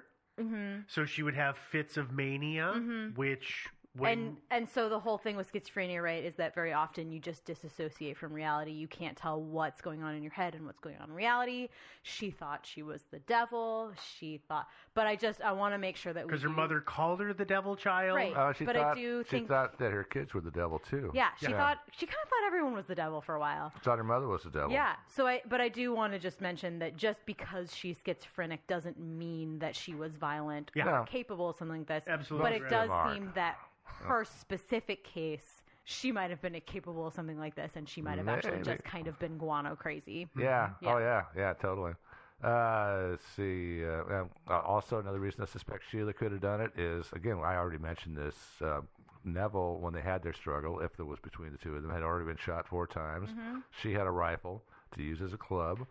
She also had, like we talked about before, the relatively fresh blood. Yeah, the neck from wounds. her wounds. Yeah, the wounds in her neck, and it does look from the pictures. There's some nice close-up pictures. I shouldn't say nice. It's they're close up, but they're close up. They're clear, and the blood appears to be still fresh and wet and not coagulated. It's nice and bright red. You know how dried blood. Yeah, it's wet. Yeah, and it's thin too. That's the other thing, right? Is that like it's like thick, really gooey things of blood. Well, if it was just a lot of blood, you would assume, okay, maybe it hasn't congealed yet. There's a lot there, but it's pretty thin streams because it does appear that she was shot and then fell backwards. Mm. So it's not as though blood was rushing out of her. It was just trickles of blood, and it looks real fresh. And it really does. Well, and the other thing that I will point out that I had noticed is that there are 2 bullet wounds, and they're pretty close together, but they're it's one is under the jaw and one is in the neck. Am I correct? Yeah. Yeah. And they're about 2 inches apart or so. Yeah. And when she fell backwards, you notice the blood runs in the same direction. Yeah. In other words, the path of it is pretty uniform. I mean, they start to come together eventually just because of the contours of her neck. But it would have been pretty quick, one after the other. Right. And there was that burn mark or something. They originally Muzzle thought burn. there was a little powder burn, but there was a little powder burn there. Yeah. So she definitely it was quick and it was point blank. Yeah. No, it's like they think the first one was maybe 3 inches away, and then the second one was a contact. I mean, again, 22 rifles aren't terribly noisy, but especially if you get it pressed up against your chin, it's not going to make much noise at all. Mm-mm. So it could have probably happened when they were outside the house, if it was Sheila. And also, the defense team got a blood sample they found Sheila's biomom, and they compared her DNA to the DNA in the blood of the silencer. This is according to the defense team. And they say the blood on the silencer wasn't Sheila's. Yeah. So if that's true, then the only real physical evidence the prosecution has, which is that the silencer had to have been on the gun because her blood was inside the silencer, and therefore she couldn't have committed suicide because she couldn't have reached the trigger. Mhm. That whole theory is out the window. Well, it's also probably worth mentioning that the burn marks Mm-hmm. that were on her body, right? They were consistent with the muzzle of the gun, not the Same thing silencer. with Neville. Same Yeah. thing with Neville, that they were consistent with the muzzle of the gun, not the silencer. Yeah. So I think that speaks pretty clearly to the fact that the silencer was probably not on when the attack was carried out. And, and this again comes back to my point of they're not very loud guns and people are a half a mile away. So over the course of, let's say, half an hour, 25 gunshots that are from a .22 rifle in a closed house probably aren't going to be heard, which is why the use of the suppressor is so just off kilter for me. They're far enough away. It doesn't have to have been on the gun during this entire thing. Yeah, no, I mean, it would make sense. I don't know, maybe shoot the kids first, and then so nobody else knows. Yeah, I don't know. I mean, this is of course saying it's planned out, but yeah, I don't know. I know you've got more here for the fact that Sheila is responsible. Correct? Yeah. Oh yeah, there's. I think I've mentioned that the defense also has found gun experts, as we talked about. And then lastly, if I talked about this earlier, if Jeremy Bamber shot his sister Sheila, how did he do it without a struggle? Yeah, she had literally no signs of struggle on her, right? Not even bruises or anything. Yeah, I mean, wouldn't she have had a strong incentive to try to at least either fight back or try to get the hell out of the house? Yeah. And wouldn't he have had to go and grab her and drag her back? Wouldn't she have? They've made a lot about the fact that she had perfect fingernails and no broken fingernails. Well, wouldn't she have been like falling all over herself to unlock the door and get out of the house? And One he's would grabbing her, think. pulling her back in. And she's, Well, yeah, and I guess that comes a little bit back to me for I don't know how strong the dosage of the medication she was on. I know it was cut in half, but I don't know.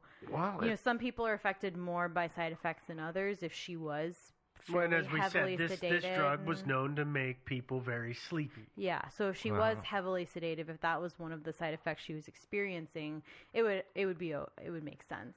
But there's no mention of that being a side effect of hers. So yeah, no, it seems like that would be a strong thing to suggest. Yeah, right? there were people that had witnessed her over the past day or two at the farm and said that she didn't seem She seemed normal. She didn't seem all drugged out or anything like that.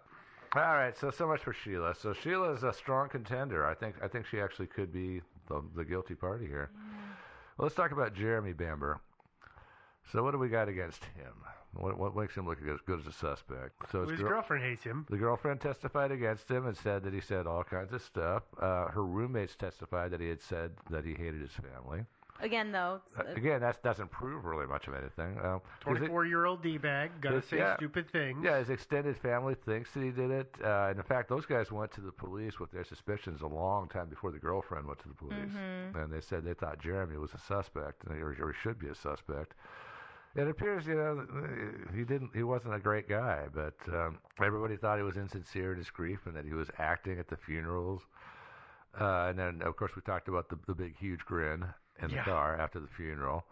Let's see, it makes me think, in Bamber's defense, in Jeremy Bamber's defense, it almost makes me think of Gone Girl. There's that scene where some woman comes up and says, "Can I take my picture with you?" "Okay, sure," and just automatically smiles in the picture, and then goes, "Oh, crap, that might not have been the best thing." And I can just see that same kind of weird brain process sitting in the back of the car.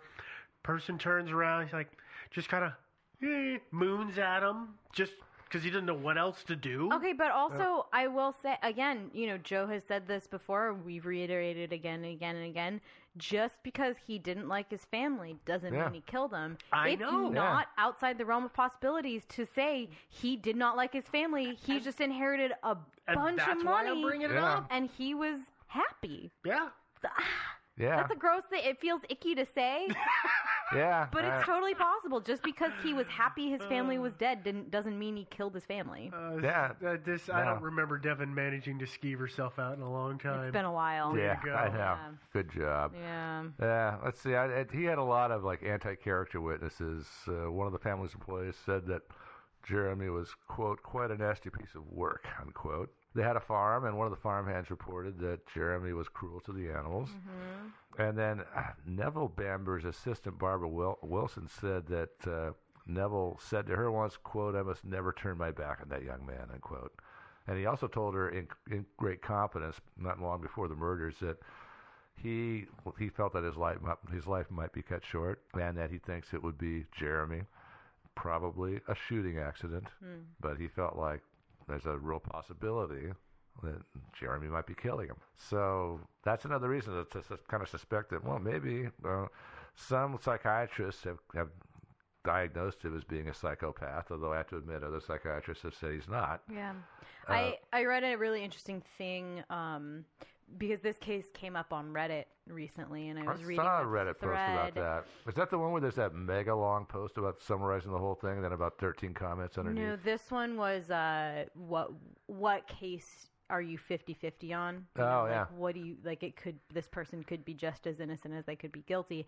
And one person said, you know what the thing is that I just don't like Jeremy Bamber. Like he gives me the creeps, and I'm scared that I think he's guilty because I don't like him. And I think that's a really good thought. Yeah. Because I think a lot of times we're not willing to admit to ourselves that because this person gives me the creeps doesn't necessarily mean that they're a murderer, but it also doesn't mean they're innocent. No. Yeah. It's hard. This one's a hard one. Are they the only two people? Because I kind of think there's a third option. There's a third here. party. There's a third party, but no, actually, I wanted to say one thing about Jeremy. Even though I think there's no evidence whatsoever except for one thing, which is the lights were out. When the Popo got there and Jeremy got there, the lights in the house were out. If Neville had gotten up to make his phone call, he would have turned the lights on. Now, I guess it's conceivable that if Sheila went in a rampage, she would have turned the lights off before she shot herself. But she may have done the rampage in the dark. Well, no, but Neville would have turned the lights on yeah. to make his phone call. Mm-hmm. So he would have turned the lights on. And I'm sure he wouldn't have shut the lights off and gone straight back to bed when he's got a loony psycho with a rifle roaming the house. But I guess he could have turned the lights off to try to hide from her. But he doesn't seem like the kind of hiding guy. His wounds big don't dude. seem like hiding. Yeah, he was a big guy. A big, strong. Yeah, I mean, he's 61 or something like that. But he was still a big guy, a vigorous guy. Yeah. Yeah, it's not as if he was a weakling that was going to hide behind a chair. Yeah, no, I think, and it's if you want to if you're running to get your shotgun or whatever, you want to have the lights on so you can see what you're shooting at. Yeah. So, I mean, I guess it's conceivable that if Sheila did it, that after she got herself all cleaned up and everything, she would have shut the lights back off. And then killed herself. I guess if she saw the cops arriving, because it's conceivable and actually likely, given the amount of time between when the cops showed up and when they finally went into the house, that she was still alive when they showed up. Yeah. That she heard the sirens or whatever, saw the light, and thought, okay, if these lights are on, they can see me. I'm gonna turn these lights off. Or even that she was the female body. She played dead in the kitchen. Right? Because they were hanging around. She waited until they walked away, creeped upstairs, keeps the lights off. That she would have been trying to, hide, preserve herself, something like that. Or even that she had some sort of episode and realized what had happened and turned the lights off because she didn't want to be around it. She didn't want to see it anymore. Yeah, I mean, all that stuff is possible. I'm just saying that's. But I agree, it is hinky. The lights, the lights are a little hinky. And of course, it could have been somebody else entirely. It didn't have to be necessarily just Sheila or just Jeremy. Somebody else could have been. Do we all think it's the same? Do you want to say on the count of three who we think the third person is? What, the cousins? I don't think the cousins did it. No, actually, I've seen. I think the cousins called wolf. I think that the cousins they cried wolf. They cried wolf. They cried wolf after staging some things that we see in the photos that weren't there before. Well, exactly, like the whole silencer thing. I think that somebody went, "Hey, this got some blood on it." Wham, wham, wham, wham, whacking it on the thing, the mantle. Yeah. Oh, hey, I'll take this home. Hey, I know you brought that silencer home, because they did. They didn't leave it in the house. They took it to their own home. You should call the cops. Oh, wow, that's great. Like, I can just see it because this family has just got they all got gobs of money out of this whole thing. Yeah, well, Joe and I were actually talking about the fact that there's also the possibility that Jeremy may have not done it, but we didn't mention. He might have engineered it. Yeah, we didn't mention that the dinner conversation of the night was, "Hey Sheila, you're not doing so great. Remember how your sons were in foster care for a while? We're gonna do that again." Yes. She probably did not react super great to that. And under the guise of, "Oh, I heard rabbits, I'm going to go kill them," Jeremy, loads the gun, leaves it out instead of putting it away in the cabinet where it belongs, regardless of his intent, and says, "Hey, Sheila. On the way out the door. That's not going to go super great for you. And there's a gun there. So, so he set it all up. See ya. He might have. Or, knew. He might have said. But we all have siblings. We all know how to push their buttons, right? That he would have said, "Oh, this is the button I need to push right now to just drive her."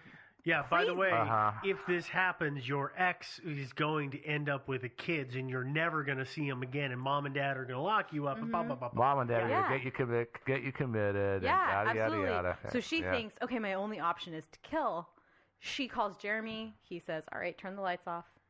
Whatever, right? I will that be, option. turn off the light. I'll be over there soon. Comes with the police. She goes, "Oh crap!" Shoots herself. Realizes she's hosed. Yeah. The cousins then realize, okay, that didn't go super great for anyone, but Jeremy's a kind of shady guy. We don't think he deserves the money. We think he's kind of a jerk. We're pretty sure he did this. We'll see what we can do. Did it, so we'll see what we can do. Fabricates, just a few bits of key evidence. Yeah. And he's in jail for the rest of his life. And this whole thing really hinges on a few key pieces of that evidence. all came out that all happily came out after the cousins brought those. Well, and Yeah, if the girlfriend had never come forward, this guy would have never served a day. Exactly. It was her testimony only. So I think if that's true, they rolled the dice it was 4 days, they right? got lucky. So they said, "Oh, hey, Julia, we hear things aren't going super great. Are you sure that's what? Are you sure? Because here's a couple £1,000 that says and a no jail time that says that maybe that's not what Jeremy said to you." Well, and for her, she might have realized that was the only way she was going to roll sixes. She just had to turn over on him and lie. So I'm not willing to necessarily say that anybody is free of guilt, but I think the evidence. The evidence points to Sheila. I think it points to Sheila, but then it's genuinely one of those things where I think I'm like 55-45%. I'm a little more. I'm a little more 2/3 to 1/3. 2/3, I think it's Sheila.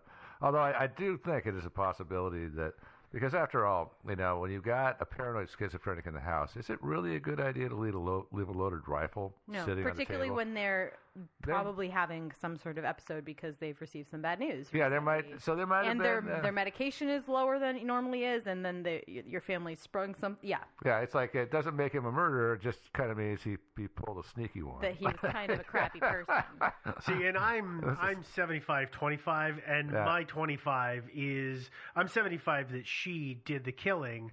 I'm 25 that the police screwed it up so badly, and the cousins meddled so well. Yeah, that he was, he was the patsy. Yeah, he was. I think that he's most likely he's innocent.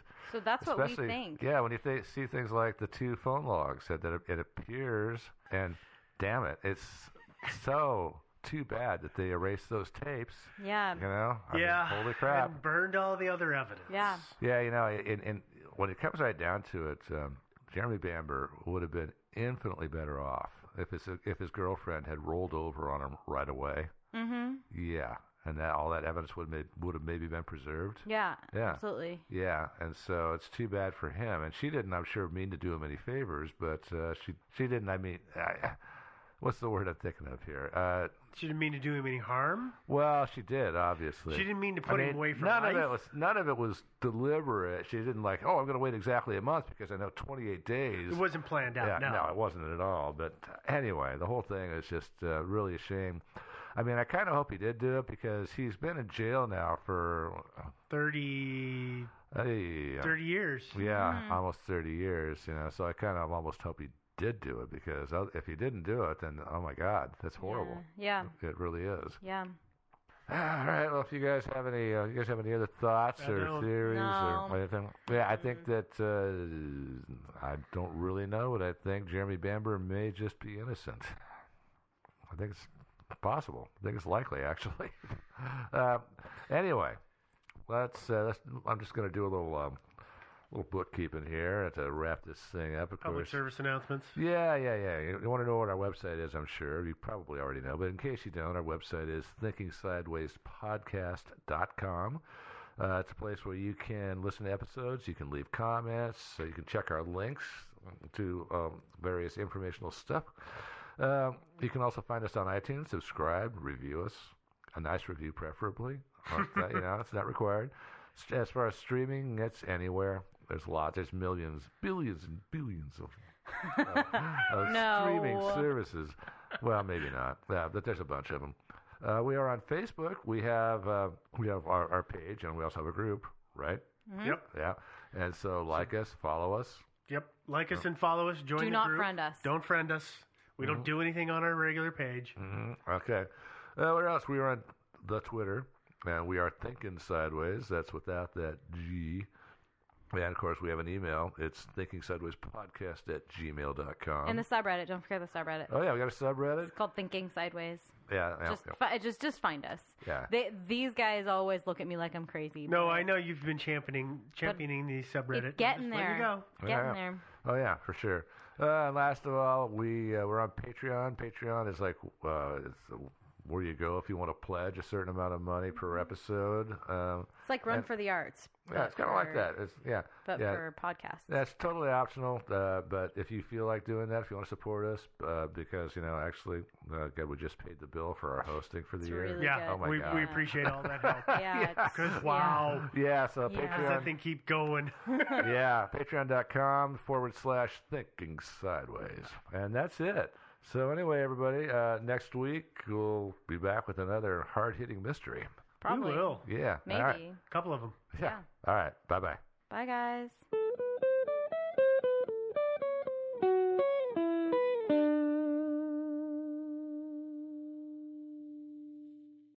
Thinking Sideways is not brought to you by Big Hamster. Instead, it's brought to you by CrimeCon. Yes, that's right, CrimeCon 2017, which is this June, June 9th through the 11th. That's Friday through Sunday at the JW Marriott in Indiana. That's Indianapolis, Indiana. It's got unique experiences like canine search dogs. I don't know if you can pet them or not, but you can look at them. Also, crime scene reconstruction, blood spatter analysis. There's a mock jury, and this one sounds fun. Escape the room. Yeah, a lot of podcasters, including us, Thinking Sideways, also Up and Vanished, Generation Y, and a whole bunch of other ones. So be there or be square. So go to crimecon.com and use the promo code Sideways20 to get 20% off your admission, and we'll see you there. Thinking Sideways. I don't get it. Uproot the aliens. You must unlearn what you have learned. I don't know. Stories of things we simply don't know the answer to. Hey there, everybody, and welcome again to another episode of Thinking Sideways. I am Steve, as usual, joined by Devin, Joe, and once again, we have a mystery to share with you. A really scary one this week. It is. This is a super scary one. It is. Steve's doing his diligence to bring our numbers back down from my spike in the Grime Sisters last week. No, come on. It's been a long time since we've done a cryptid, so No, I that's decided fair. it was Yeah. time to do a cryptid. I got tired of talking about disappeared, murdered people. Well, Okay. That doesn't mean nobody gets killed. No. Yeah, stay Maybe. tuned. Yeah. You have to wait and see. In an hour, they'll find out. Spoilers. All right, so today we're going to talk about the lizard man of Skateboard Swamp, and this was a listener suggestion. It was suggested by Alex quite a while ago. Thanks, Alex. Scape or like landscape and or like ores and mineral. Yeah. Ores. O-R-E. Yeah. Just because it sounded like you were like scape or, and I just didn't. I saw it spelled on one webpage as Scape Whore Swamp. I think Did you that's see that wrong. one? No. Yeah. That's a great typo. I really did. No, I did. Escape Horror Swamp. Weird. And maybe that was the original name, and they decided to drop the WH. I just to think make it it's a little probably more a PC. typo. I think that's totally a typo. Autocorrect, if you will. Yeah. Back to the story, though. All right. This week, we're going to be talking about the Lizard Man of Scape Ore Swamp, which, as we've already been talking about, Scape Ore is a swamp. It is, for those who don't know their geography and don't know Scape Ore Swamp, like, who doesn't? But in case you don't, it is a swamp that is in South Carolina. And just to kind of give you some reference points here, it's about 80 miles or 130 kilometers south of Charlotte and about 40 miles or 65 kilometers east of Columbia. And it looks to me like, from the arrows, it looks to me like it's actually like part of a river course. Maybe it really is. It is just part of a giant river course is the best way to describe it. Or it might be a backwater of a river or something like that. But it's not like a big square or round thing. It sort of snakes around like it's not like a giant river Louisiana swamp or something like that. No, it's not that huge. No, not at all. It's actually not that big, all things considered. We're going to be talking about a cryptid. And as always with cryptids, there are going to be variations upon variations upon variations of the story. So I found a narrative, and we're just going to go with that narrative. You will see variances all over the internet, so just be aware. I don't know which one is right. We just grabbed one and ran with it. Yeah. So, a story, not a lizard. Correct. Yeah. Okay. Well, Yeah. you don't know how I do my research. Yeah. Good point. Lots of dead little lizards in Devin's apartment. No pets. Come on. Our story starts in the fall of 1987 when George Holloman Jr. was riding his bike near Scape Ore Swamp. According to George, he was thirsty, so he stopped at a small creek to get a drink of water. And oh, by the way, this was around midnight, correct? I say the one that I read about this, it was late at night, like around midnight. It was in the evening. I have seen variations of George's story, so I'm not going to commit to a time.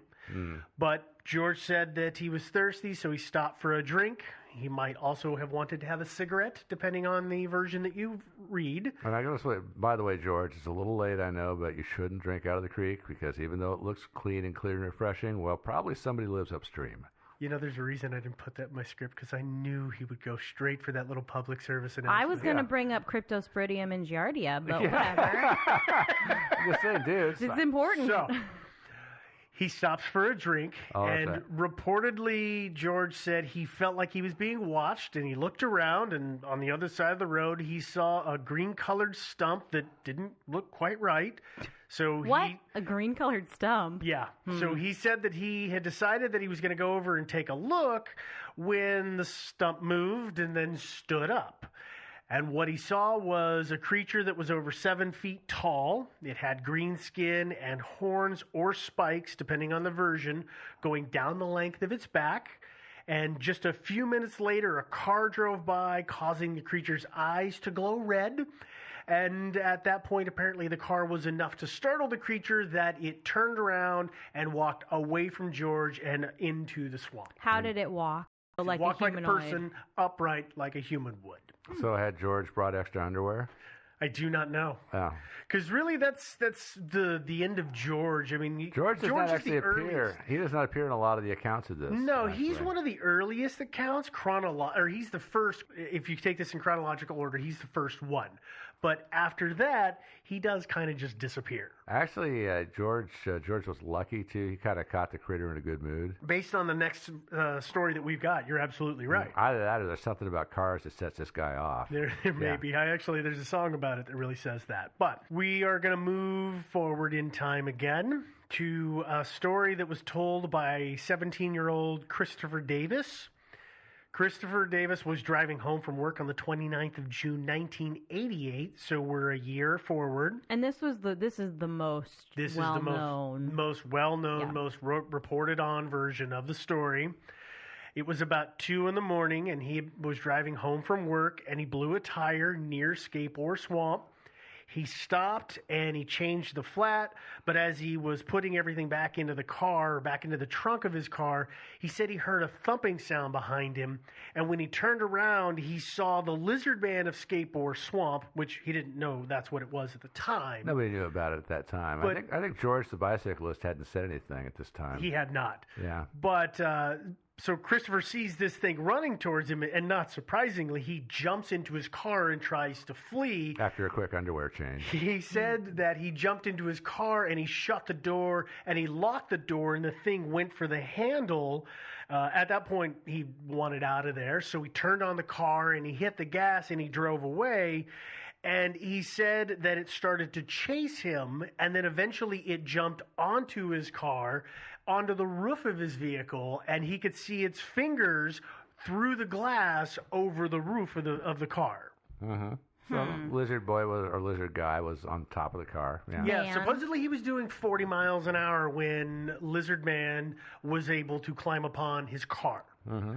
I'm guessing that Christopher must have been then doing some evasive driving, swerving back and forth, and must have at some point managed to dump the Lizard Man off of the car, because when he got home, he didn't have Lizard Man on his vehicle, but he did tell his parents what had happened. And his car did have some damage. There were scratches on the roof, and the driver's side mirror was banged up. And Chris's dad... Yes. I'm sorry. I'm just thinking how this sounds like a really convenient cover-up for him having mashed his car up a little bit. Yeah, that's what I was thinking. We'll deal with this. We'll deal with that. We're not in theories yet. I figure, yeah. So Christopher's dad, prompted by later reports of damage to vehicles, makes his son come forward and tell his story. And he doesn't tell his story for 2 weeks. It's a full 2 weeks later before Christopher's story comes out. When he goes to the cops, and you can see footage of him, on local news telling his story, but when he tells the cops what happened, here's what his statement is. He says, and I quote, "I looked back and saw something running across the field towards me. It was about 25 yards away, and I saw red glowing eyes. I ran into the car, and as I locked it, the thing grabbed the door handle. I could see him from the neck down, the 3 big fingers, long black nails, and green rough skin. It was strong and angry. I looked at my mirror and saw a blur of green running. I could see his toes, and then he jumped on the roof of my car. I thought I heard a grunt, and then I could see his fingers through the front windshield, where they curled around on the roof. I sped up and swerved to shake the creature off." End quote. And as one of you observed before we started Christopher's story, his is the most widely reported and the widely known version of the story, or the initial story of the Lizard Man of Skateboard Swamp. Yeah. It's partially, as Joe was talking about, we hear about him instead of Holloman because Holloman didn't come forward. It wasn't until this story and several others happened that Holloman came forward. I think that might be why people don't give him as much credit as maybe he's due. I don't know. Yeah, I can totally understand why he didn't say anything to anybody. Yeah. Because, they think you're nuts. And, of course, I can totally understand why people would think, well, Holloman just wants a little attention, and he's sort of piggybacking on everybody else. Mm-hmm. Could have been that, too. Exactly. I had said when we were talking about Christopher's dad having him come forward that there were other reports that had prompted him to do so. Well, one of the events that had prompted him to make his son come forward took place on the 14th of July of 1988. There was a couple named Tom and Mary Way, and they lived in Bishopville, South Carolina, which is about 10 plus miles from the swamp. It actually depends from the center of the swamp. Yeah, it depends on where that's towards the northern end of the swamp. It's actually closer, Yeah, so that's why I rounded it as about 10 plus miles, just give or take. Yeah, just depending on where in the swamp the critter was. That morning, they were getting ready to leave the house, and Tom went outside while Mary was busy doing I don't know what in the house. Yeah. But he came back in, and he told her to come outside and look at their Dodge minivan. Yeah, the swamp man had keyed their car. No. No? He didn't key their car? No. Oh, what did he do? The hood, the front of the hood was all scratched up and parts of it were pulled off. There were holes all along the front edge of the hood, like teeth mark size holes. The wheel well of the driver's side fender had suffered the same fate as the front of the hood. It was tore up and it had holes and scratches all over it.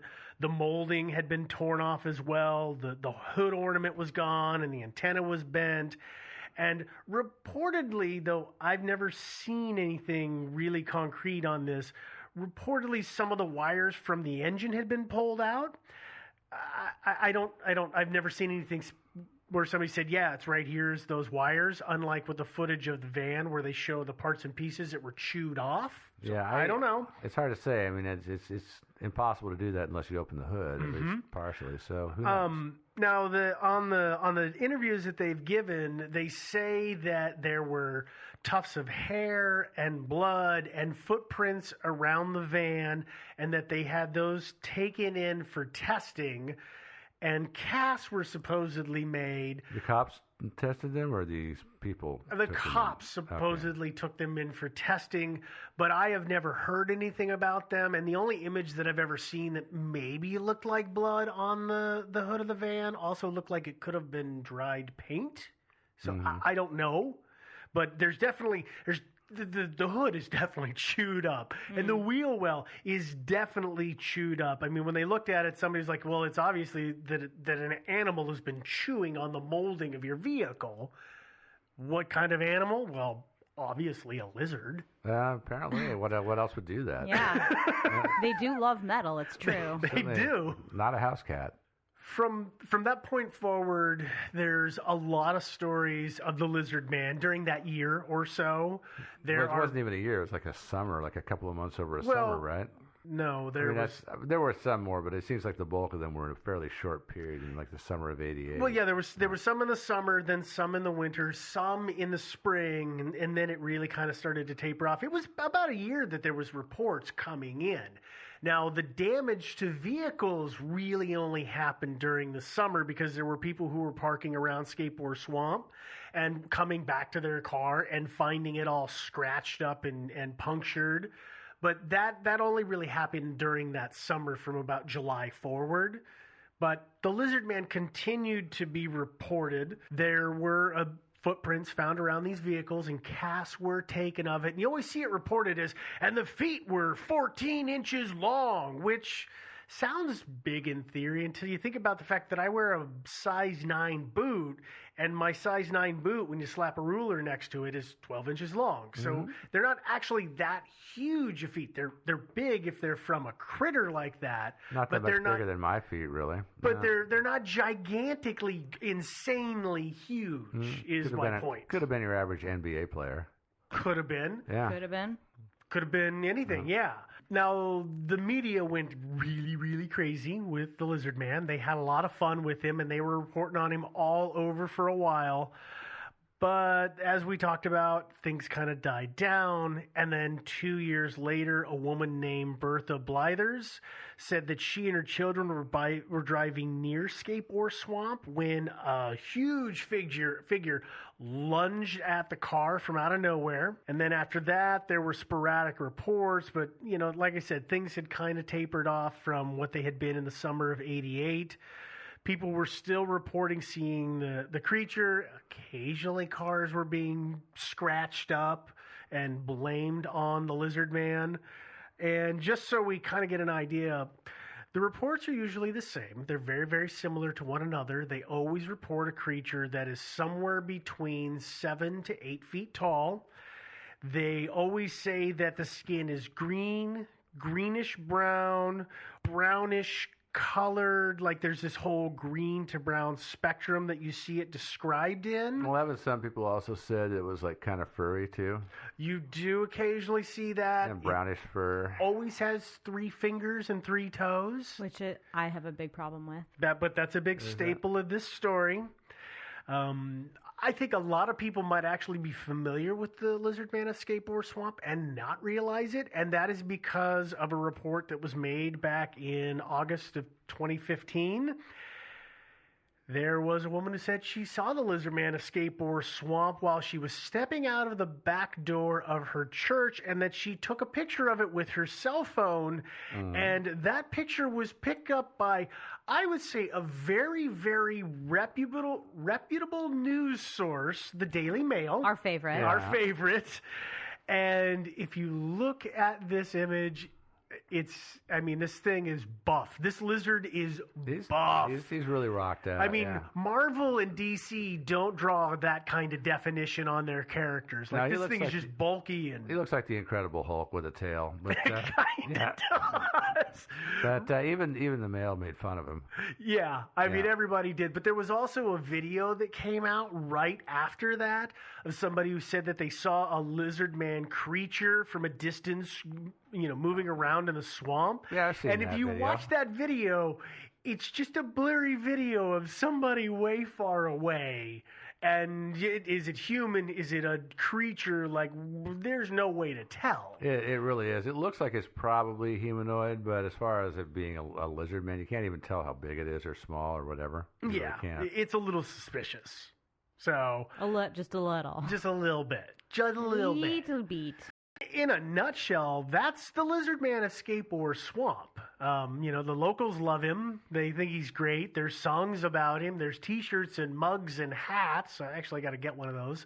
But there's not a whole lot other than that stuff back in 2015. There's really not been any really good reputable sightings. The video is always crappy, or you can tell they're really staged videos. I've watched some of them that look like somebody had gotten a hold of a knockoff of the Creature, the Black Lagoon costume, and were walking around in the dark.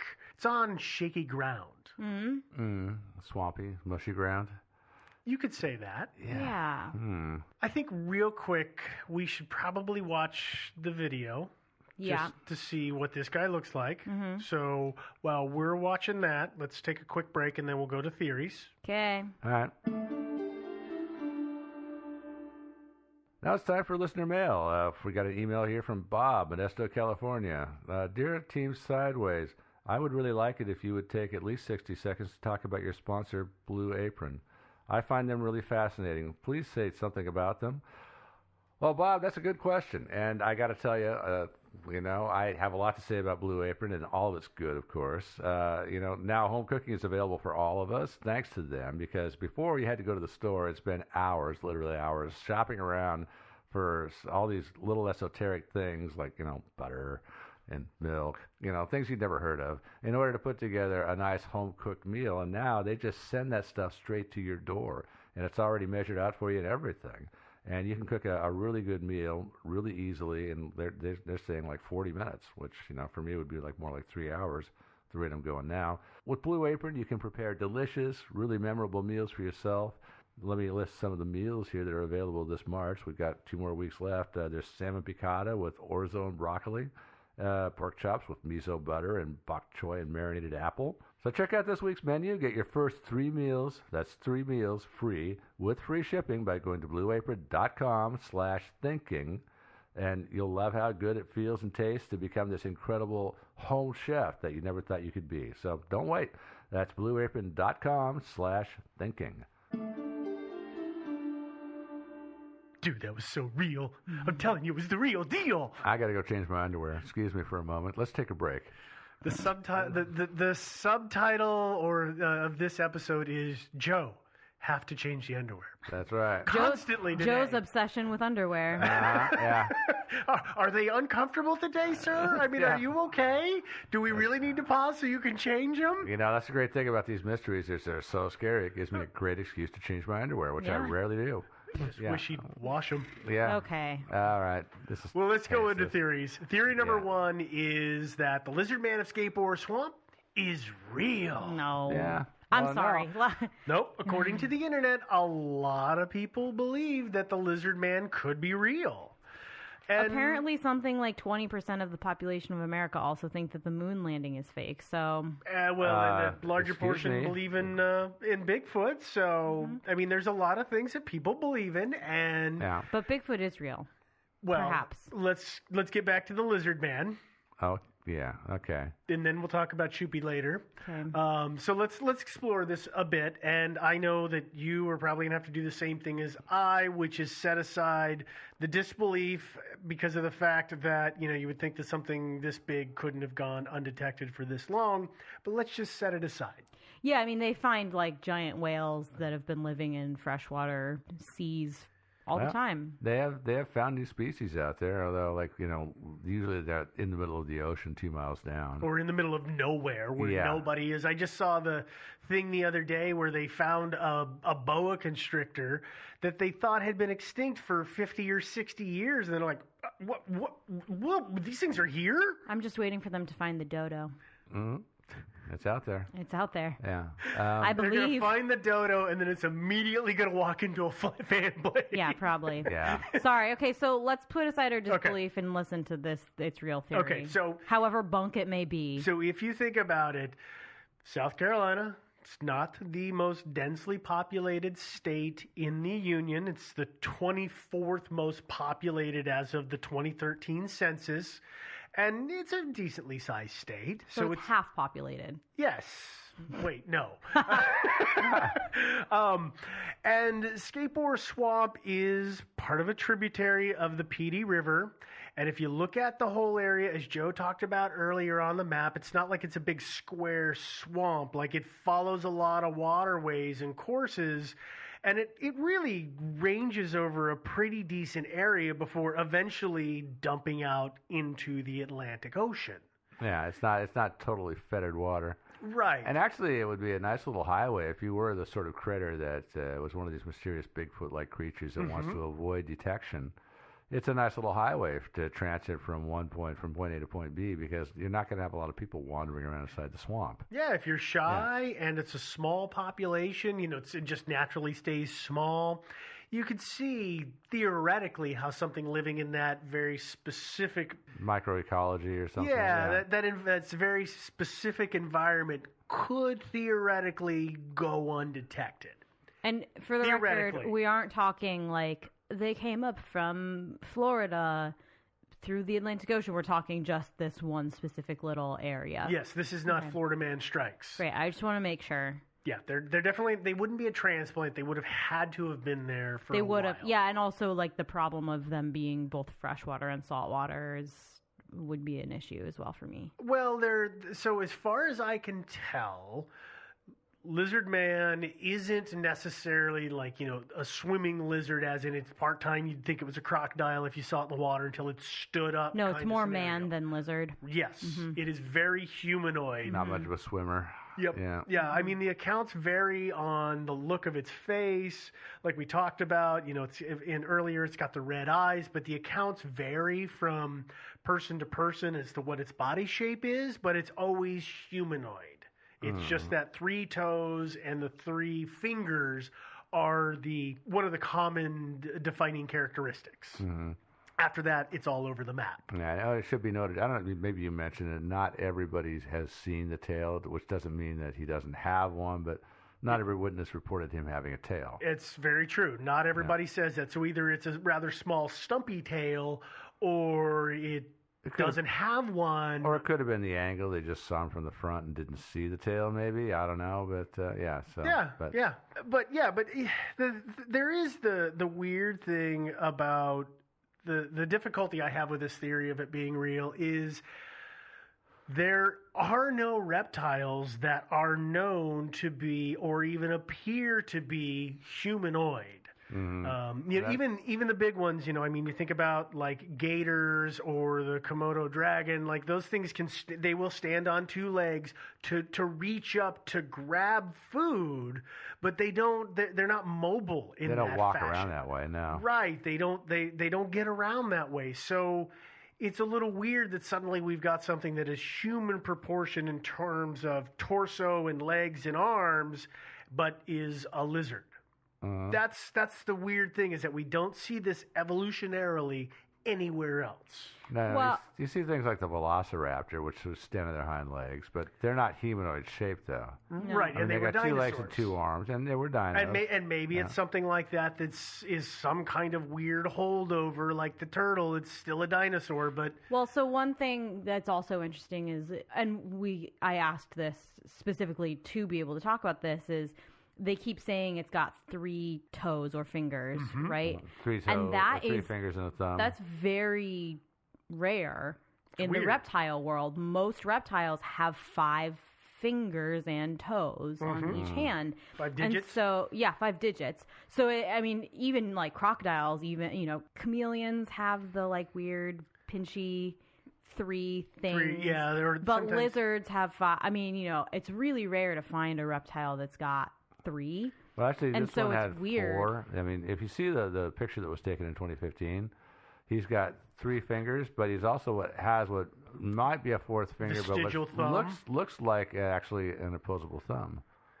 I'm sorry, my mistake. Yeah, so From 4. that Even 4, very though. legitimate Picture. Exactly, yeah. My mistake. But still, I mean, even, 4 versus 3 versus 5. I mean, Yeah, it is a little strange. it's weird.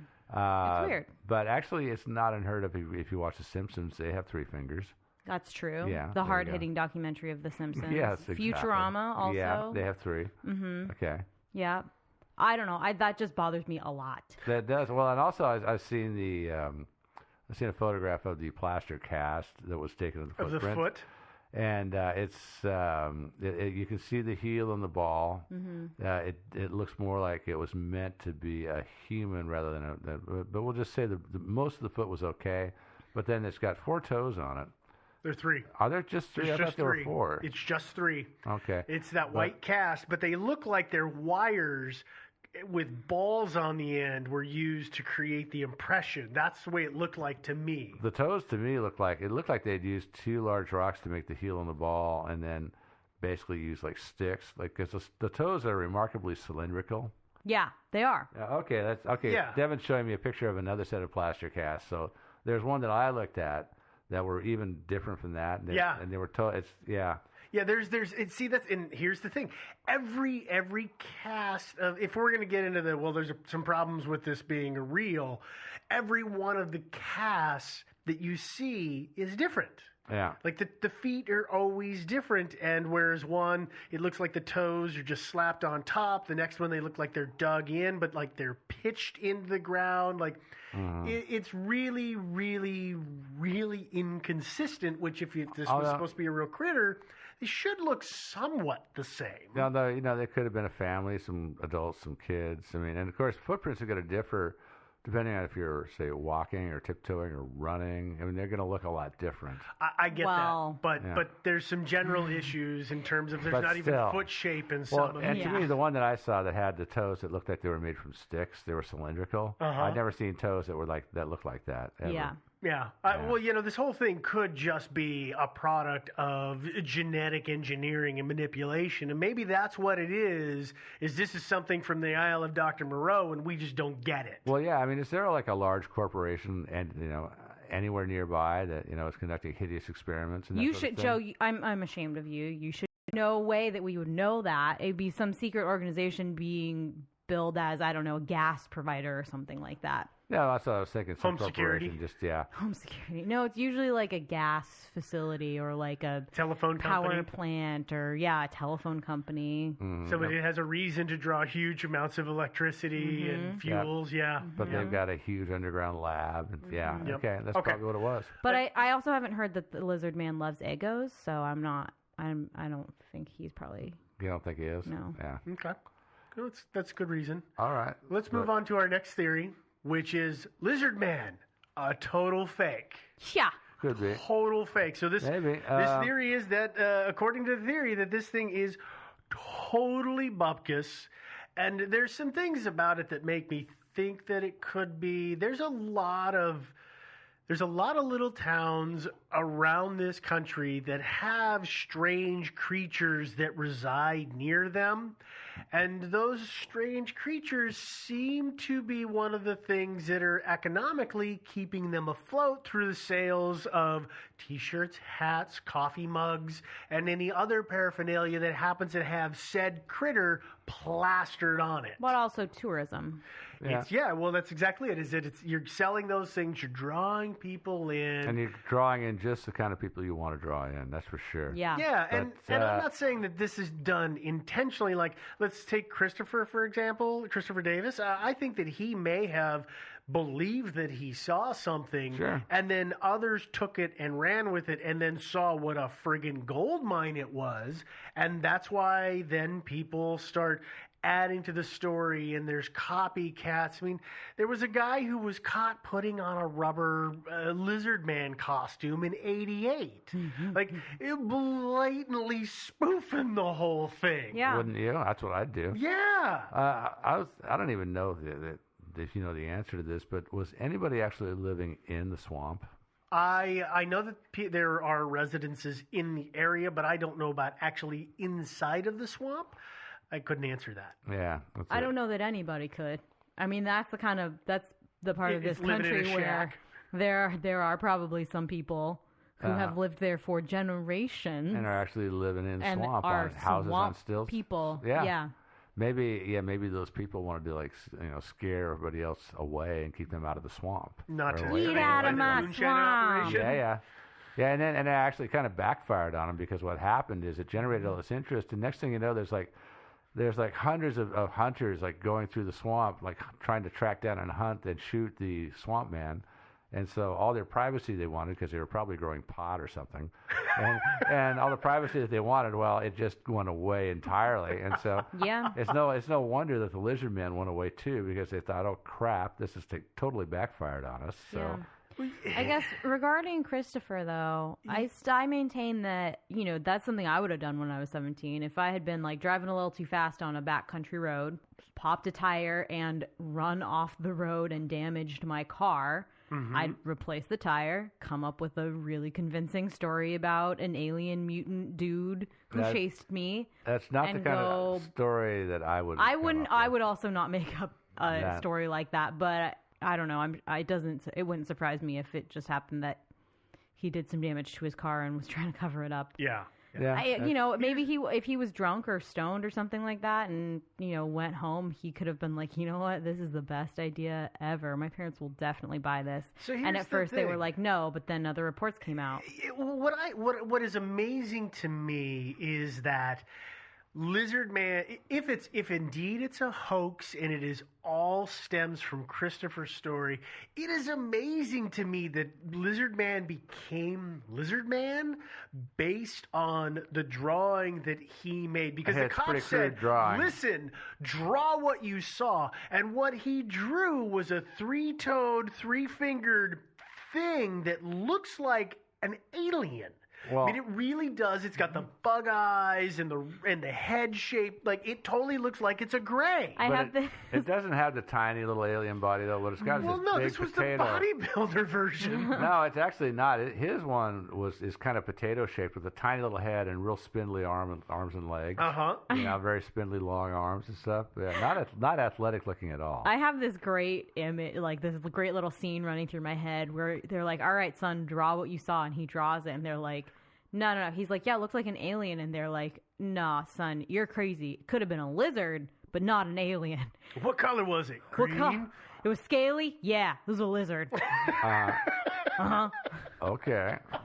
And that's just where the story came from. I'm sure, I'm sorry. I'm kind of making fun of this whole thing. But. I understand that. But this, if we're in the hoax part, there's another problem with the whole story of the Lizard Man, and that is that Christopher and subsequent people since then have said that the eyes glowed red when lights hit them. Not surprising then. Well, it is surprising because most creatures that have eyes that reflect light, like cats and dogs and stuff like that, it's usually a yellow or greenish. Maybe kind of a greenish or an amber. But red is not the glowing red eyes. Red is not a color that normally reflects. Literally just almost hit a skunk last night and its eyes were red as it looked at me terrified. Are you being serious? Yeah, I'm being Did it serious. spray you No, I was driving my car. in town? Yeah. Oh, okay. Yeah, there's skunks that live in my neighborhood. But, I mean, possums as well. They have little red eyes. But they're not red. They may be They're amber red. orangish, but they're not red. And Okay. this story makes it out to be that they were. It always says glowing red eyes. Okay, but in fairness, if somebody were like, what color eyes were that skunk's? I would say they were glowing red. I wouldn't be like, I don't know, they were a subtle shade of amber. I'd say they were red. Yeah, probably. Right? I mean, like, that's what I would say. I'm sorry. That does make sense. But and I wouldn't, also- I wouldn't, and I know what a subtle shade of amber looks like, but, if you're scared, you say, they were red. But, the thing is, Christopher also says he saw this thing in his taillights as he was driving away. Well, and that's, which yeah, would so make red. me think that it's the That's- lights on the back of his car Yeah, that too. coloring it. The same thing with George. He said that, car drove by and the eyes turned red. Taillights, That could yeah. have been the taillights Yeah. again. So, like, the idea that the red eyes, that's so what... really, we're actually wrong about the color of this thing too, right? Because it's only been seen in red light. So what color do you think he actually is if you see like a greenish brown in red light? Color theory. Well, let me just pull out my handy dandy color wheel. You don't have one? Not on my back pocket. No, Me not neither. today. Sorry. Okay, so I think there's some other actually better theories than it's a hoax. There are some other theories here. There are Yeah. Believe it or theories? not, Yeah. I'm actually managed to squeeze 4 theories out of this story. Yeah, this next one is my favorite one. So the next theory is that Lizard Man isn't a lizard. Lizard Man is another animal entirely. And I spent a bit of time thinking about what George and Christopher had said they had seen, if indeed their stories are real. And the only thing that I could come up with, besides, as we talked about a little bit before, of drugs or alcohol, is a bear. Yeah. And they do have them in South Carolina. They do, and I think everybody knows that bears can and will walk on their hind legs. Especially if they're suffering from like mange or something that's affecting. Well, the parts hind of their legs thing paws. it depends on the animal. But you remember Petals? Mhm. There was that bear, I think it was in California, was Petals? Or I can't remember where Petals was at, but he was a bear whose front legs had been damaged in some way, and the only way he could get around was to walk on his hind legs, and he walked everywhere like he was known in the area. Well, and there was that Totally getting around that way. And there was that bear recently. It was like a really sick sun bear, and I think they were like, "It's a chupacabra." Yes, right. Yeah, I remember and that one. and its skin looked kind of scaly because it was just like dry. And if there were a bear that had contracted something that was damaging its skin, paws included, it would be walking around and on hind legs and look kind of scaly, but also look have kind of- some fur And look kind of creepy and weird. probably attack things that are big in its territory. And if anybody hasn't done this, so the bulk of this theory is that it is indeed a sick bear with mange. And if you have not seen a picture of a bear with mange before, it is nightmare-inducing. And I want everybody to pause the podcast, unless you're driving, at which point get to your destination before you do this. No, Yeah. just slam on your brakes. Just stop right where you are. Right in the Everybody does freeway. it to me. Why shouldn't you do that to them? Yeah. But Google image search bear with mange, and they are freakish looking, and it is really scary. And I could see how something looking like that could scare the holy hell out of somebody. Sure. And in the dark, especially, if it's not rabbit isn't the right word, but if it's angry and it's upset and it's cranky and it comes after you, like, I could see how that would scare the living daylights out of you, and you wouldn't know what you were looking at. Oh, sure. And the black bears they have there actually they don't usually, but they can get quite large. Yeah. It's not unheard of at all. I mean, And if you think about these things, if there's one of these living in the swamp, well, I mean, if it's a bear in the swamp in general, we can look at this 2 ways. Is if it's not sick, but it's swimming around in brackish water, ucky water that's full of organic material, that could stain it, or its fur, or it could just have that on it when it stands up to make it look greenish. And, animals can get stained by their environment. Did you guys see the Cheeto-colored alligator the other day that I put up on our Yeah, I saw that. Facebook? Yeah. Like, that stuff weird. happens. Or, sorry, just to toss out there, albino animals do happen. So if it were a white animal, that might be more prone to staining. They're looking dirty and weird. Yeah, I mean, so this does happen. And then, like I said, if it's then actually got mange and it's in that environment and those things are affecting the color of it, that would make its skin look that weird greenish, brownish, mottled they color. do not look like bears when they don't have fur. They just don't. No, they're kind of They look like some weird nightmare animal. The only one that I saw that looked like a bear was an actual cub, like little itty bitty cute cub, I and saw it just that looked one like a baby too, cub. But except for also like if you after you look at it for a second, it took a minute. Yeah, you I look thought at it it was and a you're like, pug. and then you're like, oh yeah, no, that's a bear. I see it now. I mean, they really don't. They can really be really scary. Sure. I'm looking bear. And if you think about the damage that was done to parked cars, if you look at the images of that Dodge van that was chewed up, and then you look at some of the other stuff that was done, like the only thing in that area besides somebody having what's a Great Dane or something that really had a chewing problem. A bear is the only thing that I can think of that could punch through the hood of the front of the hood of a vehicle and tear the molding off and chew up the metal. Like, it's the only thing I can really think of that would be able to do that kind of damage. Dog. And I'd never seen any dog, big or small, attack a car before and try to chew on it. Oh, hold on. Yeah.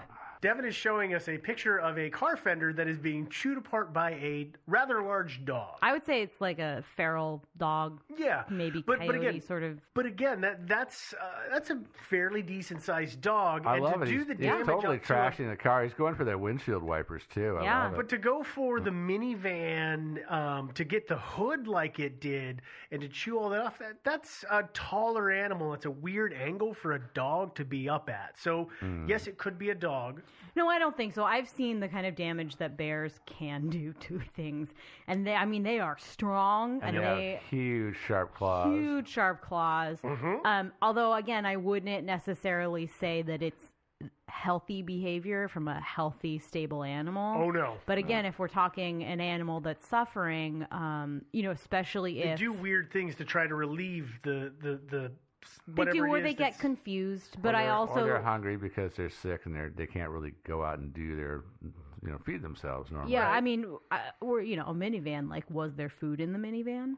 Was he trying to? No idea, but I mean, like I've it was seen entirely pictures. The engine compartment, or the front engine area of the Was van. there an animal that crawled in there and the bear was trying to get at it? I mean, like I've seen there are pictures out there. That's a good point, because these people, if you watch the interview of the lady, she talks about the what was her name? Way, I think. The Ways. Way was her last name. Yeah, but one of the things that she talks about is Mary. That's what it is. Yeah. Mary says that she looked out the window and they had 7 cats who all lived on their front porch, and all their blankets and pillows were spread everywhere, and there were no more cats. All the cats were gone. So that's a good point, Devin, is it may have been going after a cat that had crawled up into the engine compartment to hide. Yeah. Yeah. Or it could also be that they converted it to run on like vegetable oil, and they were getting their oil from McDonald's. Not in the 80s, man. The whole car smelled like French fries. Not in the 80s. What bear doesn't like French fries? That's a modern hippie thing, not an old hippie thing. Yeah, I mean, overall, there are a lot of reasons that this could have happened, and I like this theory a lot, especially with this time frame too. Like in a 6-month year. I mean, for me, what that sounds like is like there was a yearling bear who was out trying to make its own little patch of territory. Thank you. And he was sick, and so he was there, and then he died probably because he was so sick, and so they petered off. But that seems like about the time of year where those bears have to go off and fend for themselves. So Maybe. That would explain why it wasn't happening really before and didn't happen Yeah, after. I mean, or it could have just been a bear looking for territory that happened to come through the area and was sick for whatever reason. I mean, there's a million ways it could happen. Even animals can go insane, too. It's not just people that go nuts. Yeah, I mean, have you ever seen the poor polar bears at the zoo sometimes? Oh, yeah. They're not happy. No. Except for the ones at the Oregon Zoo. Those are the ones I'm talking about. Okie doke. Well, we've done enough talking about bears. We've talked about lizards. Now let's talk about reptilians. Because that's our next theory. Like the reptilian. The reptilians. Yeah. Okay, because now it's time to go to Crazy Town, boys and girls. Does anybody remember back during the election, before Ted Cruz was believed to be the Zodiac Killer, he was believed to be a lizard man? Yeah. Okay, well, for those of you who don't worry about it. You're better off not knowing. I just want to read you guys a quote that's pertinent to this. Oh, okay. Quote, as 12 million Americans know, the U.S. government is run by lizard people, or to be scientifically accurate, reptilians. Yep. Who said that? I don't know, some people in the Atlantic. Oh, okay. Because it's pertinent. Yeah. Okay. Well, 12 million people know this. It's got to be real. Yeah. It's totally a well-guarded secret. Yeah. So, as Devin has just let us know, there are people in this world who believe that our government is run by a super secret race of reptilians. All governments. Yeah, the entire world is run our by governments, our human governments, our entire global economy and governments. It's all run by this super secret race of these reptilian creatures that live in underground bases all over the world. And by the way, they're able to change their shape at will. So they are shapeshifters. Yeah. They happen to be about 7 or 8 foot tall, which is rather convenient. And they've managed to infiltrate all of the highest levels of government and industry. Yeah.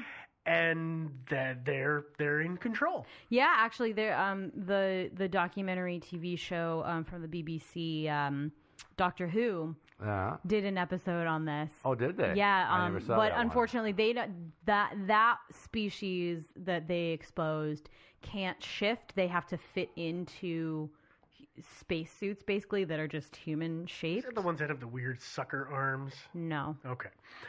Well, let's go back to reality here. Oh, back to we need to talk about the real reptilians. Well, the thing about it is, the reptilians too, they're not necessarily shapeshifters like, say, werewolves and things like that. If you're possessed of that kind of alien technology, you can have a holographic projector that can actually alter your appearance radically. Yeah. And make you look like a human being. However they're going about it, they are changing their appearance from a 7 to 8 foot tall reptile creature into Ted Cruz.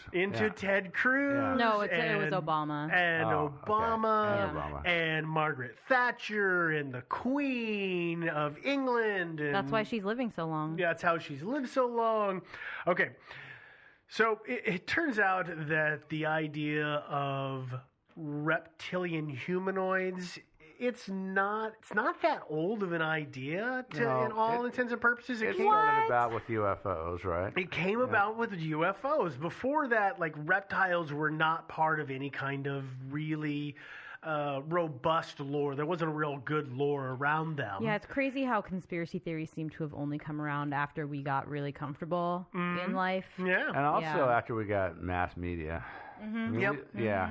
So it happened around the 40s, the UFO craze, and the reptilians didn't really get a tribute, or reptilian creatures, humanoid creatures, didn't really get the level of power associated with them that we see today, until the late 90s, when a guy by the name of David Icke published a book called The Robots' Rebellion. Yeah. Now, for people who don't know, David Icke, he in the 70s was a writer, and then through the 80s he was on the BBC on a couple of different programs. And then at some point in the 80s, it was right around the late 80s or early 90s. He had an awakening. Well, I was going to say he took a turn around the bend, but you were probably putting it much nicer than I am. He went on to another show, at which point he told everybody that he was actually the son of God and that the world would end that year. Yeah, no, he either went around the bend or he just decided there was more money in that kind of stuff. And as of today, the world has not yet ended, so I'm not sure exactly what happened there. Well, he's obviously a reasonableist. Yeah, he's not the first person to predict the end of the world. No, he's not. He's not. But so apparently what Ike does is in the late 80s and early 90s, he starts talking and then writing about a lot of different things like automatic writing and messages that he's getting, like psychic experiences that he's having. Are you skeptical about that stuff? I've said on more than one occasion that I'm skeptical about that stuff. I got to tell you about automatic writing. Now, there's times I've sat down, like to say, even write a script for this episode, and I'll a little later look down at the page what I've written, and it's just a bunch of tasteless crap. And and so I know it happens. So to clarify, what is automatic writing? Automatic writing is where you put down the pen and you don't try to write anything. It's at least the way I understand automatic writing. And then your hand, as if possessed by another being, begins to write things where it says, red rum, kill your wife. You will get the insurance. Nobody will figure it out. Yeah, mail her this letter now. It's awesome. Okay, so I can tell you that mine always looks like gibberish. Yeah. Because it's not actual words. Well, it's words, just not in your language. So that's true. You're channeling another being here, dude. Ike starts doing this, and he starts having these experiences. Wait, is he writing books in automatic writing? Because if so, I have a lucrative new business opportunity for us. So what puts him on the map is he's doing this stuff, and then he begins to believe that there is a large alien force controlling our world governments. And he begins to come up with his theories about the reptilians and their shape-shifting abilities. And he starts writing books about it. Over time, it's kind of like a footnote in the early 90s in his books, and then it becomes more and more and more he starts to develop it. Yeah. Yes. By the way, as a side note, have either of you looked at, this is the funniest thing, I love Wikipedia sometimes for the drawings that are on there. Have you looked at the reptilian drawings on Wikipedia? Reptilians for the reptilians that control the human race. So don't worry about don't Google this, Devin. I'm doing it. I'm going to describe this. There is a reptilian creature that is a nice outline and got some gills, and then there's a human man standing next to it in the same line drawing style. And what I want to know is why they decided that they had to include genitals on the human man, but not on the reptile. There's nothing like that on the reptilian. Well, reptiles don't have external genitalia. So why in the hell? Because humans do. Well, I didn't need to see the guy's junk. Weirdest thing to include, but I have a lot of questions about this there's drawing. a lot of questions about that, but I'll be honest. Listen, Ike does he says some things, he makes some claims, he does a lot of things, and I don't even begin to understand. I mean, I've watched videos and read a little bit of his stuff, and I'm not tracking with it. So to give him his due and to try and give a third-party explanation of what David Icke thinks, I found something that is it's a modified synopsis of his belief, and so I'm going to just read that. Is this from Wikipedia, or where's it from? This is from some other news article stuff. It's a conglomeration of stuff. Okay. So this says, quote, Icke argues that humanity has been genetically manipulated by the Babylonian Brotherhood, a hybrid race of human extraterrestrial reptilians, also known as the Illuminati. Oh, those guys. He briefly introduced the extraterrestrial hypothesis in his book, The Robots' Rebellion, and expanded it in And the Truth Shall Set You Free. citing some other books.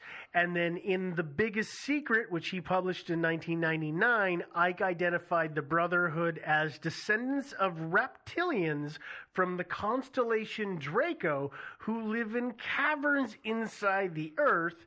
They are the deities known as the, I'm gonna butcher this, Anunnaki in the Babylonian creation myth. That's End quote. accurate pronunciation, actually. So, why do they live in caverns? Do they like it down there? Or are they hiding? I'm guessing it has to do something with the fact that they're reptiles. I have no idea why they live in caves. Yeah, so the theory of directed evolution is not one that is unpopular. There are a lot of people in this world who believe in directed evolution. But this idea of commingling evolution and that the ruling race is reptilian is, as our fans like to hear me say, the dumbest thing I've ever heard. It's a little guano crazy. It's super guano crazy. Well, you gotta, I'm looking for rhyme or reason here in their big genetic modification plan, because are they trying to make us smarter or are they trying to make us dumber? Dumber. Oh, is that? We're being Easier to controlled. rule. That might they might be. We onto are something. Yeah. sheeple. We are sheeple, my friend. That must be it. Yeah. That is the reason that they are doing what they are doing to us. Now, what they are harvesting from us or getting from this venture of, cultivating the human race, I don't know. I haven't gone that far into Ike's stuff. Actually, it's probably a food source. I know. No, not even necessarily that. It might be that they don't want to exterminate us because they would feel kind of bad about it, but at the same time, they want to sort of negate us as a threat to them. A dumb humanity is a humanity that's unlikely to reach the stars and colonize the galaxy and be a threat to their galactic empire. Maybe. And so it actually makes a lot of sense. They're being sort of humanitarian, but at the same time, they're keeping us in our place and on our planet. I can shed a little light onto the directed evolution theory. Okay, yeah, have at it, please. Oftentimes people, the theory goes is that it's a alien race that is otherwise extinct in this world. So they came here to try to cultivate a new kind of their species, and it kind of failed, but they ended up commingling or directing us in a certain way, but that those aliens are otherwise extinct in the universe. Everywhere else except on Earth. Mm-hmm. And actually, the Watchers. Yeah. So the reptilians, who are basically our Watchers or our shepherds. Yeah, but that like some sort of intergalactic war or something like that, it made all of the others extinct. Okay, but I don't understand. It's one of many. They're extinct here on Earth too, though, right? Because they've crossbred with humanity. Well, yeah. Okay, but they're still better than they're us. still bigger and smarter and faster and all that stuff. Sure. Yeah. But, yeah. Okay. And that, those theories usually come that they the first interaction with alien was like Homo sapien, not the first little inkling of a little thing of life. It was the first thing in the primordial ooze. Yeah, it's how a lot of people make the leap from like, how did we stop being animals and start being humans, right? How did we get our intellectual cognition? Yeah, cognition works. Anyway, so that's kind of where people land a lot. So all you got to do is to bring us back to our actual story of the day. Oh, Ike? Yeah, yes. Talk about Ike. Well, no, the Lizard Man Escape or Swamp. The reason that I looked at Ike and his reptilian stuff is let's again suspend all the disbelief that we've already thrown out there, and let's say, okay, David Icke is right. Well, then maybe this is a situation where there was one of the members of that species, let's say a teenager, the teenagers are always not playing ball. He was on Rumspringa. Something like that. And it is, you know what? I hate those stupid humans, and I am going to screw with some stupid humans and chases a human in their actual form. Or maybe this is their way of playing a huge practical joke on the human race, and it explains Bigfoot and the Lizard Man of Skateboard Swamp and the Chupacabra and all these and the Mothman and all these other cryptids are, okay, listen, you have a free pass for a month. Take a form, pick it, screw with them, and then you're done. You can't do it anymore. Alternately, they're the insane ones. who don't get caught right away, and then they're put down by their own species. Yeah, They're put down or locked up. Yeah. Yeah, Or- they're hauled back and put into their little scaly crate. padded rooms. Well, if you think about it, it could be a form of inoculation too, because things accidents happen. Your little projector fails, and suddenly revealing your true lizard form. Accidents happen, and so if you go out there and you create all these hoaxes like Bigfoot, Lizard Man, whatever, you create all this stuff, this hoo-ha, and so if somebody actually sees you in your true lizard form, nobody's going to believe you. Unless it happens on the floor of Congress. Yeah, exactly. Then you've got a really big problem. Yeah, but otherwise, I think those guys, they probably really, really carefully check their little projectors. Well, that's why they have presidential aides. Right. Yeah. And maybe that's it. But the point is that either this is, was somebody, one of these creatures in the Ike universe, having fun at our expense, or breaking the rules and eventually getting caught and locked away, which is why the sightings of the Lizard Man of Skateboard Swamp doing what the Lizard Man of Skateboard Swamp did in the beginning haven't happened anymore. So, I mean, I don't know. But that's the way this theory is running. Yeah. Anything to add to it? It was a bear. It was a sick yogi. It was a sick yogi, yeah. Not the same instance, or the same thing happened every time. In one case, it was probably a bear, maybe two, and then the rest of it was people made it up, or they imagined it, or they were high. Well, and like I said before, I mean, if you watch some of those videos, it is very, very clearly a dude walking through the woods, and somebody else has a flashlight shined on them as they're moving through the woods. It is so blatantly clear. Well, it's not that clear actually. They're so tiny in the distance. Like the guy, the hunter. Well, no, the one in the dark with the flashlight that I'm talking about, that was very clearly somebody in a suit. Oh yeah, but like the one that was taken by the hunter, where he's off in the distance, it's like. Maybe he was using an older, crappier cell phone. He must have been, I guess. But or somebody compressed that video to optimize it. It was like 2015 when he took the video, right? Yeah, and so why didn't he zoom in? Well, maybe that's why it was so bad. Yeah. Maybe. Have you ever taken a picture when you zoomed in on your cell phone? They're terrible. The quality definitely degrades, but I mean, still. Especially if it's in the dark. Which this one was not. This was a daytime video. Oh, that's right. The one Joe's talking about is the daytime, but the one I'm talking about is the nighttime. Yeah, but he was not zoomed in. I mean, no. Yeah, not at all. And I think the whole thing is silly. So that's really, that's where the scales end. So I think what we need to do now is take care of a little bit of end of show business here. Yeah. If you want to read some of the links that we have for research on this story, you can go to our website, which is thinkingsidewayspodcast.com. On there, we will have, like I said, the research for this story, and you can stream this or download from our website. You can do that with all of the stories. On the website, we also now have the full list of all stories that we have covered and with links directly to those, so you can use that to check to see if we've done a story, because I know it's kind of hard to look through a lot of pages. Yeah, in the streaming sites and iTunes, tough. It can be a pain to find stuff, so we've created that in the website for you to look. So take a look at that before you send a story suggestion, because we may have done it already. And of course, we've been doing so many of them. We've had thousands and thousands, but maybe not. But of course, we also have links on our website to merch. You can buy merch. We do. So on the website, on the right-hand side, there is a section for Zazzle and Redbubble to get shirts and mugs and phone cases and all of that good stuff. That's all right there on the website.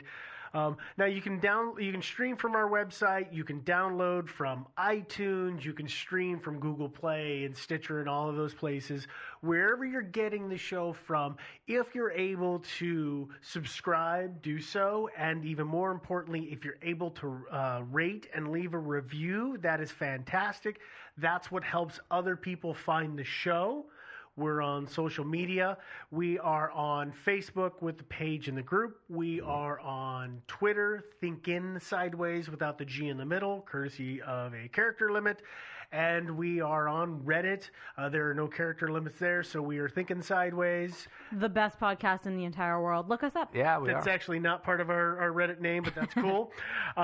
We have a email address if you want to get in contact with us to talk about this episode or theories or other stories or share stories, or you have constructive criticism. Or you are the lizard man. Or you're the lizard man and you want to tell your story, you're welcome to do that. Our email address is thinkingsidewayspodcast@gmail.com.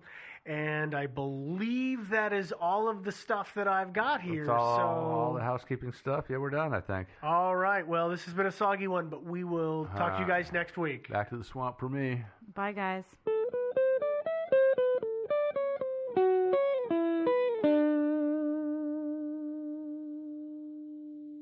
Thinking Sideways is not brought to you by Cool Whip.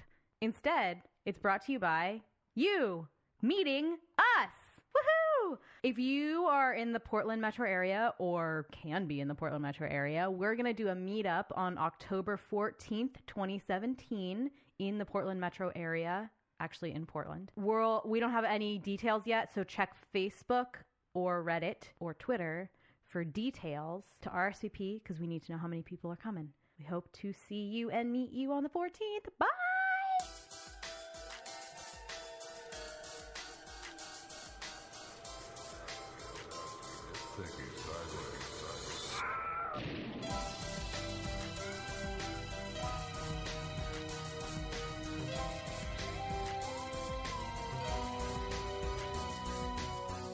Hi there. Welcome to another episode of Thinking Sideways. I'm Joe, joined as always by Devin and Steve. Okay. Who almost said Joe for some reason. What the hell? You were looking at him. Don't even think about it, dude. It's hard to keep our aliases straight, you know. I have a hard enough time with my regular name, apparently. Yeah. We're just going to go by numbers starting next week. But I'm 17. Yeah, for this week I'm still Joe. And we've got a mystery for you, believe it or not. We're going to talk about a strange death. A guy named Sigmund Adamski. Happened in England 37 years ago, and if you're listening in the year 2050, well, you do the math. This is 2017. Before we go any further, though, I'd like to give a shout-out to our listener, Savannah, who suggested this about 2.5 years ago, actually. It's been a while. Sorry, Savannah. I hope you're still alive. But if you are, hey, shout out. Also, a hat tip to Robin Warder over at The Trail Went Cold, because he used to write for Cracked, and he wrote an article about this particular little mystery. Oh, was that Robin's art? I so rarely read the author line. Actually, I don't know if you noticed this about Cracked, but they put the author's name in very, very tiny font. That may explain why I never notice it. Probably. Yeah. Yeah. Well, back to our story. The year was 1980. Sigmund Adamski was an immigrant from Poland who lived with his wife, Lottie, in the village of Tingley, England. And I'm pretty sure I'm pronouncing that correctly because I've seen various videos, interviews, stuff like that. I at first assumed it was Tingley because who the hell would name their town Tingley? But apparently... The British. Yeah. So anyway, now that we've gotten hate mail started, let's keep going. Yeah, it's at Tingley is in West Yorkshire. I'm sure you all know where that is. But if you don't, it's about halfway between London and the Scottish border. The northern part of the country. Yeah. Sigmund worked as a coal miner in the Lofthouse Colliery Pit, which is a fancy term for a coal mine. The mine was about 2 miles east of Tingley, and Sigmund had been married to his wife Lottie for... Not really sure. I've heard various stories about they met in Poland and emigrated together, or he met her here, and we don't really care. We don't really know. We don't know, and it's not really that relevant to our story anyway, exactly when he came here, when they met. More than like a year. Yeah, more than a year. Yeah. They were not newlyweds. Yeah. No, I don't. Not at all. I think that would be an interesting point if they were newlyweds, but we don't really care since they're not. She would obviously be the murderer. Yeah. But I don't know her age, but I do know that he was 56. Oh, at the time this happened. So probably married a long time. Probably. Okay. I'm guessing. Gotcha. Yeah. And also Lottie, his wife, had been diagnosed with multiple sclerosis, sadly, and by 1980 her condition was deteriorating. So much so that Sigmund had applied for early retirement from the mine so that he could care for her full time, and apparently his request was turned down. Ugh. Which is ironic because that mine was closed down about a year later. As with a bunch of government processes like that or industries. Yeah, and maybe that was it. They might have even known about it, and he just sort of said, "Hey, you guys, you're going to close down anyway. Why don't you let me go early?" I don't know. Yeah. But They probably didn't have to pay his pension if they just closed down. Would be my guess. I assume, I don't know. It's hard to say. I think that closed situation. down or not. I think these were union jobs. I think the pension was there no matter what. Great. Yeah. Never mind then. Yeah. Okay. I don't think they were. What's that? I don't think they were actually, I because thought that's why. they were. Because there's social assistance, but when all of those mines shut down, remember all the strife that happened in England for about a good decade or two because of all of that industry that moved and people just got left in the lurch. Uh-huh. So I don't think was actually a guarantee. But yeah, I don't know. Well, luckily for Sigmund, he didn't need to find out. Yeah. Okay. Good point. Silver lining. Yeah, there's a right? silver lining to point. everything, Yeah. right? So on Saturday, June 7th, 1980, Sigmund was supposed to be in a wedding. His goddaughter was getting married, and he was the one who was going to give the bride away, so that was going to be a big day for him. Yeah, I know, a special day. I know. But the day before, Friday, June 6th, something happened. First, they had some family members who were in town for the wedding. They had them over, his wife did, and had them over for lunch.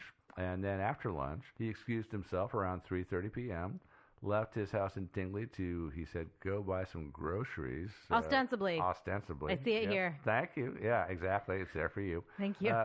And Sigmund never came back. He passed a neighbor on the way and said a few words to him. So apparently that neighbor, whose name, of course, is unknown. There's a lot of unknown people in this story. Yeah. He was the last known person to see Sig alive. This unknown person was the last known person. Yeah, Yes. unknown. Gotcha. Yes, exactly. Okay. He's an unknown known. It's a very unspecific specific. Got it. Yeah, exactly. Okay. And leaving the house and not coming back was kind of unusual behavior for Sigmund, who wasn't noted for going off on benders. Everybody knew him, said he was a regular guy, likable, very dependable, and just an all-around solid human being, not the kind of guy to just go flittering off and leaving his wife. So it was unusual, and so, of course, and it was also unusual because his wife did have MS, and she kind of needed care, so he wasn't the kind of guy that was just going to take off and leave her in the lurch. And so Lottie, of course, and the family figured something must be up and reported him missing to police. And I don't know how much of a search there was for Sigmund. I think probably mostly it was kind of an APB kind of situation. The officers were told to be on the lookout for him, but I don't think they were really beating the bushes, looking really hard. 56-year-old immigrant. I doubt they were too awful concerned. It's not quite the same as when a 7-year-old kid gets lost. Right. Right? Yeah. Or a pretty young girl. Yeah, exactly. Yeah. What was that thing I saw? Sorry, it's a bit of a tangent. I saw there was something missing recently. white girl syndrome. No. It was somebody saying to their friend like, "Hey, I wish I was pretty," and they said, "Well, go missing," because I've never heard of a girl who's missing who hasn't been a beautiful or pretty young girl. So very good point. He was not a pretty young girl. Maybe he would have. I don't know. He could have been pretty. I've seen pictures of them, but they're kind of low res. Yeah. So it's hard to say. And as far as police action, I'm not sure how really in-depth the investigation was because, I mean, they might have actually gone into it in quite huge depth, but unfortunately we don't have any access to the records because apparently it's still considered an open case. Yeah. Yeah.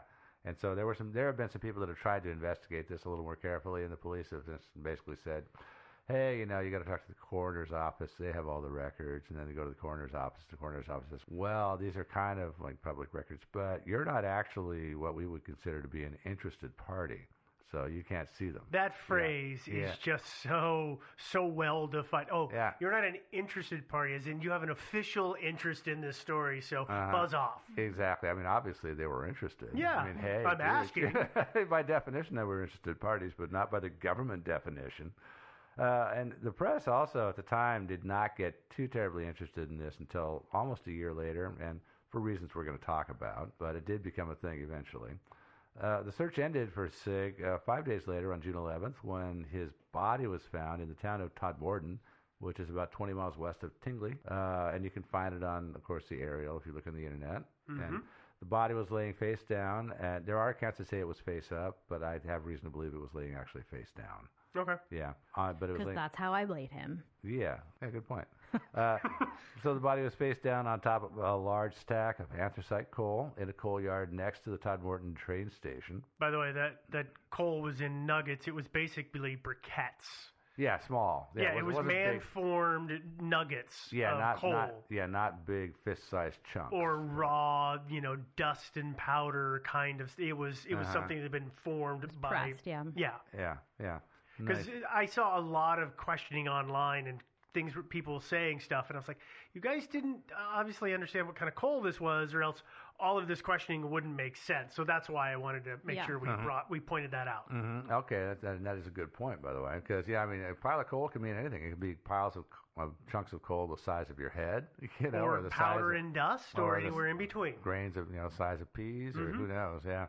So, Any other units of measurement you want to call it there? Kilometers. Okay. Stone. Yeah. Okay. There you go. Light Curtain years. stones. Yeah. Yeah. So back to the Todd Morton train station. This coal yard was right next to the station. If you look at the area view on the webs, you can find the train station pretty easily. It's just to the west of the A646 highway, and according to the best information I can find, the coal yard was just to the southwest, right next to the train tracks. And wait, let me guess. It's not there anymore. No, it's not. Because, surprise. Yeah, coal's not quite so popular these days. Don't ask me why, but it's not. It looks like there's a car park there now. Yeah. Different kind of coal park. Got it. Yeah, exactly. But the pile of coal was reportedly about 12 feet high, and Sigmund was on or near the top of the pile. So he was up there a little ways. So the question, our mystery, well, what was Sigmund doing in a coal yard in Todd Morton? He had no friends in that town, had no other business there that anybody knew about. And another question is, well, why was he dead? And where had he been for 5 days? Yeah. Big questions that have not been answered yet. The coal yard at that time was being run by a guy named Trevor Parker, who was the son of the owner. And he said he had been there in the morning till about 11 a.m. I think he left to do deliveries. Yeah. And when he left, he closed and locked the gates. And when he came back at 3:45 p.m., well, he found a body laying on top of a pile of coal. And he called the ambulance and called police. Well, he never actually went up to the body. I don't know. He was not sure that it was somebody dead or somebody. He thought it was a drunk. He was hoping it was a drunk. He was thinking it was a passed out drunk or something like that. I think that's what you hope, or a mannequin. I don't want to go near it. You hope it's a drunk person or a mannequin, and just call somebody. Exactly. Yeah. And then he called an ambulance and the police. Apparently, the ambulance got there first, and that's why it appears to me the body was face down. The ambulance guys got there. The statement by one of the policemen said, well, he was laying face up, but he had coal dust on his face. And so I can see why you would think that he was face down. The ambulance guys actually turned him over. Like you would do. And then the police, you would, of course, and the police show up. Well, he's laying face up. But yeah, he was face down, I think. So we got a body. The interesting thing, one of the interesting things, is there didn't appear to be marks in the coal from his feet, like from climbing up the pile. At least that's one of the constables who was there that day was quoted as saying that. He said it was undisturbed. There were no signs that anybody had climbed up or down it. This led to some speculation later that Sigmund had been dropped on the coal. Well, I'll dispute that later. I'll wait. Yeah. Wait till the theories for that. Okay. And of course, another reason for this UFO speculation was that the constable I just mentioned was named Alan Godfrey, who was involved in the Todd Morton UFO incident about 5 months later. That is kind of a famous, or semi-famous at least, UFO mystery. Yeah. Yeah, it is well known. It's funny how, like, whenever police are involved in a UFO mystery, suddenly it becomes, like, very credible. Yeah. You notice that? Yeah, I noticed. Well, actually, Godfrey doesn't seem like a total nutcase, to be honest. But anyway, enough about the Todd Morton UFO incident. That's how the story finally got to the front pages. It was months after Sigmund died. Suddenly some newspaper guys suddenly put the two together. They realized, oh my God, the policeman had been there at the coal yard, and then he has this encounter. There must be a connection, and so all of a sudden there was all this speculation in the tabloids that Sigmund was abducted by the aliens, and then died, and the aliens dropped him on the coal pile. Yeah, and then we'll talk more about that later. The police officer decided to track them because aliens are just weirdly, they just follow people like that. Okay, yeah, sure, yeah, something like that. Yeah, we'll talk about all that in theories. We'll talk about that a little more. That is one of the theories out there, though, about the UFO abduction, and that's why he disappeared for 5 days.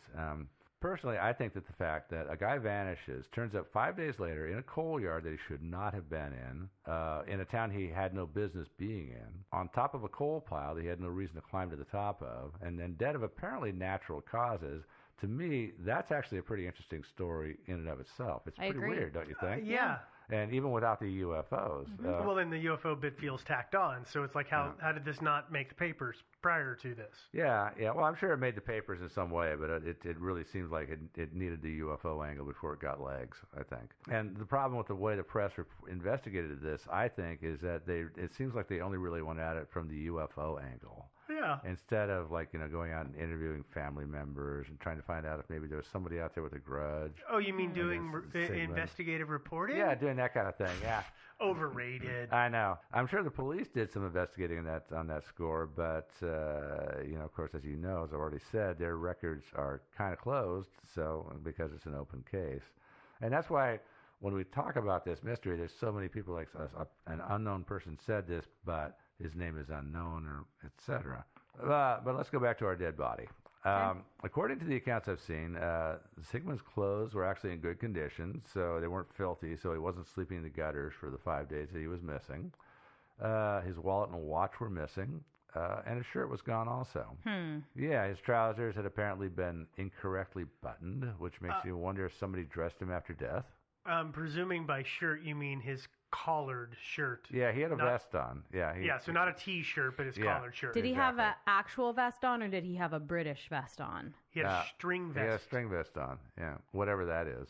Okay. It's like a string bikini, maybe. Well, I was just gonna say because I like in British terms, a vest is actually an undershirt, and then what we call vest is like the undercoat. I don't remember what they call it. Yeah. Waistcoat. It could have been that. Yeah, just about all the sources I've seen for this are British. So, and I always do have a little bit of a problem with that. I'm starting to figure out that honey bucket means toilet. Well, that's the problem is that there's no photos of the body. The photos you will see online are all reenactments. Yeah, but on the BBC, I think there was somebody like that. Yeah. Those aren't really the body. Okay, so I'm sorry I interrupted you. So you were talking about his pants. Yeah, the pants were incorrectly buttoned. There are other accounts out there, by the way, that say his jacket was buttoned wrong, that his pants were unzipped. So, then, as always, conflicting accounts. Topside again, wearing a vest and a jacket. There were no bruises, cuts, or contusions. It did not appear that he had been in a struggle with anybody. He wasn't strangled or beaten to death or anything like that. Also, the coroner reported it looked like he had shaved within the past day. And most interestingly, he had some strange burns on the back of his neck and his shoulders. The burns had a kind of greenish ointment on them, which was never identified. So it wasn't just aloe vera? Because aloe vera tends to be kind of a weird greenish ointment. Well, I don't know how hard they tried to figure out what it was. Alien goo. It's just alien goo. It's fine. Yeah, it was probably that stuff. Alien antiseptic. That goo from Ghostbusters. Yeah. There was an autopsy done that very evening. The coroner concluded the time of death was between 11 a.m. and 1 p.m. that same day, the 11th of June. So that means if Trevor Parker left the coal yard at 11 that morning, sometime very shortly after that, Sigmund Adamski wandered into the yard and died of natural causes on top of that coal pile, or he was murdered and brought to the yard and left there, or maybe he died and brought to the yard and left there. Those are kind of our options, or UFO'd there. That last one was UFO'd there. Got it. Yeah, he was also UFO, maybe. Coroner also determined that the burns on Sigmund's neck and shoulders were about 2 days old, because you guys have been burned. You know what that's like. Yeah. They start out looking kind of pink and fresh, and then they're kind of gnarly Scabby. 2 days later. Depends. Yeah. Exactly. Because of that, police checked hospitals, emergency rooms, clinics in the area to see if he'd been treated for the burns, and they found nothing. And the burns were also unique in that they were well defined. So it's more like contact burns and burns from an open flame. You know what I'm saying? Yeah, they weren't amorphous. Yeah.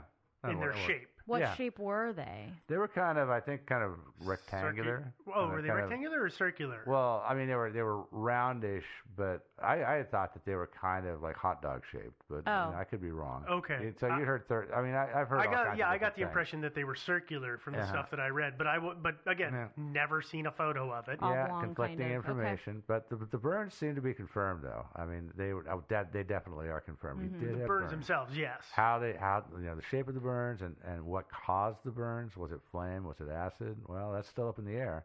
And there are a few theories out there about the burns, which we'll talk about. And police did find in the course of their investigations that Sigmund had been getting what are called moxibustion treatments from an acupuncturist.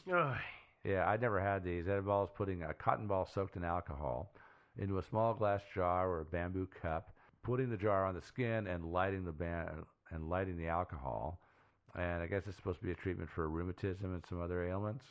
This is one of those crazy treatments. It's like there's that weird treatment for when you've got stuff in your ear and they have the Wax? cone. Oh. They have the cone that they stick in your ear, and then you light the paper cone on fire, and the heat is supposed to draw everything out. Like, this is that same kind of, how the hell did you think that worked kind of treatment? Yeah, I don't know. It could just be like a little bit of heat to something To that's relax sore. it, Kind of makes it feel temporarily better. You know, that's why eventually that's why they came out with the idea of bleeding people, because it actually short term produced good results. Because you drain a bunch of blood out of somebody, he feels kind of lightheaded and kind of high. Yeah, you're kind of hypoxic. Is that the right word? I don't know. No, it's I'll not the right accept word, that one, and that's good enough for me. But but you know, and so people would go, yeah, wow, I feel kind of high, yeah, you know, Because your blood pressure's dropped. Yeah, and exactly. You're just out of it. And so they started thinking, hey, let's drain blood out of them. That'll make them better. And so, yeah, it's hard to say how many people died from getting bled like that. I mean, there's a theory out there that George Washington was killed by his doctor because, yeah, he was sick, and the doctors just kept taking blood and taking blood and taking blood. I have no idea how much he had left in him by the time he passed, but yeah, sad. Well, but anyway, heat is good for certain. But heat is good, but it's a temporary kind of fix, I think. Well, I mean, yeah, you maybe. like heat up to relax the muscles to treat them. Mhm, Oftentimes, right? It's not like, oh, put some heat on it and then magically you're cured. Like if your muscles are messed up, they're going to be messed up unless you do something to them. But this open flame treatment, this what is it? Moxibustion, which is, combustion, basically. It's going to leave a burn on the skin. So it's almost as if it's doing more damage than, in the longer term. Well, I think done right, it doesn't. It's just kind of like a heating pad, If you use a heating pad right, it's great. And if you crank it up too high and then fall asleep on top of it, You're gonna burn yourself. You might just get a second-degree burn or something. Yeah, I don't know. Yeah. It's an open flame, so I always figure that's a bad idea. But it's an open we're flame. on a sidetrack that... Yeah, doesn't matter. We're totally on a sidetrack, yeah. Later on, the coroner said that Sigmund, back to our story, didn't appear starved. Apparently, he had been eating normally and drinking normally. He wasn't dehydrated or anything like that. So if somebody had had him chained up in the basement for 5 days, then at least he was being fed. There also was no immediate conclusion about the cause of death. Apparently, they had to think about it for a few months, and they finally decided that it was a heart attack that killed him. As for the cause of the burns, well, that's unknown. Sigmund's whereabouts for 5 days is unknown. How he wound up in that coal pile, unknown. And the mysterious green ointment, well, nobody knows what that was either. They were sure it was Jelly. Ointment. It wasn't like a weird miscolored pus or something. Sorry, that's a gross They question. seemed to feel like it was some sort of like a greeny, salve. It wasn't greenish in the sort of pus sense. It was more like an ointment, kind of clearish, but with a tint to it, I think. Yeah, I mean, yeah. So, okay. Yeah, hopefully a doctor can tell the difference between ointment and pus. I would hope that. Well, I mean, I guess pus probably isn't their word, but like when you get a blister and it fills up with that like clear liquid gross or stuff. whatever. Oh, yeah. Because if he had had a burn, it could have blistered and it could have been the remnants of like the clear goo. Yeah, I don't know. It wouldn't have been green. Probably. No, green would be a sign of a larger issue, and that would have been apparent, I would presume. Well, larger. like I mean, he was dead. So yeah, he was dead. There was a sign of a larger issue already. I say, is there a larger issue? Oh, yes, there is actually. He's dead. Yeah. You have an infection, but interesting. it's too late. Okay. Yeah, all right. yeah. So we have theories. People have got a lot of theories about this one. First theory. This is a big favorite out there, which is UFOs. Yeah. So Sigmund was abducted by a UFO. He died of fright from his experience, and they dropped his body on the coal pile and hightailed it out of there. And so the evidence for this is it did not appear that Sigmund had climbed the coal pile. And also... when do you want to talk about that coal pile? Yeah. Because I have huge issues with the nobody climbed the coal pile. Oh, okay, yeah. No, I've wondered about that one too, to be honest. Okay, with you. finish this part, and then we'll go back. We'll talk about the evidence for this. Okay. Yeah. Okay. Yeah.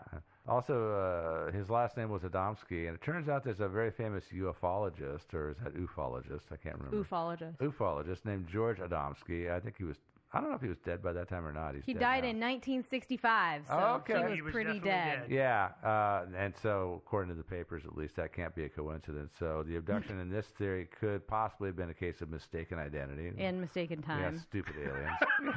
Yeah. They looked in the phone book. Went, Yeah. oh, there he is. Yeah. And the aliens would account for the strange burns, too. It might be one of them in the spaceship was playing with a phased plasma rifle in the 40-watt range. And the ointment on the burns, of course, was unidentifiable because it was alien in origin. Well, it could have been the neck, right? It could have been like a holding device that overheated and yeah, it could have been something like that too. Caused some burn. I don't know. I'm just loving the idea of the aliens. Like, oh crap, we killed him. What are we gonna do? Quick, get rid of the body. We get rid of the body. Where are we gonna dump it? Well, it says here he's a coal miner. Okay, there's a pile of coal over there. Quick, let's get out of here. That looks like a soft place for him. Yeah, drop him. Okay.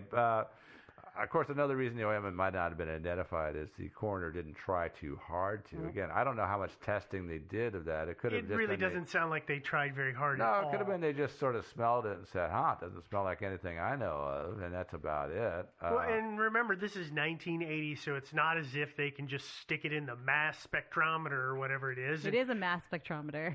Yeah. That's what it's called. Okay. I was guessing that the name, but it's not like they can just take a sample and pop it in there and figure out what its base components is, and just like CSI go, boop, boop, boop. Oh, it's used in this and that and this and that. We know what it is. No, it's 1980. It's yeah, like, exactly. all I know is it's this. It looks like this. Yeah, typically, when it comes to testing for this or testing for that, it's like you have to actually be looking for it. Mm-hmm. So, you can't just pop it in there and then it just says, oh, it's this. You test to see if it's this, or this. And if it doesn't fall into one of those things, well, okay, we can do some more testing, or we can just say, hey, we don't care. Yeah. I mean, yeah, finding it's very small potatoes in this story. Yeah, finding ointments on burns is not exactly, a big deal. It's not a huge thing. Yeah. But you were talking about the whole no marks on the coal pile. Yeah, so this is the biggest load of hooey I've ever heard of. Okay. Okay. Tell me more. Joe, tell me this. Where was this coal pile located again? It was located next to the train tracks and next to the train station. Okay. And what do trains do when they're moving? What trains do? They go choo-choo.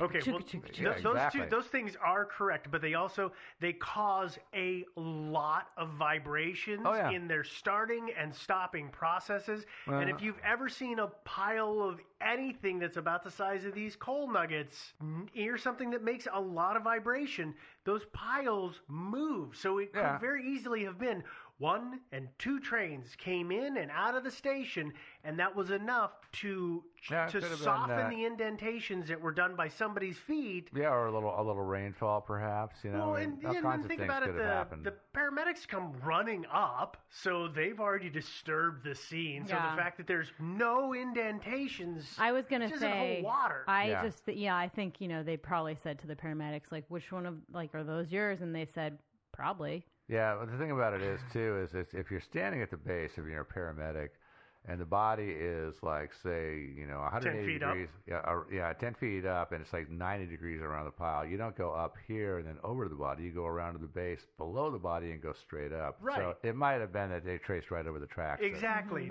So that's I'm thinking that much activity in that area probably softened the indentations, and then you got these guys who first responders' job is to get to the body and help the individual.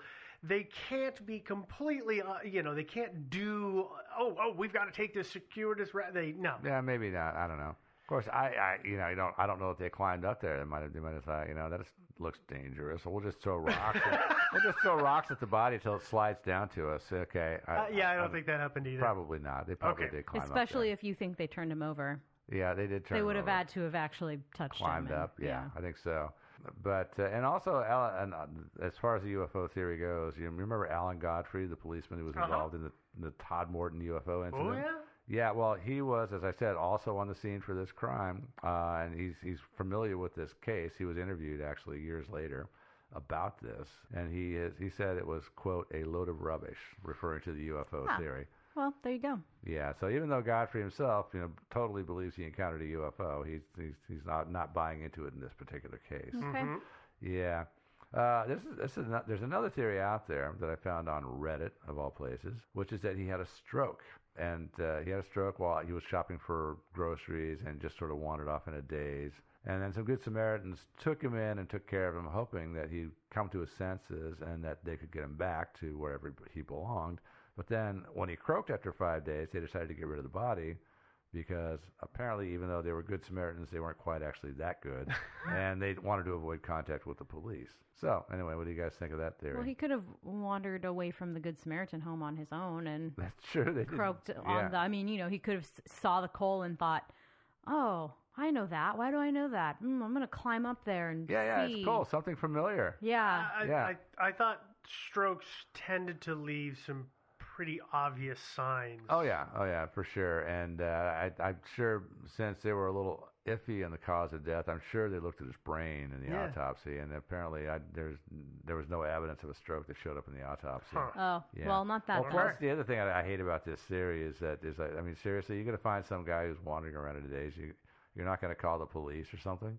Or take him to a hospital or something. And then even after that, when the police are like doing this investigation, you're not going to go, oh yeah. Yeah, no. That was the guy. Yeah, I helped him out, but he wandered off. I didn't say anything. Yeah. Yeah, exactly. So okay, not the best Reddit theory I've ever come across, but you know me, I find all the theories and plunk them in there, good or bad. Yes, This you is do. not a good one. That's what we do. And there's a kind of similar theory, which was lightning. No. Yeah, I know. Similar thing. He was struck by lightning, became disoriented, and his shirt caught fire, so he took it off. His watch melted, or at least got really hot, so he took it off too. As for his wallet, I don't know what happened to that. So his watch was hot? Yeah, yeah. It was hot at some point, yeah. And then he wandered around for 5 days because of the lightning, mixing up his brains. And then when he finally saw that coal pile, he was like, yeah, something familiar. So he, climbed the pile because it's coal. I love coal, and he did have heart issues, actually. So if he did climb the pile, it's conceivable the exertion, caused him to have a heart attack. Mm-hmm. Nothing else about this theory makes any sense. I was going to say, because, if a stroke leaves a whole lot of evidence, getting struck by lightning you would think is going to leave way more evidence on your body. Mm-hmm. Yeah, you would think. Especially if we're saying his watch melted. Well, not on his wrist it didn't, right? No, or it didn't leave any marks on his wrist. And no. if his shirt caught on fire, surely his jacket would have been singed at least. At the very least. His hair would have been all singed too. Bad theory. Yeah, so another terrible theory, the lightning one. What's another theory? He left to start a new life, but he got distracted by a coal pile and died on top of it. He just loved coal so much. Yeah, I know. Yeah, he did. And so, I can't believe. Well, it could have been. He's leaving to start a new life, and he's saying goodbye not just to his wife and his family, but also to coal. And he had to go reminisce with the coal pile just a little bit longer before he left, and had a heart attack and died. Can we move on? I like this theory. That's it for this episode. Yeah. Suicide? No, I'm not buying that one. No. There's nothing. Yeah. Another possibility is Sigmund had a girlfriend. Supposing he wasn't as into the wedding and the whole family scene as everybody thought, maybe. And this is conceivable. I mean, there are people out there who lead double lives. So maybe he just thought, and there was a little bit of tension in the family over the wedding, frankly. Yep. I had heard. And so maybe he just said, screw this, screw these people. I'm just going to go to my girlfriend's and just hang out there for several days, and just blow the whole thing off. And then at some point, he was going to go home, but then he has this heart attack and dies. And then whoever he was staying with just said, ooh, this is going to be embarrassing. So I'll tell you what I'll do is I'll dress the body up and get rid of it and put the clothes on, dumped it. This might explain the shirt being gone, because I'm thinking that dressing somebody in their vest and their jacket is probably not that easy if they're dead either. But I mean, the shirt would be comparatively harder, I would think. Mm-hmm. So, or probably. maybe the shirt had lipstick on it or some other kind of DNA evidence. So the hard part about this, by the way, I don't remember seeing this anywhere else, but I was thinking about people who have a thing on the side. Usually they don't want to mix their two lives because it's an outlet and an escape, And by doing what you've theorized he would have done of saying, screw it, I'm just going to hang out here the whole time and those people can just blow off. Well, that lets the genie out of the bottle. Everybody now knows that you're screwing around, and suddenly you don't get that best of both worlds that people who do this are after. Well, that is the whole thing. It flies in the face of why he would have, a girl on the side. Well, exactly. That is the problem, is that if he had a girl on the side, he would have been more discreet about it. He wouldn't have gone over to her place for 5 days. Well, here's something I will bring up, which is not a nice truth to be facing, but there are people in this world who, when faced with the serious illness of a spouse, particularly one that's potentially getting progressively worse and worse, just run away instead of staying around to take more and more care of that person. So it's possible that he'd had this girlfriend and, she was fulfilling the needs that his wife wasn't anymore because she wasn't able to anymore, and was just realizing, oh my God, I can't take care of my wife anymore. And that's why he ran off, and he was intending to run off forever. It's possible. Yeah, it's not possible. likely, but it's more possible than, it helps explain why he might have gone, just been okay with exposing, quote unquote, the double life that he was just ready to leave. But again, I don't think it's a good theory. No, it's there's not really much of anything in the way of evidence for it. I mean, it does account for a few things, like the body being apparently, it sort of looks like the body might have been dressed by somebody else after death, maybe. So it would kind of account for that. It doesn't explain where the body turned up on top of a coal pile. Oh no, not at all. That's not the discreet. That's not the way I would choose to dump a body. Yeah. Because they were talking about like in a locked coal yard and dragging it up to the top of a coal pile, right next to some train tracks at a train station. It's just not discreet. I guess, and the other thing for me, when we talk about all of these theories that don't have him going to the coal pile on his own, I'm willing to say, like, it would have been really easy for one set of tracks to disappear, but the set of, some person dragging a body up a coal thing seems a little more like that would have been more obvious, but maybe not. It does seem to me like most likely he got up there under his own power, because why the hell would anybody else drag somebody's dead body up to the top of a coal pile? I still question that they. Okay, let's just run down this alley. I don't actually think that if he was already dead when he got to the coal yard, that they necessarily had to drag him in. Because what was the guy who was running the coal yard? Trevor Parker. May have been to shut and lock the gates. But Trevor Parker may not have been good at fulfilling all of his duties, and so he shut the gate. He did not, however, lock it, and therefore somebody could be like, oh yeah, that guy always just shuts the gate, but he doesn't lock it. You drive your car in. It's much faster to drive your car in and drag the body into a spot. Now, maybe they're hoping that more coal comes and the body gets buried. I don't know, but, I can't imagine that in a yard of any size that you would want to be dragging the body that Wasn't distance. it 10 feet up the coal pile though? Yeah, it was not at the bottom. It was up there. What's the explanation there? I don't have an answer to that, but I highly doubt that somebody was doing the fireman carry or the old the Agatha Christie mystery where they drag them and the heels are making lines in the dirt. But that's the dragging. I don't care about the dragging through the yard. I'm wondering about the 10 feet up a coal pile is the dragging that I feel like. His girlfriend was a bodybuilder. Maybe. Who was a national shot put champion. And she threw him. Or maybe his girlfriend was actually his boyfriend. I mean, maybe he was a national shot put champion. Could have been. Yeah. Could have been. I'm just saying that it seems like if you're dragging a body 10 feet up, there's going to be some significant, even with trains and all that stuff, it seems like there would be some marks. Yeah, there would be significant marks, and there is that risk of being seen and everything.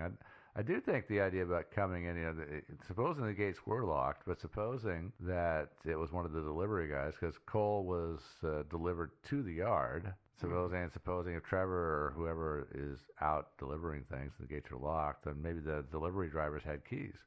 I thought, and so. It might have been somebody who actually had a key to the lock. But there was no deliveries. Yeah, I thought there were no deliveries. But I'm saying that if the guy The delivery person had a set of keys. Has a set of keys, and he knows an accomplice. Okay. And he had no. Yeah. So even though that wasn't his day to deliver, but he still had access to the yard, and and so it could have been. That could have been. Still, to me, it still does not make sense as a place to dump a body. No. Yeah. But anyway, that's so we kind of got a little off track there with it. Yeah, we're just fleshing some stuff out there. The theory was, the girlfriend, he died, and yeah, I know. So, not certain. This is not a great theory. Okay, let's move to the next one.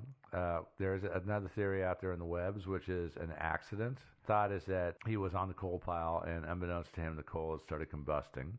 It does happen. If you have coal, it sometimes will combust deep within a pile, and you can't even tell. There's no open flames or anything like that. But deep down there, it's burning and putting out poisonous gases like carbon monoxide, etc. And when the coal fires like this happen, they burn for a long time, and then eventually, if they do reach the surface, then suddenly, boosh, they ignite. They ignite into a big old fire. But yeah, coal that can actually happen with coal. And so maybe Sigmund, for whatever reason, was on the pile and inhaled carbon monoxide, etc., and died of carbon monoxide poisoning. But he died of a heart attack. Yeah, I know. But, maybe, I don't know. I'm not a doctor. I don't know. But why was he even Why was he on the pile? Well, that's a good question. Well, there's that. There's also the question of, the police and the medical personnel who were on the site later and nobody got sick or noticed any ill effects from gas or anything like that. Well, also, he was on the top of the pile. He wasn't, stuck in a room with CO2 he could have been feeling faint and then just turned over and everything would have been fine. There is that too. There is a question of there was plenty of other air wafting through the area, so I don't see how he could have. So this is again. I think I also saw this one out on Reddit. So Reddit, you're not doing so well today. I got to tell you guys. Usually you guys are more on your game than this. But the theory is out there, so I just had to include it. And again, I just think it fails on a few fronts. Yeah. And there's another one. This was kind of hypothesized by the police at the time, which is there was a misadventure with the coal truck. Actually, aside from the fact that we've already talked about, there were no actual deliveries. There were no deliveries on those days. That day. Yeah. I do like this theory a lot. Oh, yeah, this makes a lot. This makes on the outside made a lot of sense. It makes all of the sense. Until it fell explains apart. Everything. Yeah, except it does. And the theory is that somehow Sigmund fell or jumped or was pushed into the back of a coal truck, which eventually delivered its load of coal to the Tomlin coal yard with Sigmund in the coal. But of course, Trevor Parker shot the theory down because he said, well, there were no coal deliveries to the yard on that day, nor the day before, nor the day before that. So much for that idea. It also, I guess, the other thing is it does seem like he would be more covered in coal. Yeah, he'd have more coal dust. Yeah. His clothes would